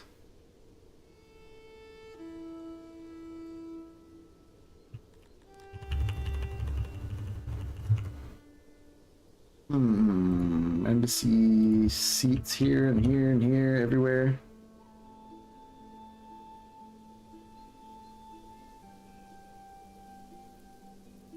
$68 employees at the embassy? Sure.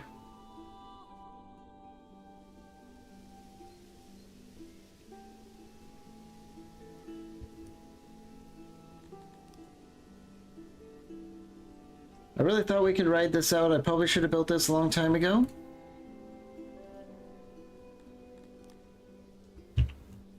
Guess we won't be able to. We'll see.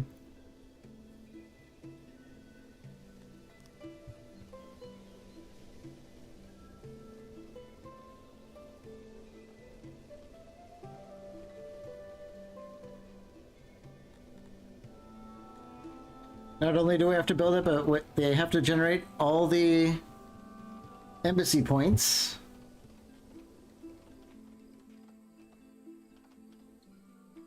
But who knows? Maybe as they generate points and as our trespassing penalty goes down, we accident at the old lumber yard. Maybe it'll all sort of barely equalize and we can recover our diplomatic position. Yeah. Let's see, not being able to trade through them is bad enough, but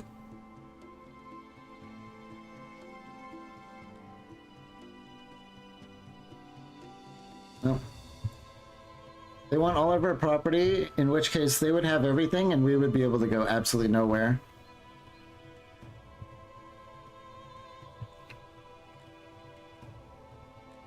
We'll see if they're gonna make good on their threat. Maybe maybe they'll just kind of ignore us. Somehow we're even counting as a rivalry, but that might be just because we pissed them off so much. I'm not sure.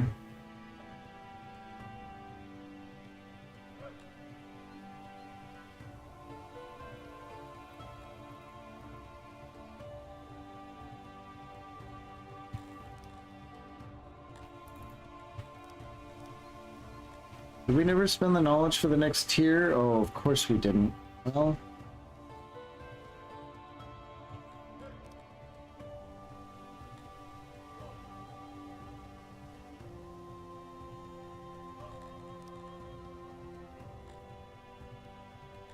I basically have it on fast mode to just see if they're gonna kill us or not. Well, that trespassing thing, I wonder if this changes depending on the race and the leader. Like, some don't mind too much if you trespass, and some just lose their minds. I could swear I've walked through lands to do this kind of stuff before and it wasn't a big deal. Yeah. Well, that's the end of the game, I think. Let's see. They have an army of 4,000, so they've gotten 3,000 more soldiers since, Where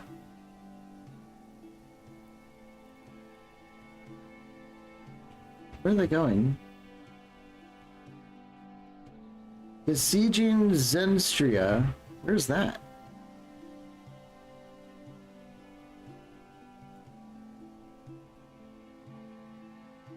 Zenstria?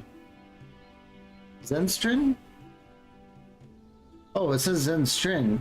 So they declared war on us and they're running off to fight these free lands, which is a little bit odd.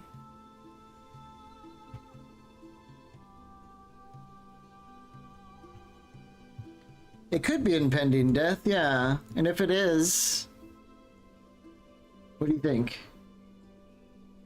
We can reload or play a different species or just sign off for the day and play a new game tomorrow. Yeah, the extortion debuffs on top of the trespassing now is brutal. We have a crap load of ambassadors though.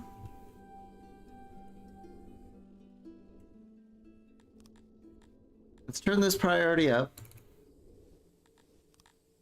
We might be able to generate like an insane amount of ambassador points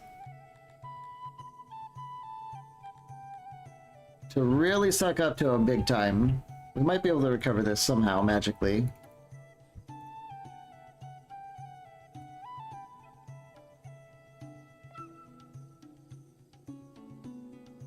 Yeah, their army's just leaving, but they could just turn around and absolutely smash us. There's no chance in hell, there's no shenanigans we can do to beat 4,000 people.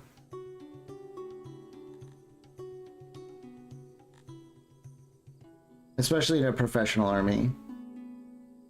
Maybe if they were like mostly unarmed and stuff with our militia, combined with our regional army, maybe we could do it, but yeah, I don't think so. Well, we might be able to turn this around though. We're generating like an insane amount of embassy points that we're sending over.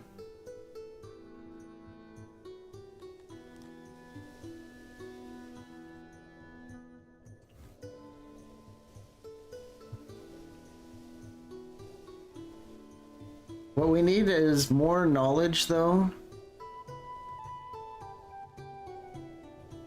So we might need to build another library.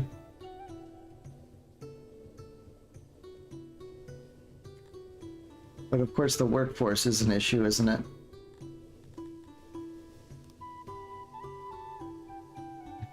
We could try and cut another deal for workers.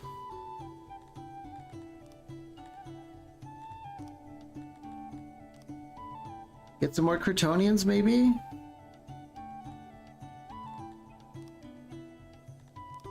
What happens if we get like another... Hold on, let's check our... Submissions at 105? Ooh. We might just need to wait for like a generation to come up and go through the schools, and then we might have enough people to work in the library. Let's crank the priority on the library and the lab. We don't want these to lose their workers and then lose the technology that we've gained.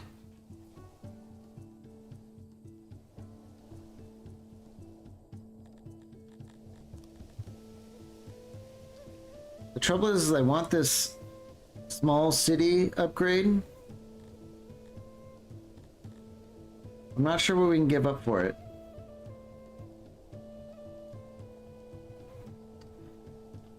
Now, the small city upgrade's too important. Let's build another, like... Ooh, this is kind of cool.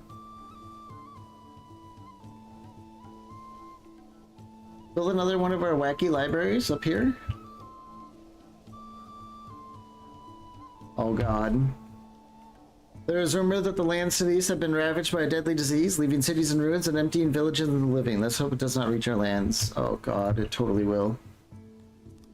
If that disease hits... we're in major trouble.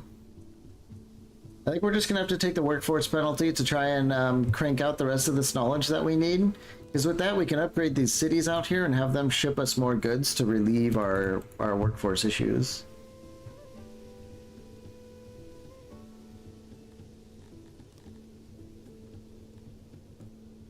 Point 2, yeah, they're getting there. This is ready to develop. And the next stage is it gives us a huge amount of workforce, and we can actually crank out tons of resources from here, and that would be really good for us. How are we doing with them? Peace?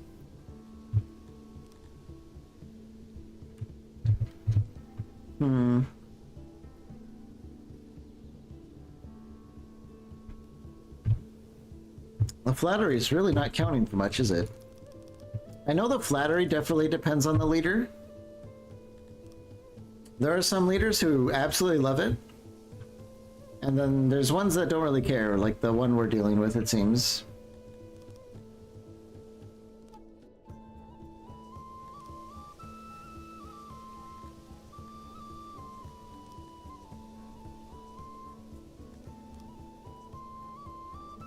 He's warlike, cruel, and lazy. We could try and assassinate him. You know what? Maybe we're at a point when this warlike, cruel, and lazy guy, maybe we've had enough of him? 7% chance to assassinate? I've never done this before. Now, because things are not looking good, I think maybe we can science it and see what happens. Like, what if the first heir here? Oh, he's also warlike and cruel.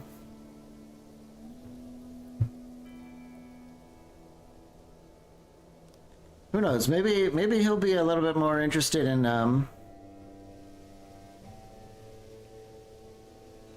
dealing with us.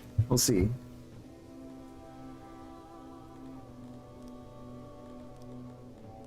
Let's keep pumping up those assassination numbers. I don't know like how often it does this. Like maybe it checks once a year or once a month.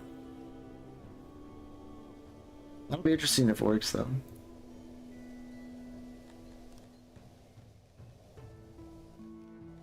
Our workforce is sort of recovering. I'm guessing that we're having, you know, some people are maybe getting better from bad health.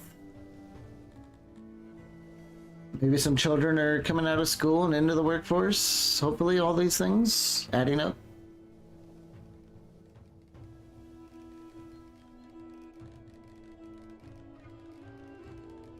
One thing's for sure is things just, they aren't that bad at home. It's just the diplomatic thing with the bug neighbors is brutal.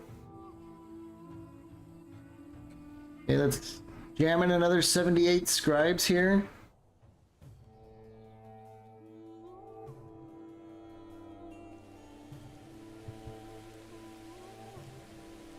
Oh no. Oh, we're in so much trouble now.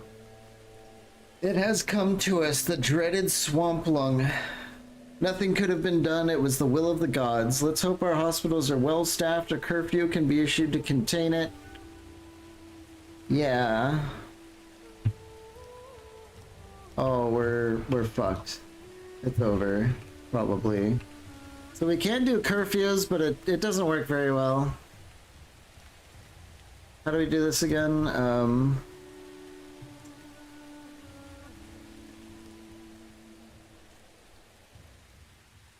I know there's a way to do it. Oh, I think it's a decree. No?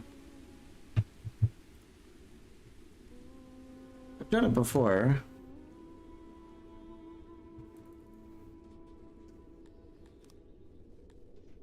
Room upgrade, O mover, assign. Where's the damn curfew button? Oh, is it law? Yeah. So this curfew thing, it says when it's active, subjects will not visit their ordinary jobs and stay home or inside except when they need to visit basic services. It says it prevents disease from spreading, but I don't really think it does. It could be maybe because I built a lot of long houses. Maybe if we had like lots of tiny houses, it would be better. And you have to toggle it back on over and over. I'm hoping in a future update they just make it so you can just toggle it on forever. And then turn it off when the issue's gone. You can see we have like 121 sick, like tons of people are gonna die. Which means our workforce is gonna take a crippling hit to it when it was already barely struggling.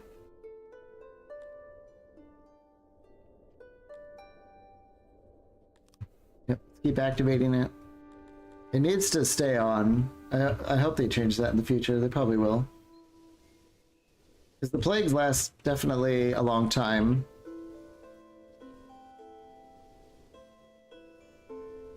One thing we also need to do is hire more grave diggers. And set this to a priority industry. Because one thing that continues the plague is bodies laying around, so you need to be constantly getting them in the ground ASAP.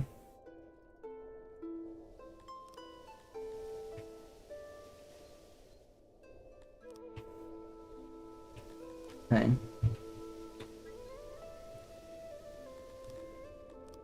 We did generate enough knowledge though to unlock the organization level 3. Bada boom. That should let us, yes, we can upgrade this city to or town to a small city, and we get 74 more workforce. Huge amounts of workforce to do all sorts of fun things with.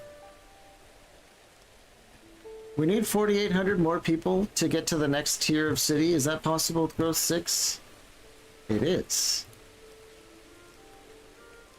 So we might as well crank the growth going, keep that going.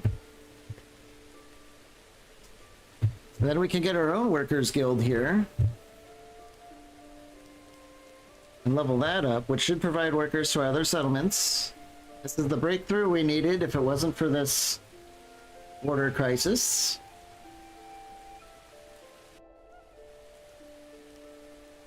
And we definitely need our amenities back.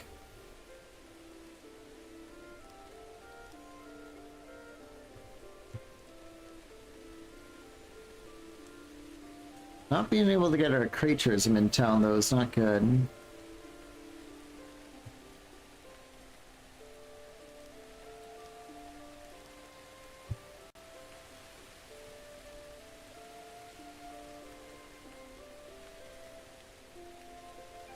These are some pretty big penalties. We might only be able to do a level 2. No, it's like about the same.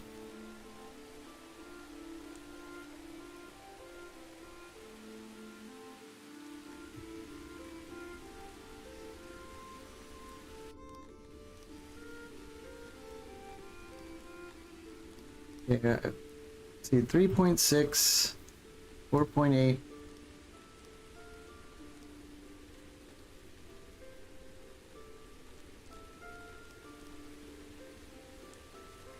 This is a tough balance here.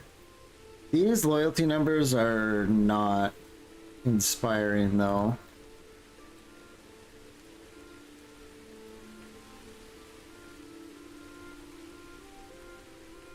It could be just the religious differences. We have the tax rate all the way down.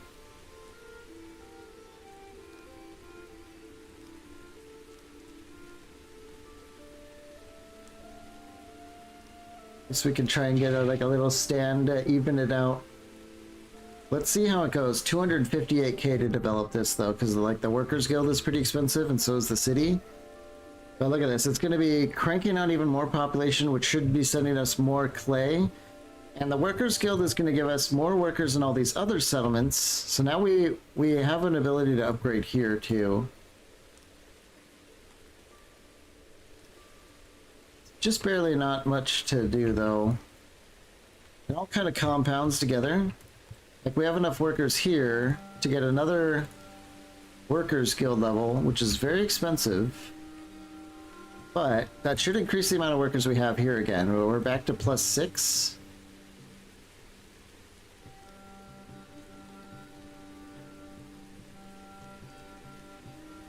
I think the trick to maintaining this city will be making the Tilapis on Dondorians happy. Dondorians, they love drinking. So I think if we lean into that more... Yeah, with these two being that happy, it should balance out the loyalty with these others. Hopefully. And we can deal with the workforce issues as they arise.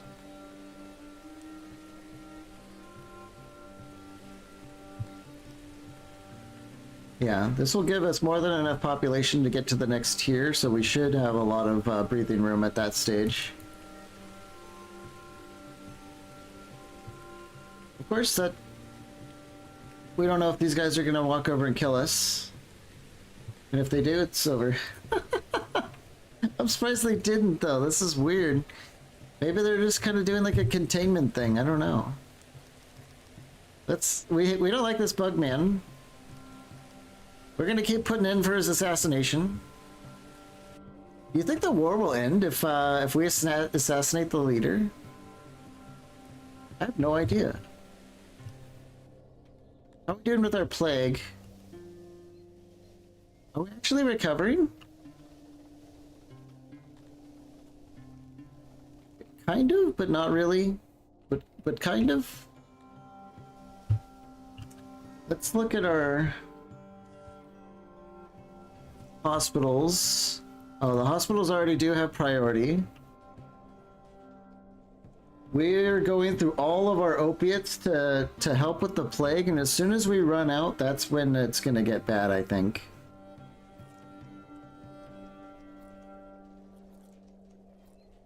The 58 services there. What about our hospital here? 42. We need another hospital here. This is not enough for the plague, and probably barely enough even for just the amount of people we have in this area. So it's time to build another hospital. Maybe we do it up here. Seems like a good spot.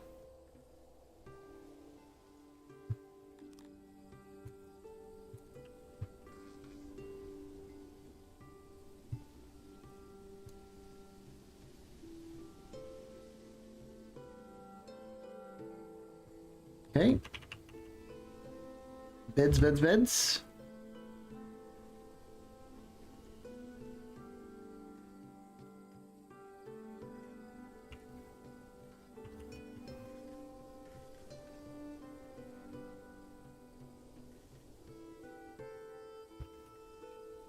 I think that's as much as we can get in here, huh? Yeah. It's still 74 though, and I think 74 is a pretty good number. Especially when we have a sick population in the 200s. We can't take care of all those people with our current hospital staff.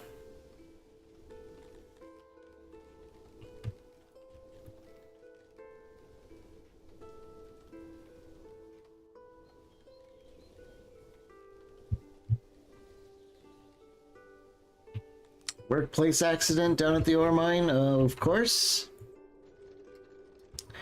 Suck it up, people. Don't you see we have bigger things to deal with?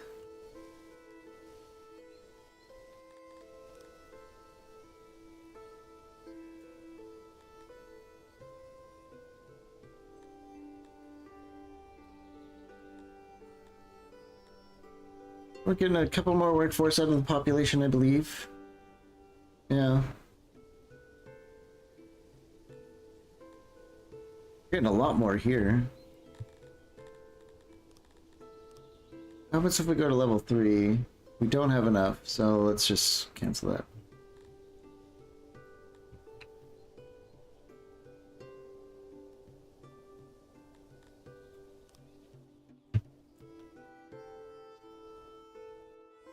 Oh boy, we need this hospital more than anything. Our health seems to be recovering though. I'm not sure I fully believe that. Graveyards are filling up big time.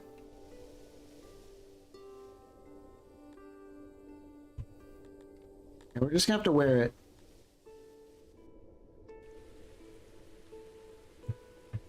Get another hospital going, that's the best we can do.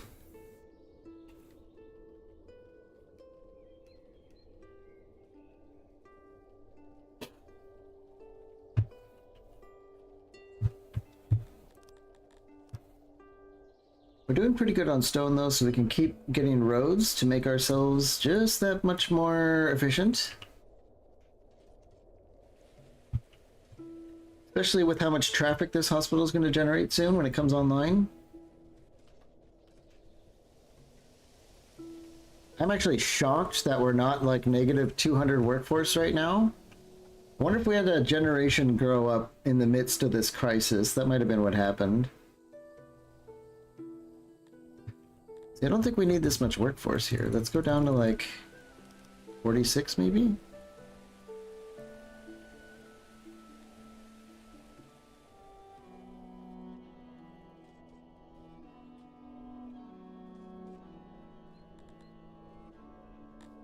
I got a couple available workers, which is great because the hospital's about to take them all up.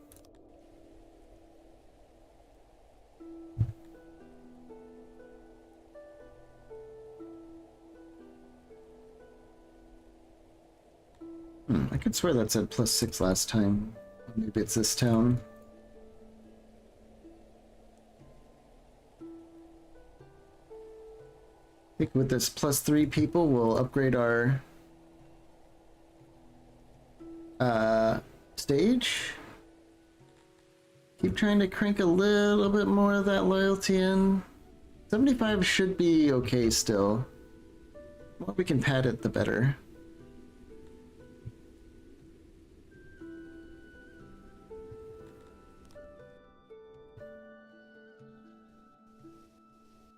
Okay, the hospital's online. We're gonna have to turn them off the opium use because they can't use it anyway. You're coming in, doing up all the beds. Barely able to stay above water, I think. Yeah, all of our hospitals are still slammed, but we are slowly eking back the plague. That was not nearly as bad. I've had some really nasty plagues, but this went okay.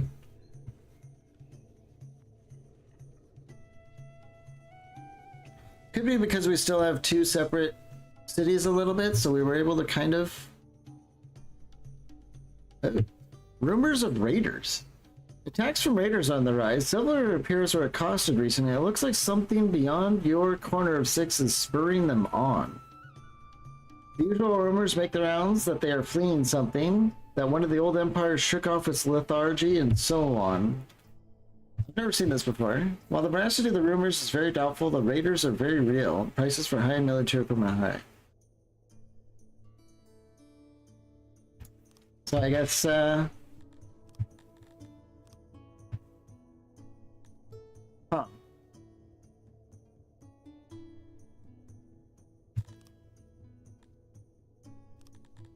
we are too poor and insignificant for these raiders to attack us, the really powerful ones, but down further on the list?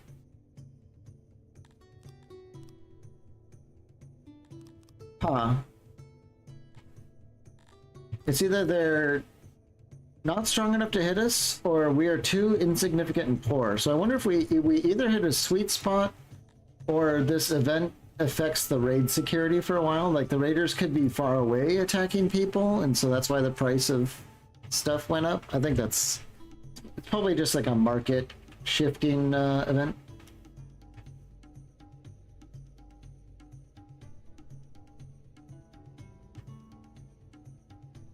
Oh, they want peace. We have to give them Tegenaval for that?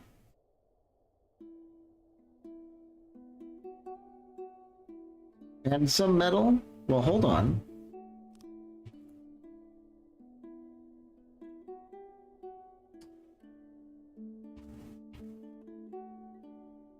Tegenaval is our weakest link. I could actually be okay with parting for this, and then we can move our army up here to take this instead. Honestly? To get peace with these guys?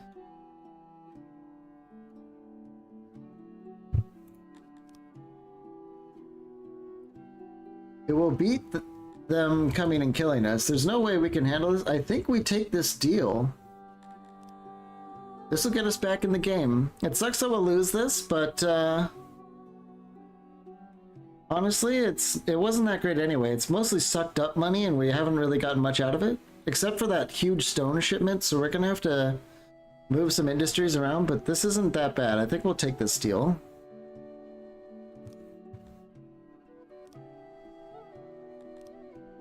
Okay, they're friendly again. Yeah, we got a big boost from the peace treaty, so I guess we're not gonna kill him anymore. Fine. Let's go back to flattering him. Oh, you're so cool, Mr. Bugman. And then you can assassinate him. Yeah, maybe we'll do that when we actually... It says it does damage to their opinion. So... I don't think I want to do that just yet.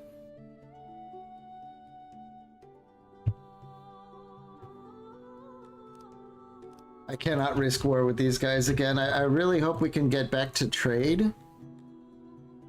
That's what I really hope we can do, is start trading with them, because we're running out of money, and like really fast too. I think these people are happy. Let's march north and take this city. Yeah, I think our little group, these are just independents. This well-trained squad can handle that. They're even getting experience now because of the last time. So let's make that play.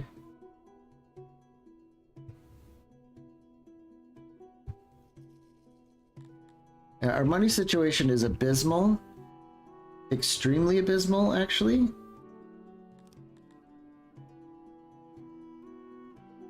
We're gonna have to wait, like, once the trespassing and the extortion things go away and the flattery goes back up, pretty sure we'll be able to lock in a trade agreement pretty easily. That's all gonna take time. Back at home though, I think we've recovered from the plague. I think this extra hospital came up just in time. Sort of get everyone recovered.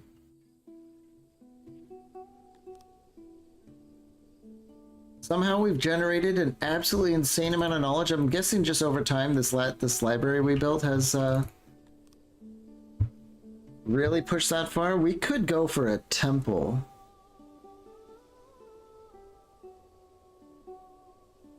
Temples are pretty fun. But it's a big damn project.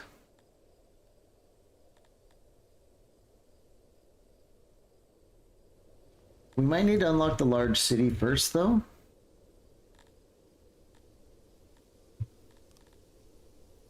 We actually have the population to do it. We don't have the denarii to do it. That's the real issue. Interesting. Wow, if we can get this place to be a large city, so many of our problems will be solved. So we need denarii. We need to invest 100 more knowledge. We're just shy of getting a temple, so we might still be able to do both.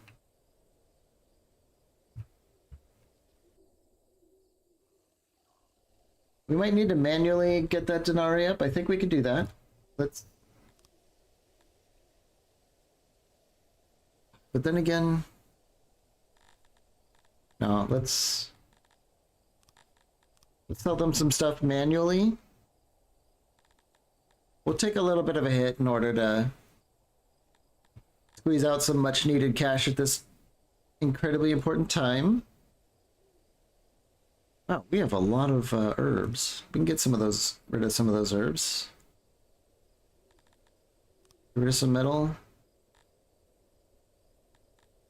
Tools are kind of selling. We can get rid of some tools. Get rid of these plate mails.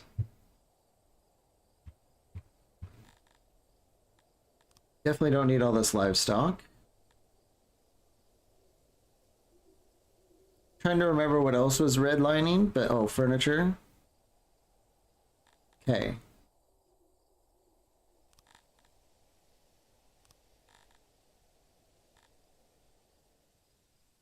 Let's just take a look at what we might be able to demand from them. I'm not seeing too much. I think we'll just go, oh, I think I want some grain. Just a little bit of grain for our bakery to kick on again. And the rest...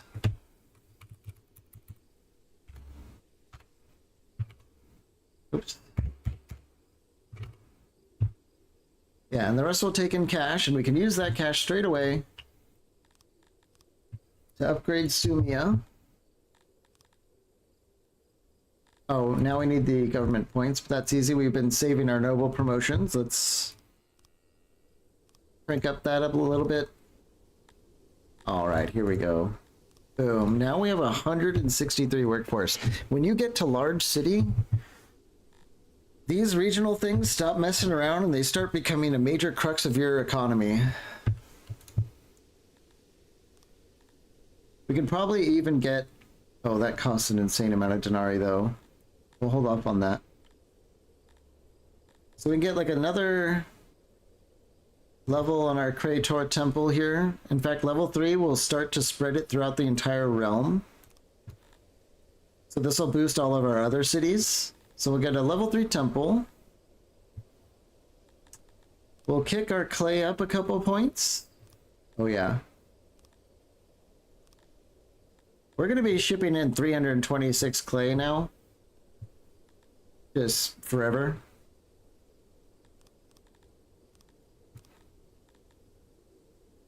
We'll get some stone. And we still have 119 workforce to go.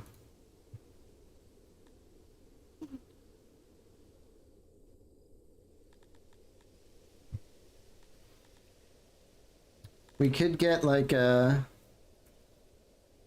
school here which gives bonuses across the entire realm. We could get Health for the realm, tax offices. I think maybe the secret police though would be good, because we are having loyalties just about everywhere. Why don't we get a secret police thing going? And then these are like multiplier buildings. It takes a lot of workforce, but if you have a lot of people in these mines and stuff, then the multiplier could be good. In this case, we're doing both the clay pit and the stone mine. So for just 30 more workforce, which would normally be a lot in this, but since this is a city, we're able to get away with it. We're going to give a gigantic boost to this stone and clay again. Boom. Kind of insane. In fact, there's no way we need that much stone. We will need that much clay though, so we can kick that up a little bit more. And we still have an insane amount of workforce to spare. We could just end up going for like the Giga Temple, which will spread craterism to all of our cities. I don't see anything super wrong with that, although I think roads would be good because we're already taking proximity bonus or penalties. So just a little bit of road helps. It's almost free. And we could end up getting just like a tax office to bring us denarii as well. I don't know, that never really feels worth it. We might just leave it like this. It's costing us over 250,000 denarii just to do this setup. We can come back later for whatever we need. We have so much workforce here, it's actually crazy. So our stone and our clay issues have basically been resolved forever.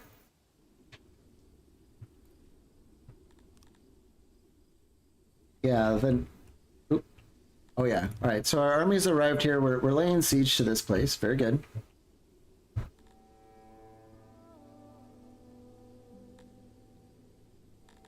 Hopefully the loyalty keeps going up.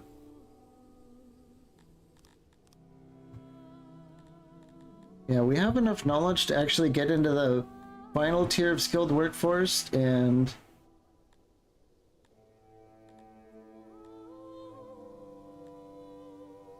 I do want to, yeah, let's get the secret police thing upgraded a little bit. It's pretty cheap to do that.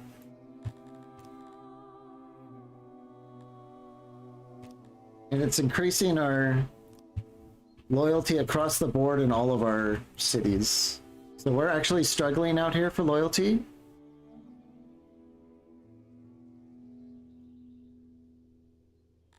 That's way more than I would like to. Splat. More people down over here. I think we might have to take this workers' headquarters down, but we'll see. Right now it's still high in the loyalty, but we're gonna have to send the army back there.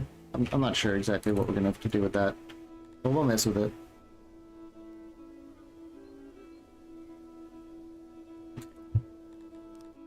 Let's speed things up again.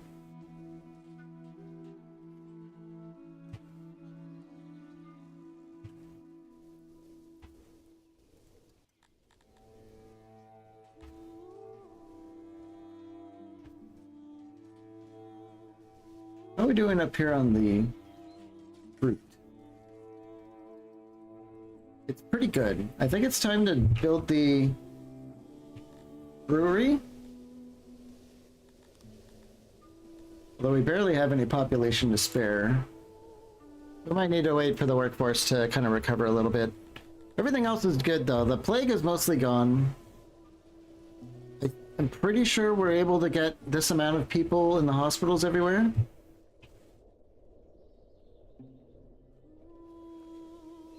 This one's, yeah, it's still under 100% load, but I think in time that should go down. This place is just slammed. Okay. But I'm pretty sure it's under control. We should see this number continue to decline, I think.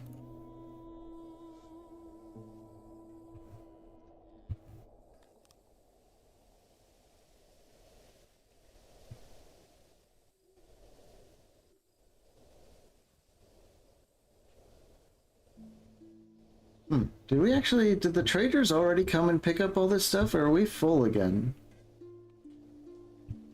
If we're full, I would like to send all that back out for more denarii.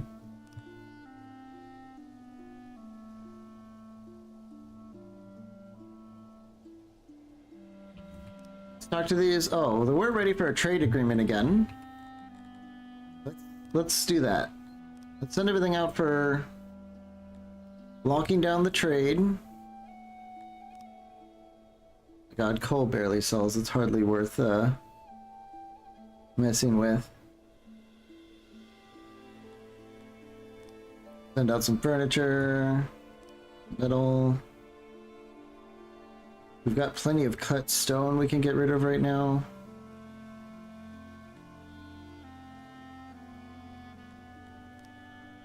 Tools. There we go.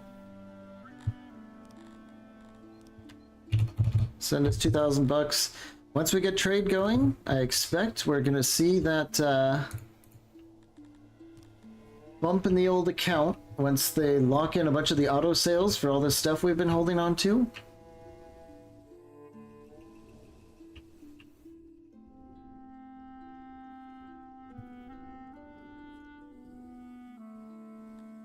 Yep, we just made like 100 grand.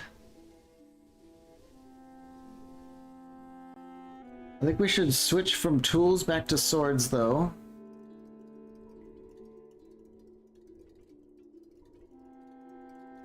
Flanks might be fun, on the other hand. You don't need so many shields for a flank squad, but we'll just go with the Falcatas. We know they're tried and true.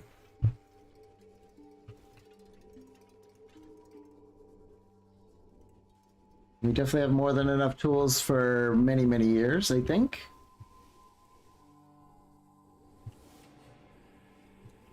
I wonder if we have more ambassador points. Yes, we still do.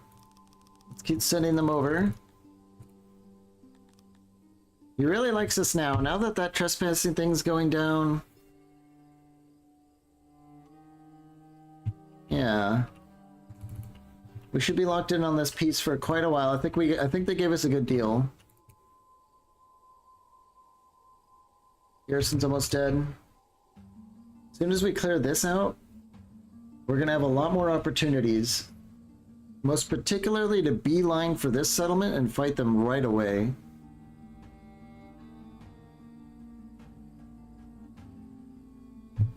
But both of these coastal provinces are quite powerful. Let's see. This is, they do ore, clay, stone. Up here they do fish, which could be pretty good.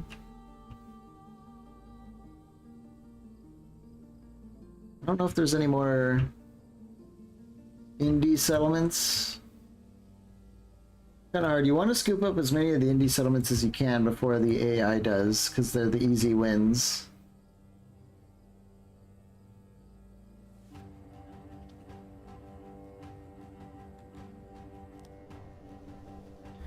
Yeah, we're so full on clay now, thanks to our neighboring city, that we can probably afford to ramp our laboratory up to the max.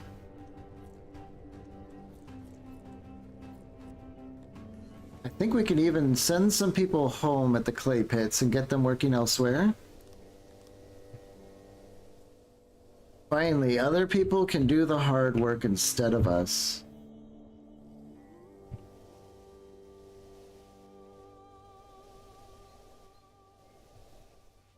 I think all of our aura pastures are finally coming online. Oh wow. We need to increase our storage big time.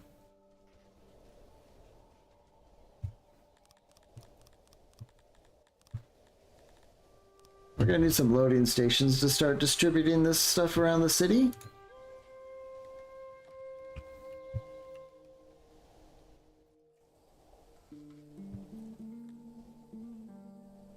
Yeah, we're cranking out a bunch more of that sweet, sweet innovation. All of our trades coming through. We're maintaining grain. I think we'll crank the import to Like really high, constantly import tons and tons of grain so that the bakery never has to stop. Yeah. Very good. Very, very good.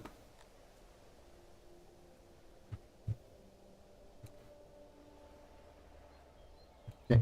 This city is ready for taking. Let's just occupy it.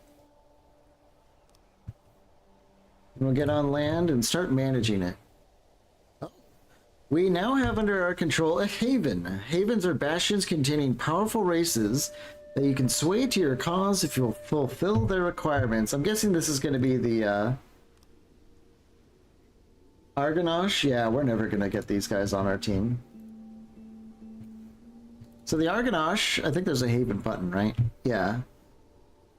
The Argonash are a very ancient race created by Eminian during the First War of the Gods. They are heavy, fast, and deadly. They do not need much, but should also be kept from work. So these are like super evil spider critter things, but they are insanely powerful. Like 30 of these guys can probably kill hundreds of enemies, but they're really hard to get. Basically, I have to worship evil gods. I have to have a ton of food, and I have to have humidifiers, which piss everyone but Garthemi off. So we're not going to be getting these as the Talapi. Talapi are strong enough anyway, but these are kind of like supplemental stuff for your Garthemi. You can have like big Titan creatures in your armies.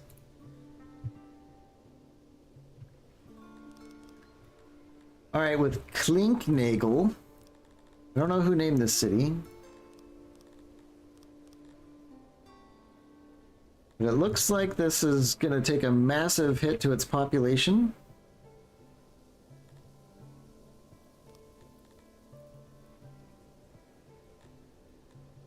We're out of government points again, so let's go back to the table. We still have a ton of promotions to give out. Let's just upgrade our governor again.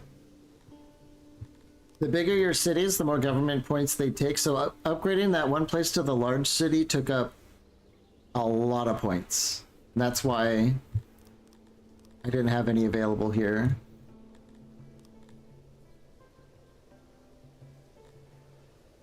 Oh, we're still losing a lot of time. Oh, it's because the biome here sucks. Okay. Yeah, hopefully they fix that in the future. So I think we're gonna need this place to like completely fall apart, and then we can build it up from there.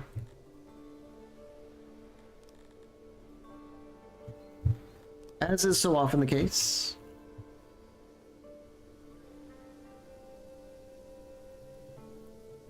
Okay. So we'll sit here, we'll wait for this place to get decimated. The loyalty will switch around for us, and then we'll build it back up. But our army took it free of charge, so once they get things in order here, we can go immediately start marching for this Clarice place. I want to get there before these Vorkia people do.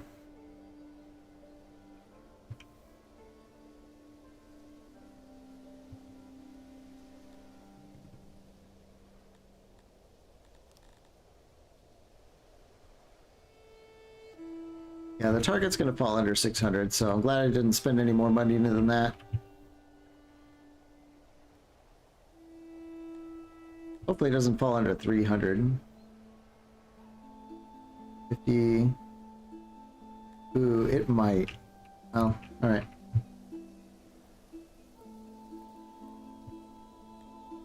One thing's for sure is that when no one lives here, they're all very loyal. It's gonna fall under 300, isn't it?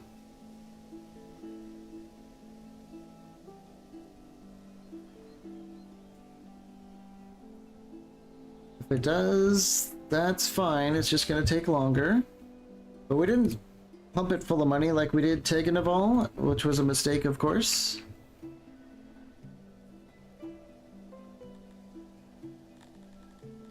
Let's upgrade our secret police again. Now, you can see it's actually making some numbers blue. It's expensive, but totally worth it. Probably helping out here a little bit.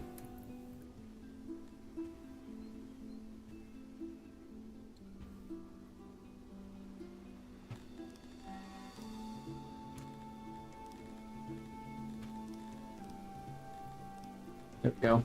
This place will bounce back now. It's all in the blue. Let's send the army up here. Hopefully when they leave, it's still positive.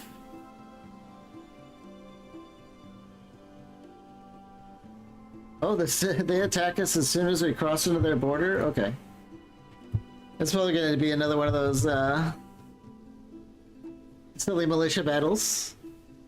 Or hopefully, we're pretty outnumbered here, but I think our group being more practiced and experienced is going to be even better. See, they've got some Garthemi weenies. Oh, they actually have experience. Uh-oh. I think our battle plan is to try and rout the Kryptonians here, because they're not very fighty. Then we try and get after the Garthemi, and then we go toe-to-toe with the Talapi girls.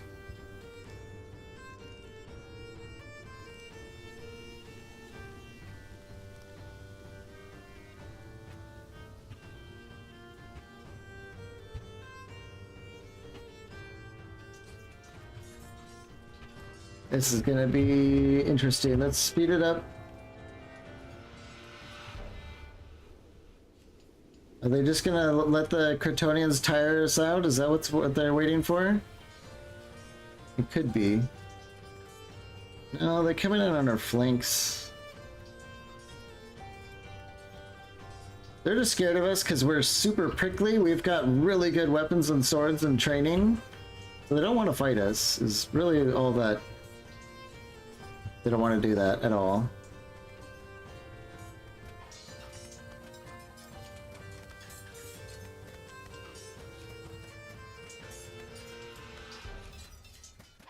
We're slowly killing them.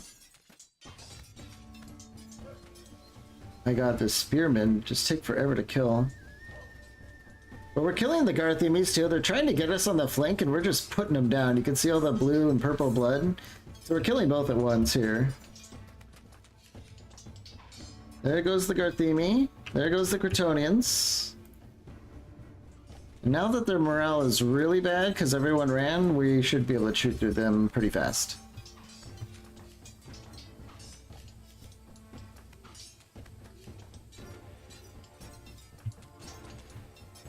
They are Tilapis. They have really good morale. They're not going to embarrass themselves, especially in front of their sisters here. Although I wish they would. Go away.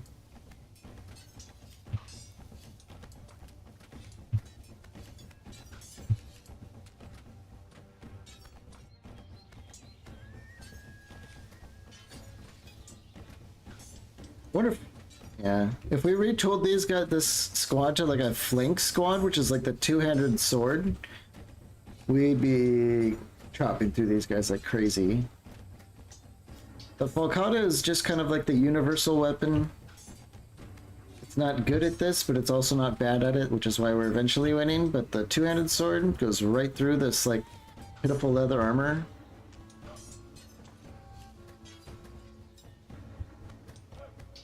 Go Bacteria, go! Yes, I'm rooting for the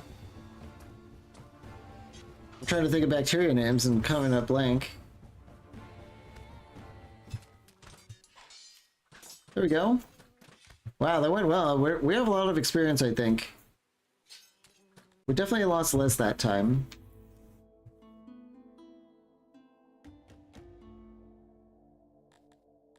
Let's just release him. Yeah, 16% experience. Not bad.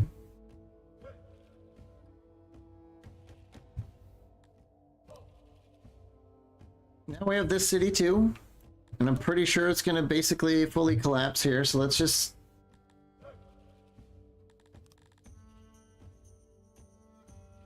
Let's just see where it goes. We'll just monitor it as it has its day of trouble.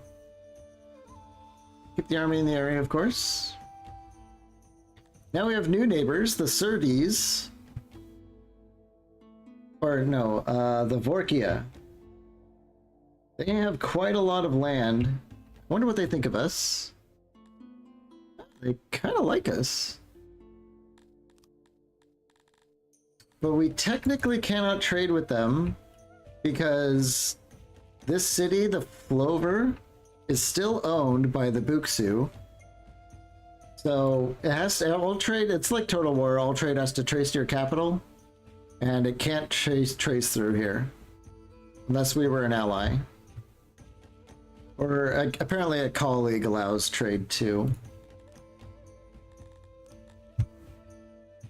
Yeah, they're definitely not eager to become colleagues again anytime soon.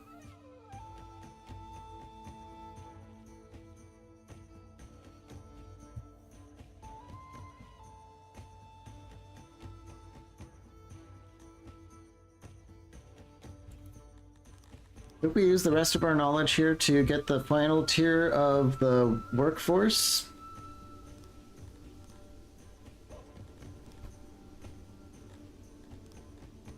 Yeah. This will give us a full, like it's 5% and then a 10% workforce penalty across our entire empire. It's huge. You can only build a limited amount of these. You can't build them in every single city and then have like infinite workforce, so you have to choose the right places to build them.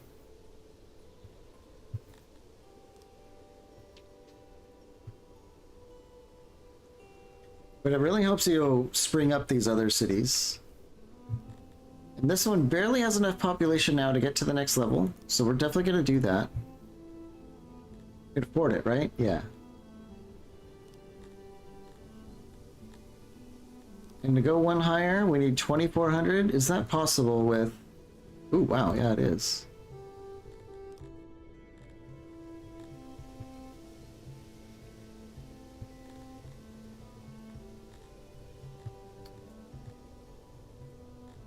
Get a bit of the old craterism in town.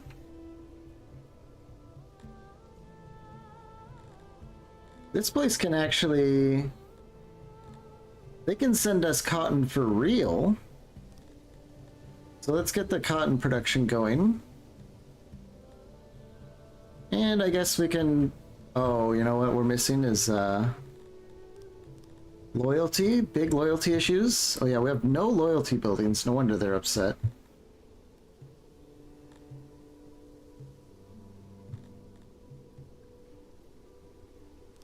Get the fighting pit and the drinking building.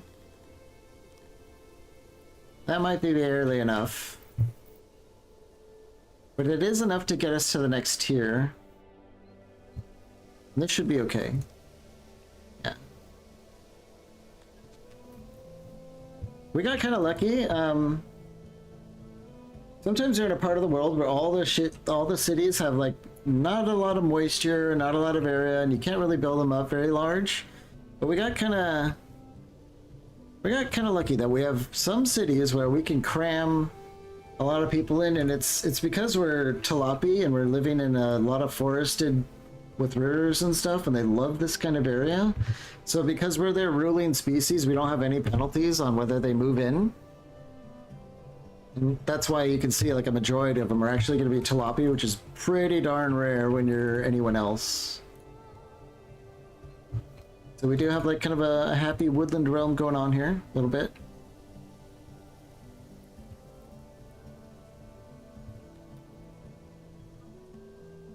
Okay, Clarus has turned around. It looks like it's bottoming out just to the second tier, so let's get that rolling.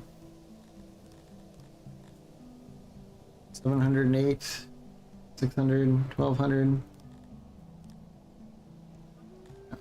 Okay.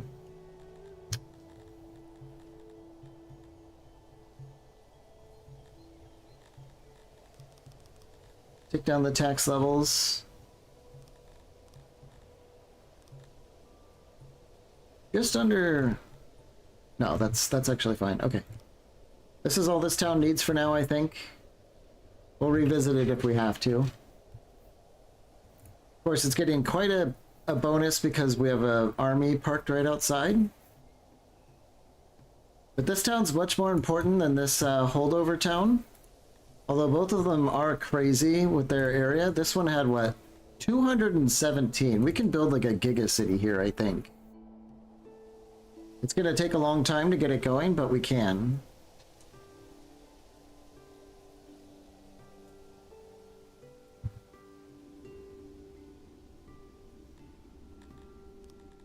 At home, we've got a lot more innovation now. Just putting a few more people into the...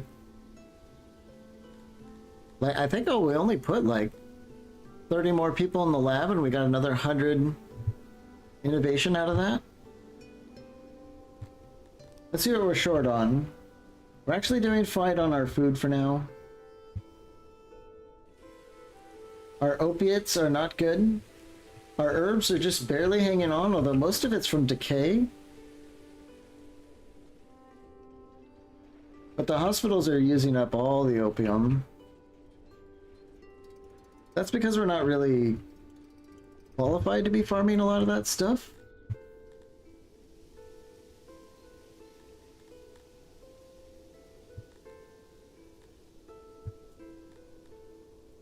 Do you kind of want to get into like metal smelting maybe?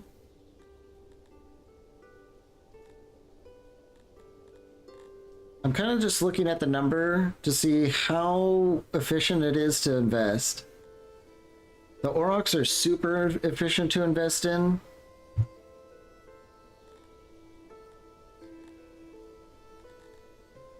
It might be time for a mechanic. In fact, let's get the mechanic.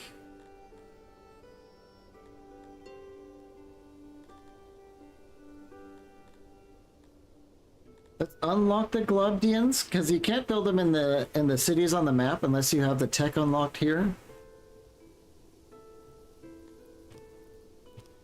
And we'll get a couple points in our Aurochs. That's going to be our main business that never goes away.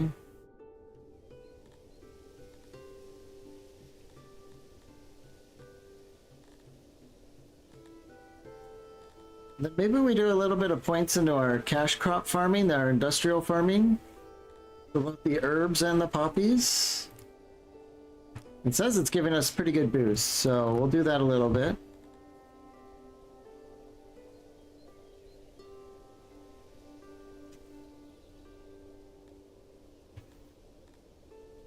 And I think that's as far as the innovation's going to carry us until we get more of it. We have a lot of knowledge, though. I kind of want to get the Grand Temple, but there's probably something smarter we can do.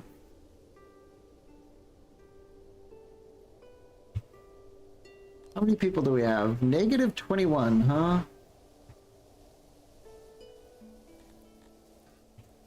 How's our immigration?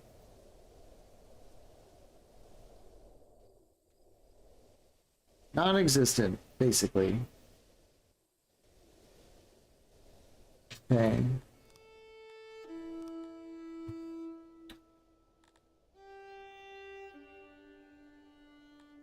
Actually, laboratories on tools is huge. Let's do that. Actually, yes. Another multiplier type thing is that you can add tools to various workshops, and they will use those tools to increase their efficiency even more. And since we have a lot of tools, and we're able to make our own, let's do that. So the target right now is 760. It's like kind of hovering right in there. What happens if we give them some tools? We'll see them all run down to the warehouse. Yeah, look at it. Oh my god. Another 150 straight away. We'll see where that goes. And this is more innovation that we can use to put back into our industries. Yeah, they just looted all the tools right out of here. Let's assign another crate to bring more in. We're running out of clothes again. And since I've noticed now, let's toggle the clothes over. We'll use the fabric since we're redlining fabric right now. On the world map, how are we doing? 1.8k, we need 2400 here, which is beyond our target, right? Yeah. This is going to be another mega city at some point. And they're going to be able to ship us pretty much infinite fruit.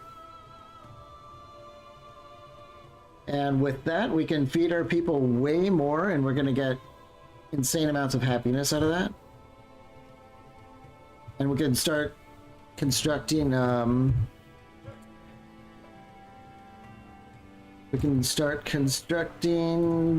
booze breweries. We'll make a bunch of fruit wine out of that and all that. It's going to be wonderful. Everyone's going to be so happy. 64% loyalty. It's still technically positive. It's just going to take a while.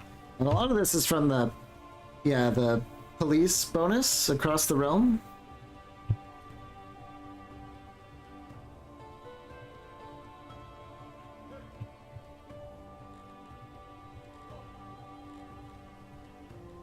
We have a good amount of money. I kind of want to build the big Temple of Crater here to get craterism across the realm even more, which will cycle into... So, okay, you're asking if, so are there just towns that start off huge at the start of the game? Yeah, and almost all of the really big ones are the Garthemi ones, because Garthemi, they're the numbers people. And, it's kind of the luck of the draw. Like, if you start in a place that doesn't have your race around, then when you take it over, a lot of the people of opposing races that you're not end up fleeing and dying off. But if you're Garthemi and move in, you can have like a really big city straight away if you move into another Garthemi city and replace it.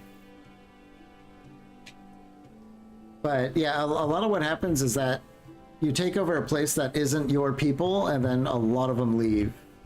You kind of have to rebuild. But it's not always.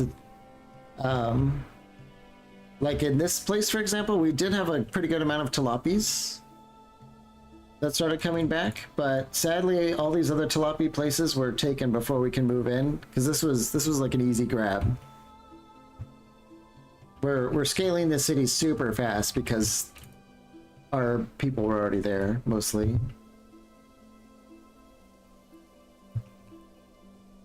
It's almost built up. That's almost built up.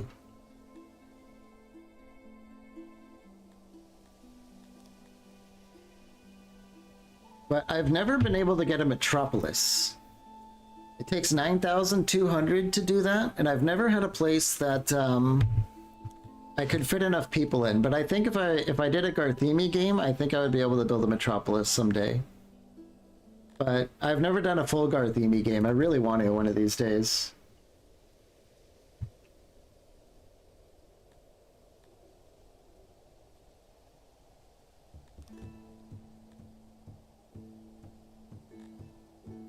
Okay. Let's move our army down here and make this town happy. Pretty sure we can leave here and it'll be kind of okay for a while. We can bounce between the two of them. Yeah, I don't want to be losing any of these places. We've already done that dance. Don't want to do it again. Now that we also have the Globdian research, we can actually force this place to do Globdians. I don't know if we want to do that though, because we did pay for the windmill, which boosts all of our mines, including the woodcutter.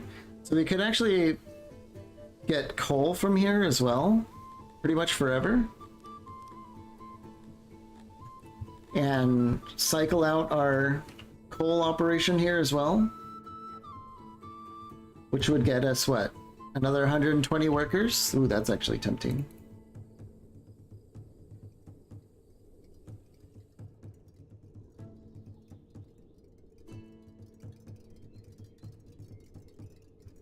Yeah, maybe we do that. It scales well with what we're already building here, and having coal close to home. Very good. Let's do that. Let's totally do that. Oh my god, they're gonna send it. We're gonna have so much coal, it's gonna be insane. Okay. We still have plenty of workforce to spare, too.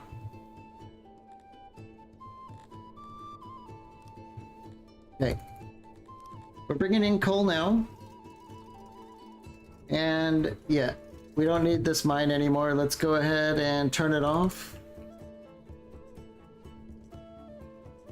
We're still in the green, right? We sure are. Or in the blue, I should say.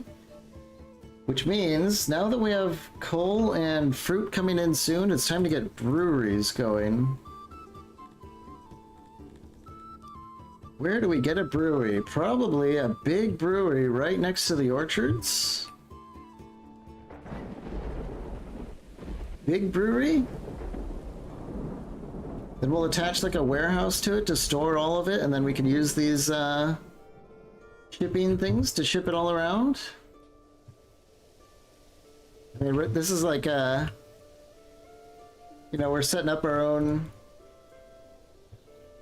What was it? I wanted to call it Napa Valley, but I think Napa's the auto parts store. Hopefully, it's not similar.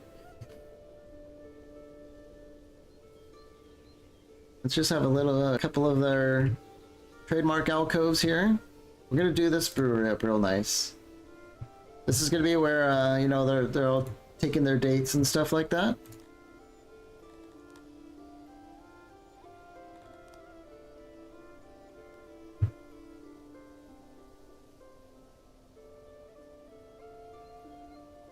There we go.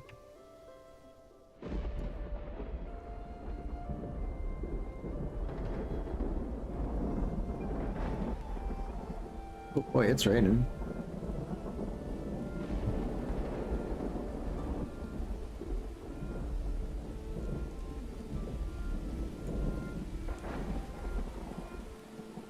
Basically, the shortcut for this is that every 4 tiles between these pillars is usually blue. So if you go 4 tiles, it's blue. There's definitely exceptions to that, but as a rule of thumb, it definitely works.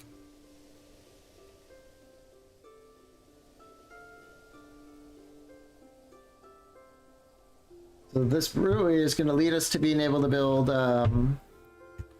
skulls and, you know,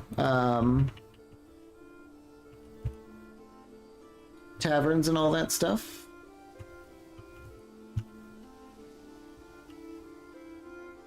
Oh man, this is going to be a giga brewery. Build the storage over here.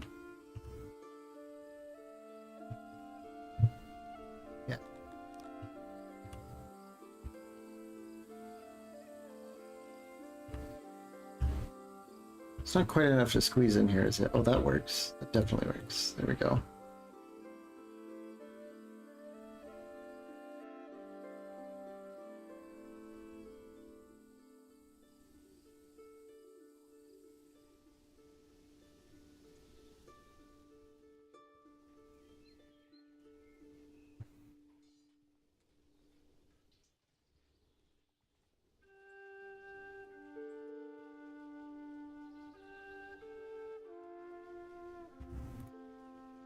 Something like this. Let's see what we're looking at when it comes to the auxiliary. Might actually be pretty easy to pump up.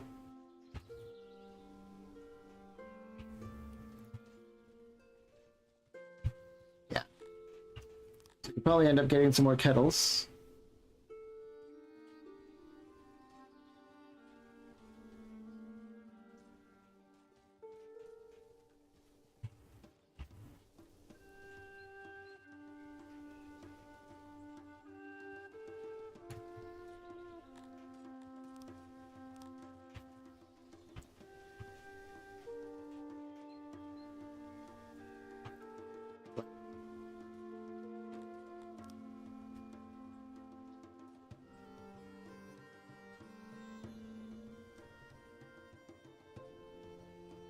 Please, please, please, we're so close.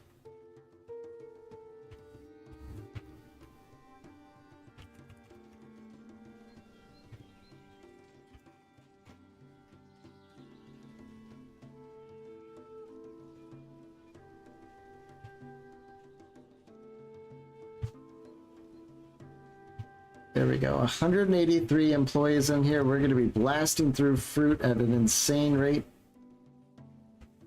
But that is going to be solved imminently.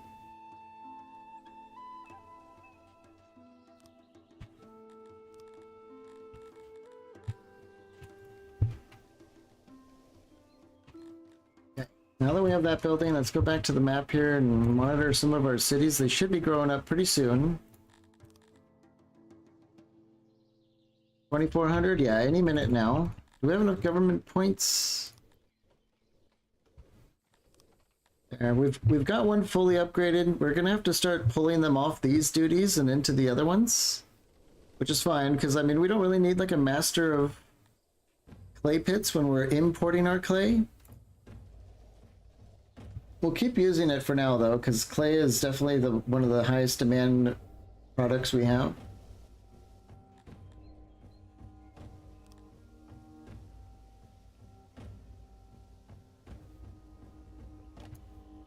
Both of these places are almost ready to move on. I think we might need to figure out some more exports though. Some more automated exports, because now that we're bringing in so much stuff, turning it around into sales, big time good idea. Let's get a bunch of more export depots.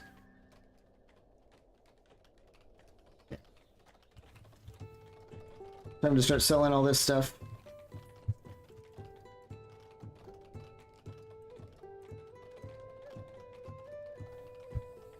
We're stockpiling more of it. We could definitely stockpile some more of this cut stone.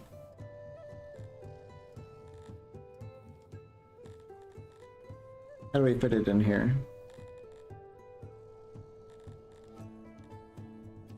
We definitely don't need this much fabric boxes.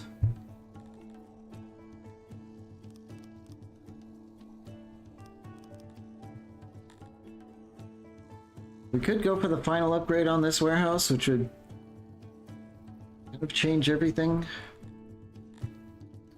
Seems worth it. It is the main warehouse. We do have the stuff. When I click this button, we should see a lot of this red go away.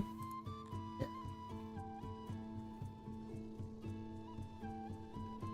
So that'll put our storage problem away again, but it'll crop up again in the future. Don't you worry. Okay, this city's ready to upgrade. Boom. Will we be able to get another large city here? And the answer is yes, we can. That's amazing. Let's finish getting the Royal Workers Academy, and that's pretty much all of our money. I think we're gonna go and rustle up some more cash. Trade with our friends here. Or somehow they're friends. We got really lucky with that whole arrangement.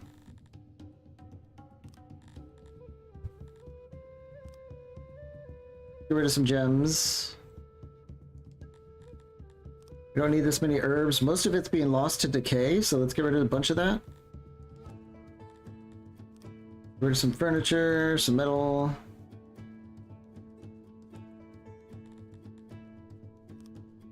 Cut stones.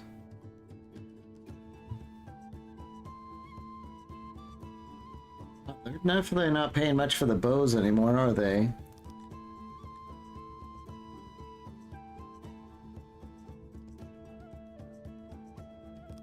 Only 217k, huh?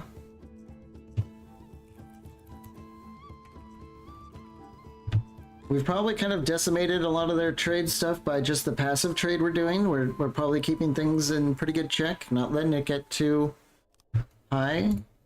But with that amount of money, we should have enough to continue developing these places. So I think we want the fruit. Not too much. Just a little bit. And we absolutely need to work on the happiness. Another fighting pit, and our second most populous is the Cretonians, who really just don't like us, do they?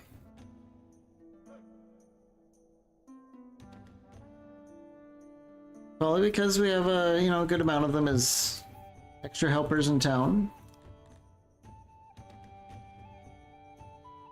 Let's supply them with more beer.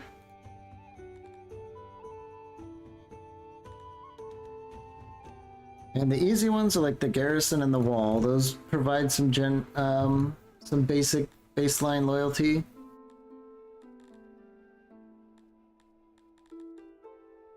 And we have barely enough to get like a stand. That'll work for now. The most important thing is that we got the Royal Workers Academy, which passes on more workforce to all of our other cities. $540. We're gonna shoot straight for 650 here.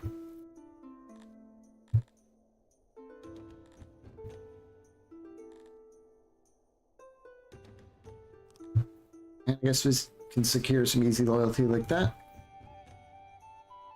That place is also working on its next stage over here. We're just shy of it. All this stuff's coming online at the same time, which is not always the case, so it is actually crunching our denaries pretty hard.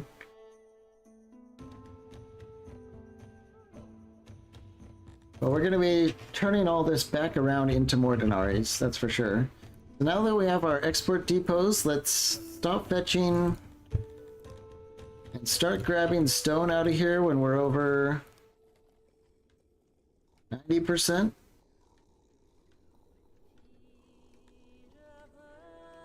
Yeah.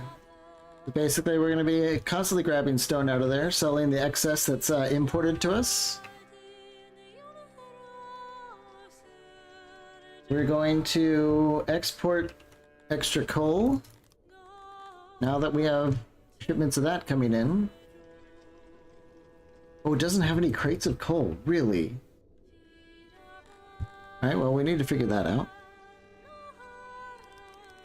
We don't need to store that much fruit here. We're going to start storing fruit elsewhere anyway. Let's take that down a little bit and get some coal crates going.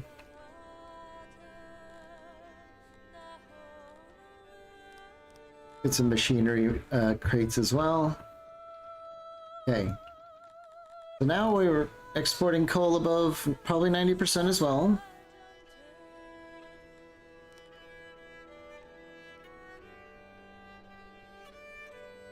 See, we've got furniture, fabric, stone, coal. What else?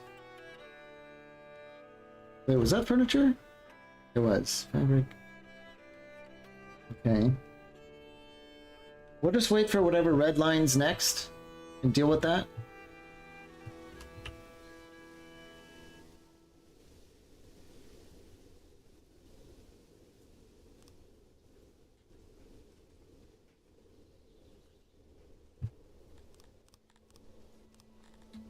Let's build a workshop, sorry, a warehouse here.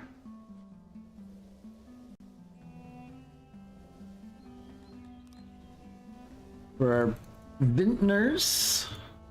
I guess that's what they are, right?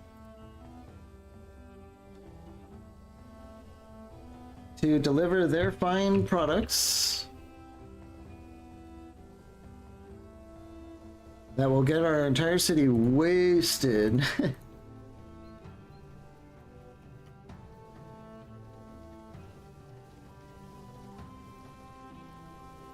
Get as many damn crates as we can in here.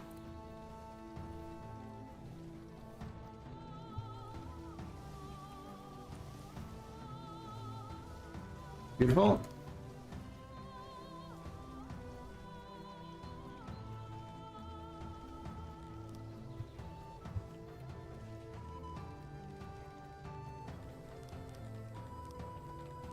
I think we have some room to jam some decorations. We don't want to forget about that, do we?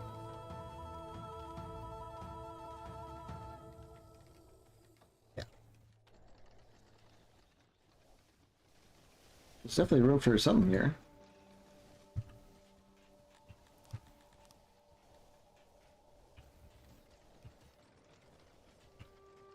Get all this rotified.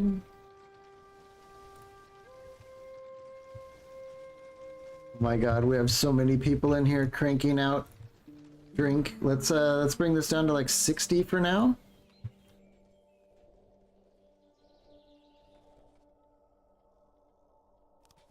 Drought again.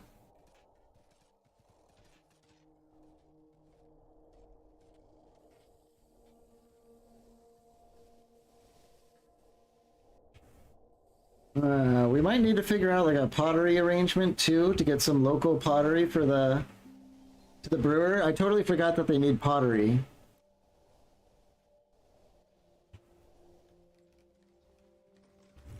And one thing to notice, and I did this at the very beginning of the game. I was pretty fast at it. But one thing that the game starts with is it starts with the drink enabled for the races, like for all of them. I must have done this in like the first few seconds and just turned it off. Because what happens if you have the drink enabled in this screen, as soon as you build a bunch of drink and get it in the warehouse, all your people will come to around here and start drinking it right out of the warehouse, and just you'll just have hammered people laying around everywhere. It's so funny.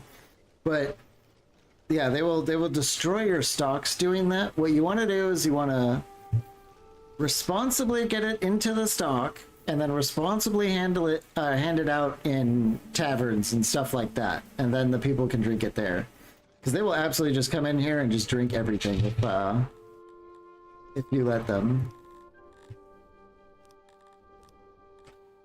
Okay, let's turn down the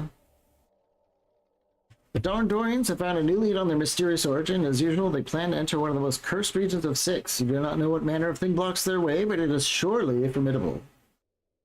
But the unguarded ruins were searched by them long ago. United in purpose to either join the expedition directly, or send money and supplies. If something goes wrong, this whole business should not affect you directly.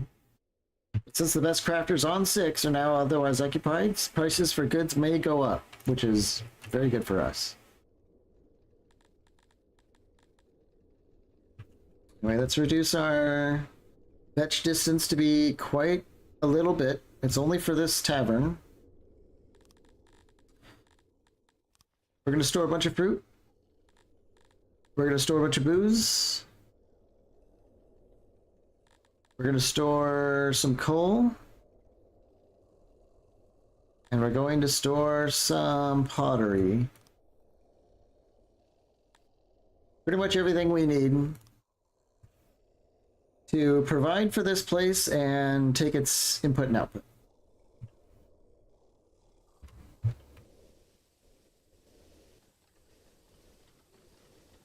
Yeah, they use a giga ton of fruit here, so... Huh. That's interesting. The fruit orchards don't even have a projection? Is that because there was just a harvest? Maybe. A little bit concerning. But hopefully it's fine. We've already cranked out 700 Shada.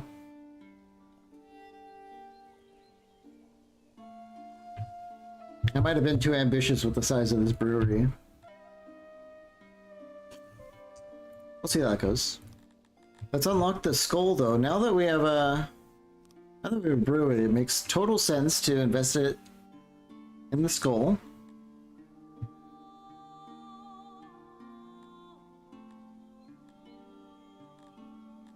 Yeah.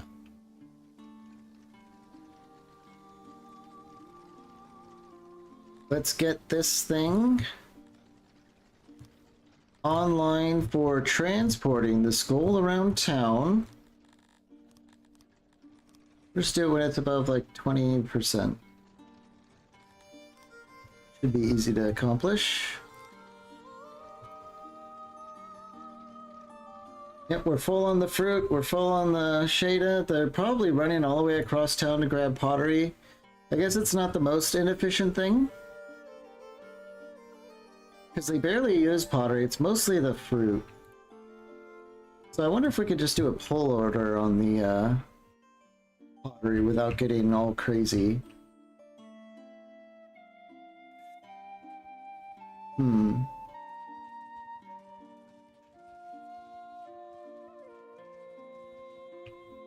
One thing's for sure is we need more people working here. Just max it out.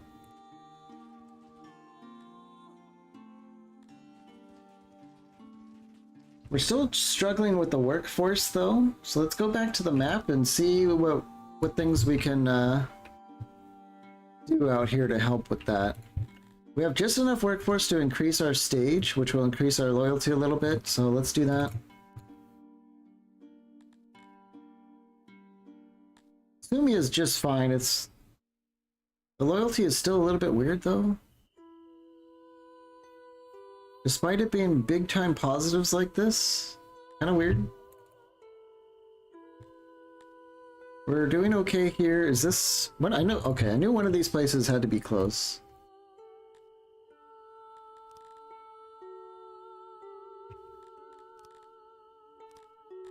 We'll get the next tier going. And it's time to develop some happiness here, and we'll probably do that just from this, yeah. This is well on its way to the next tier, and it's kind of easy. We don't even have our army stationed here, and it is looking positive. This is definitely thanks to our secret police guild.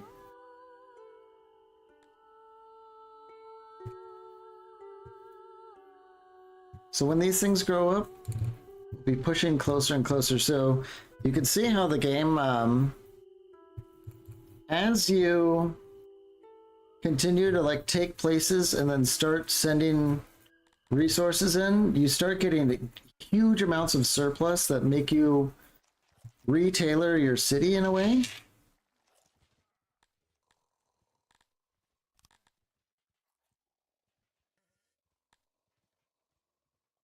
How much food days do we have? 30 days of food because we're taking in a ton of fruit between the orchards. Well, the orchards are still doing most of the heavy lifting though. I guess we don't want to ignore that just yet. But down here we're gonna probably at the next level of the city we're gonna crank up the fruit farming like crazy. Sumia here still has plenty of room though. We could even do like gem mining. We could do wood cutting and just turn off our own woodcutters. We have a ton of workforce.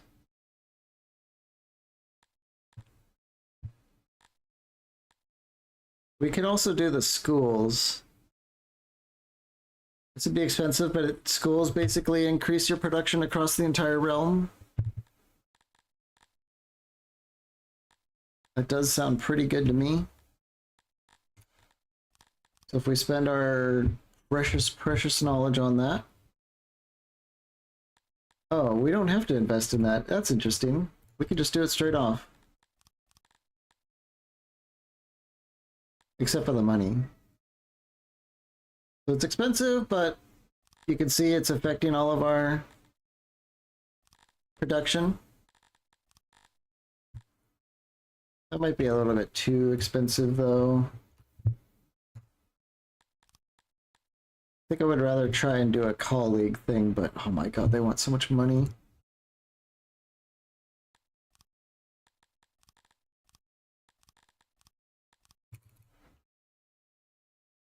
there more territory we can take somewhere? Like sneak off and grab? We could go over here and take Ecticust and Pyak. Maybe, I don't know, these guys might get mad if we go through it, but I'm not sure if that matters because they can't contact us. Because we're, like, diplomacy locked by these guys.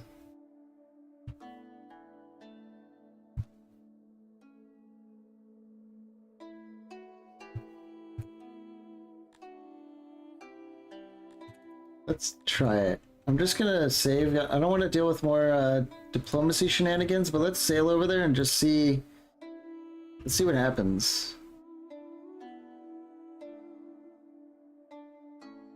So when we pass through these guys' little bubble in the water. Oh yeah, they didn't like that. Alright, so we're not doing that. Whoops. I don't want to do that whole song and dance again. That was spooky enough.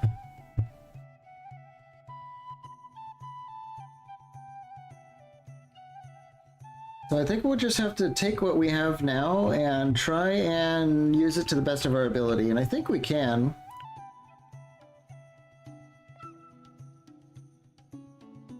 These places aren't quite developed yet, so it's mostly just a matter of increasing our trade with these guys. If we can get to colleague again, then we'll be able to trade with these further empires, and that way we can do a little bit better on like the prices we get, because we've kind of flooded the market probably with all these guys.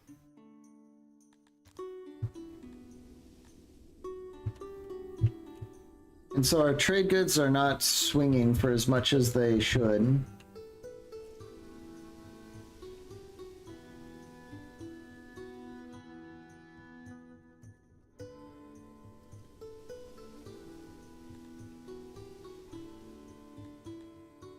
Okay. It says our weavers aren't able to keep up with the... Oh, it's because the tailors are using the fabric, that's why. Let's switch them over to leather, and that'll stop that.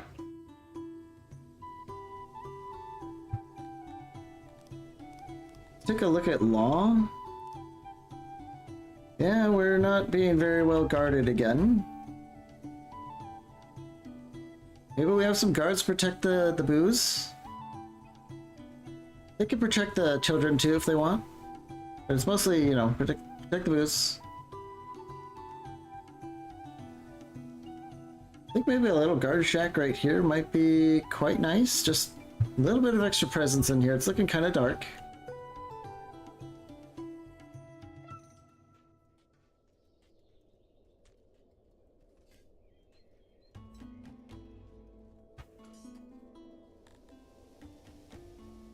We could probably use a major guard presence outside our major warehouse here.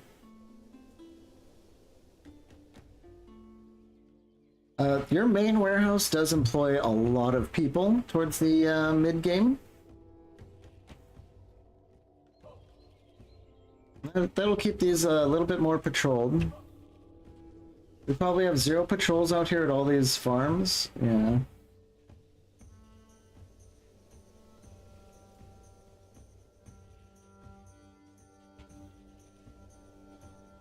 Get some patrols there.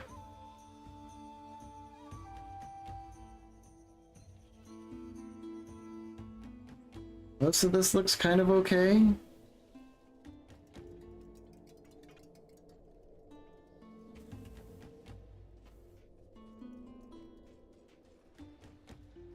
A little bit more presence.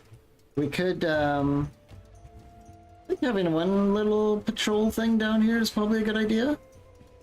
This is where our gem miners are, and we could end up having quite a few of them, so having that patrolled is good, especially these farms and stuff.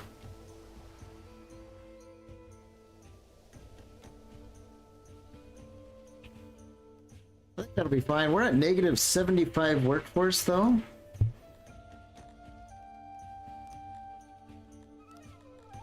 That's a lot.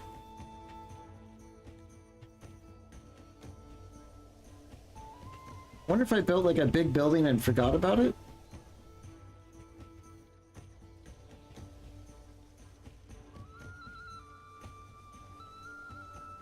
I don't think so.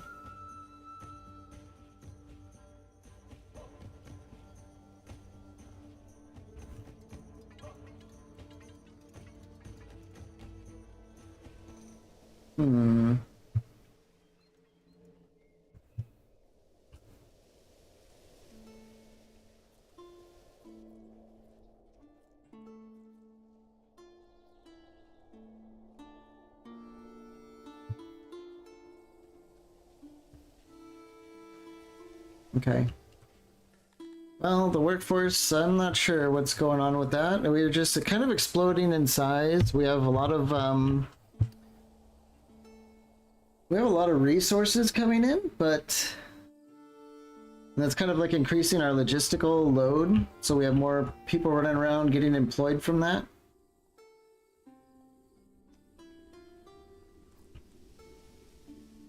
But I'm not seeing too many places we could just cut out.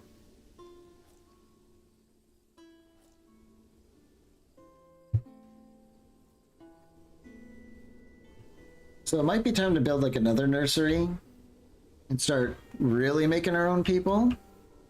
We're definitely like in the mid game here.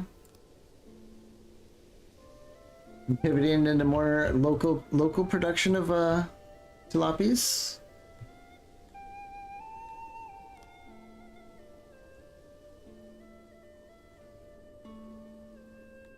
Yeah, we're at like negative 100 now.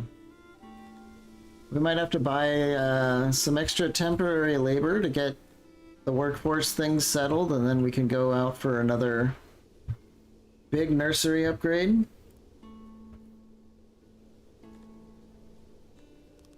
We just don't need that many people working here. I don't know why it staffed like 70 in the beginning. I wish this had an auto staff button, but I don't think they want you doing that because of the critical nature of that type of industry.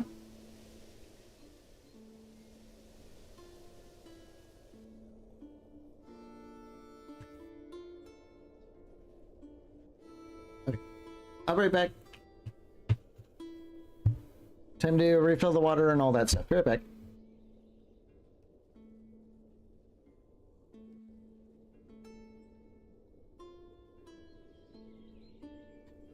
Or actually, we're coming up on 6 hours. I think it's time to probably just take a break for the day. I don't know if we'll come back to the Songs of Six. I'll probably keep the saves somewhere, but yeah, I think I played enough to kind of show off the game, and it's probably not too engaging as far as content goes. I think tomorrow I might want to try out the Space Scum game and see what that's all about, and then we'll go from there. Have to think about something for the big Sunday stream beyond that. But yeah, this is Songs of Six. I really like this game. It has so much replayability. Like just playing the Tilapia, which I've played several times already, I kind of know how it works. But other races can definitely make you think a little bit more about your layout and the services you're providing and the resources you're getting in. And like creatures like Amevia, they really like to be next to canals and stuff in your city, so you have to build like lots of water pumps and pump water all over your city, and there's like that whole building process there. And you're trying to figure out how to work around the canals, but the canals are vital to making the Amevia happy. And then the Garthimi, they love living in mountains, they love mining, but they suck at everything else, so you have to figure out how to deal with that. And yeah, it's a great game to get lost in. You're right. And this is just the town layer. Like once you get to this layer and start bringing in a whole lot of resources and then using those resources to build up an army so that you can fight these big factions one day and like these big battles, like they're building up. They almost have 5,000 people in that army. So we've been fighting these like tiny little skirmishes, like 200 to 300 people. These battles are huge, and especially with like catapults and cavalry and all that stuff going on, they could be quite big. But it's definitely a long game. We're barely into the mid game. Barely. I mean, look at how much we've done. I don't even think we have half the map, and we've been doing all of this for many hours now, and we don't even have half the map settled.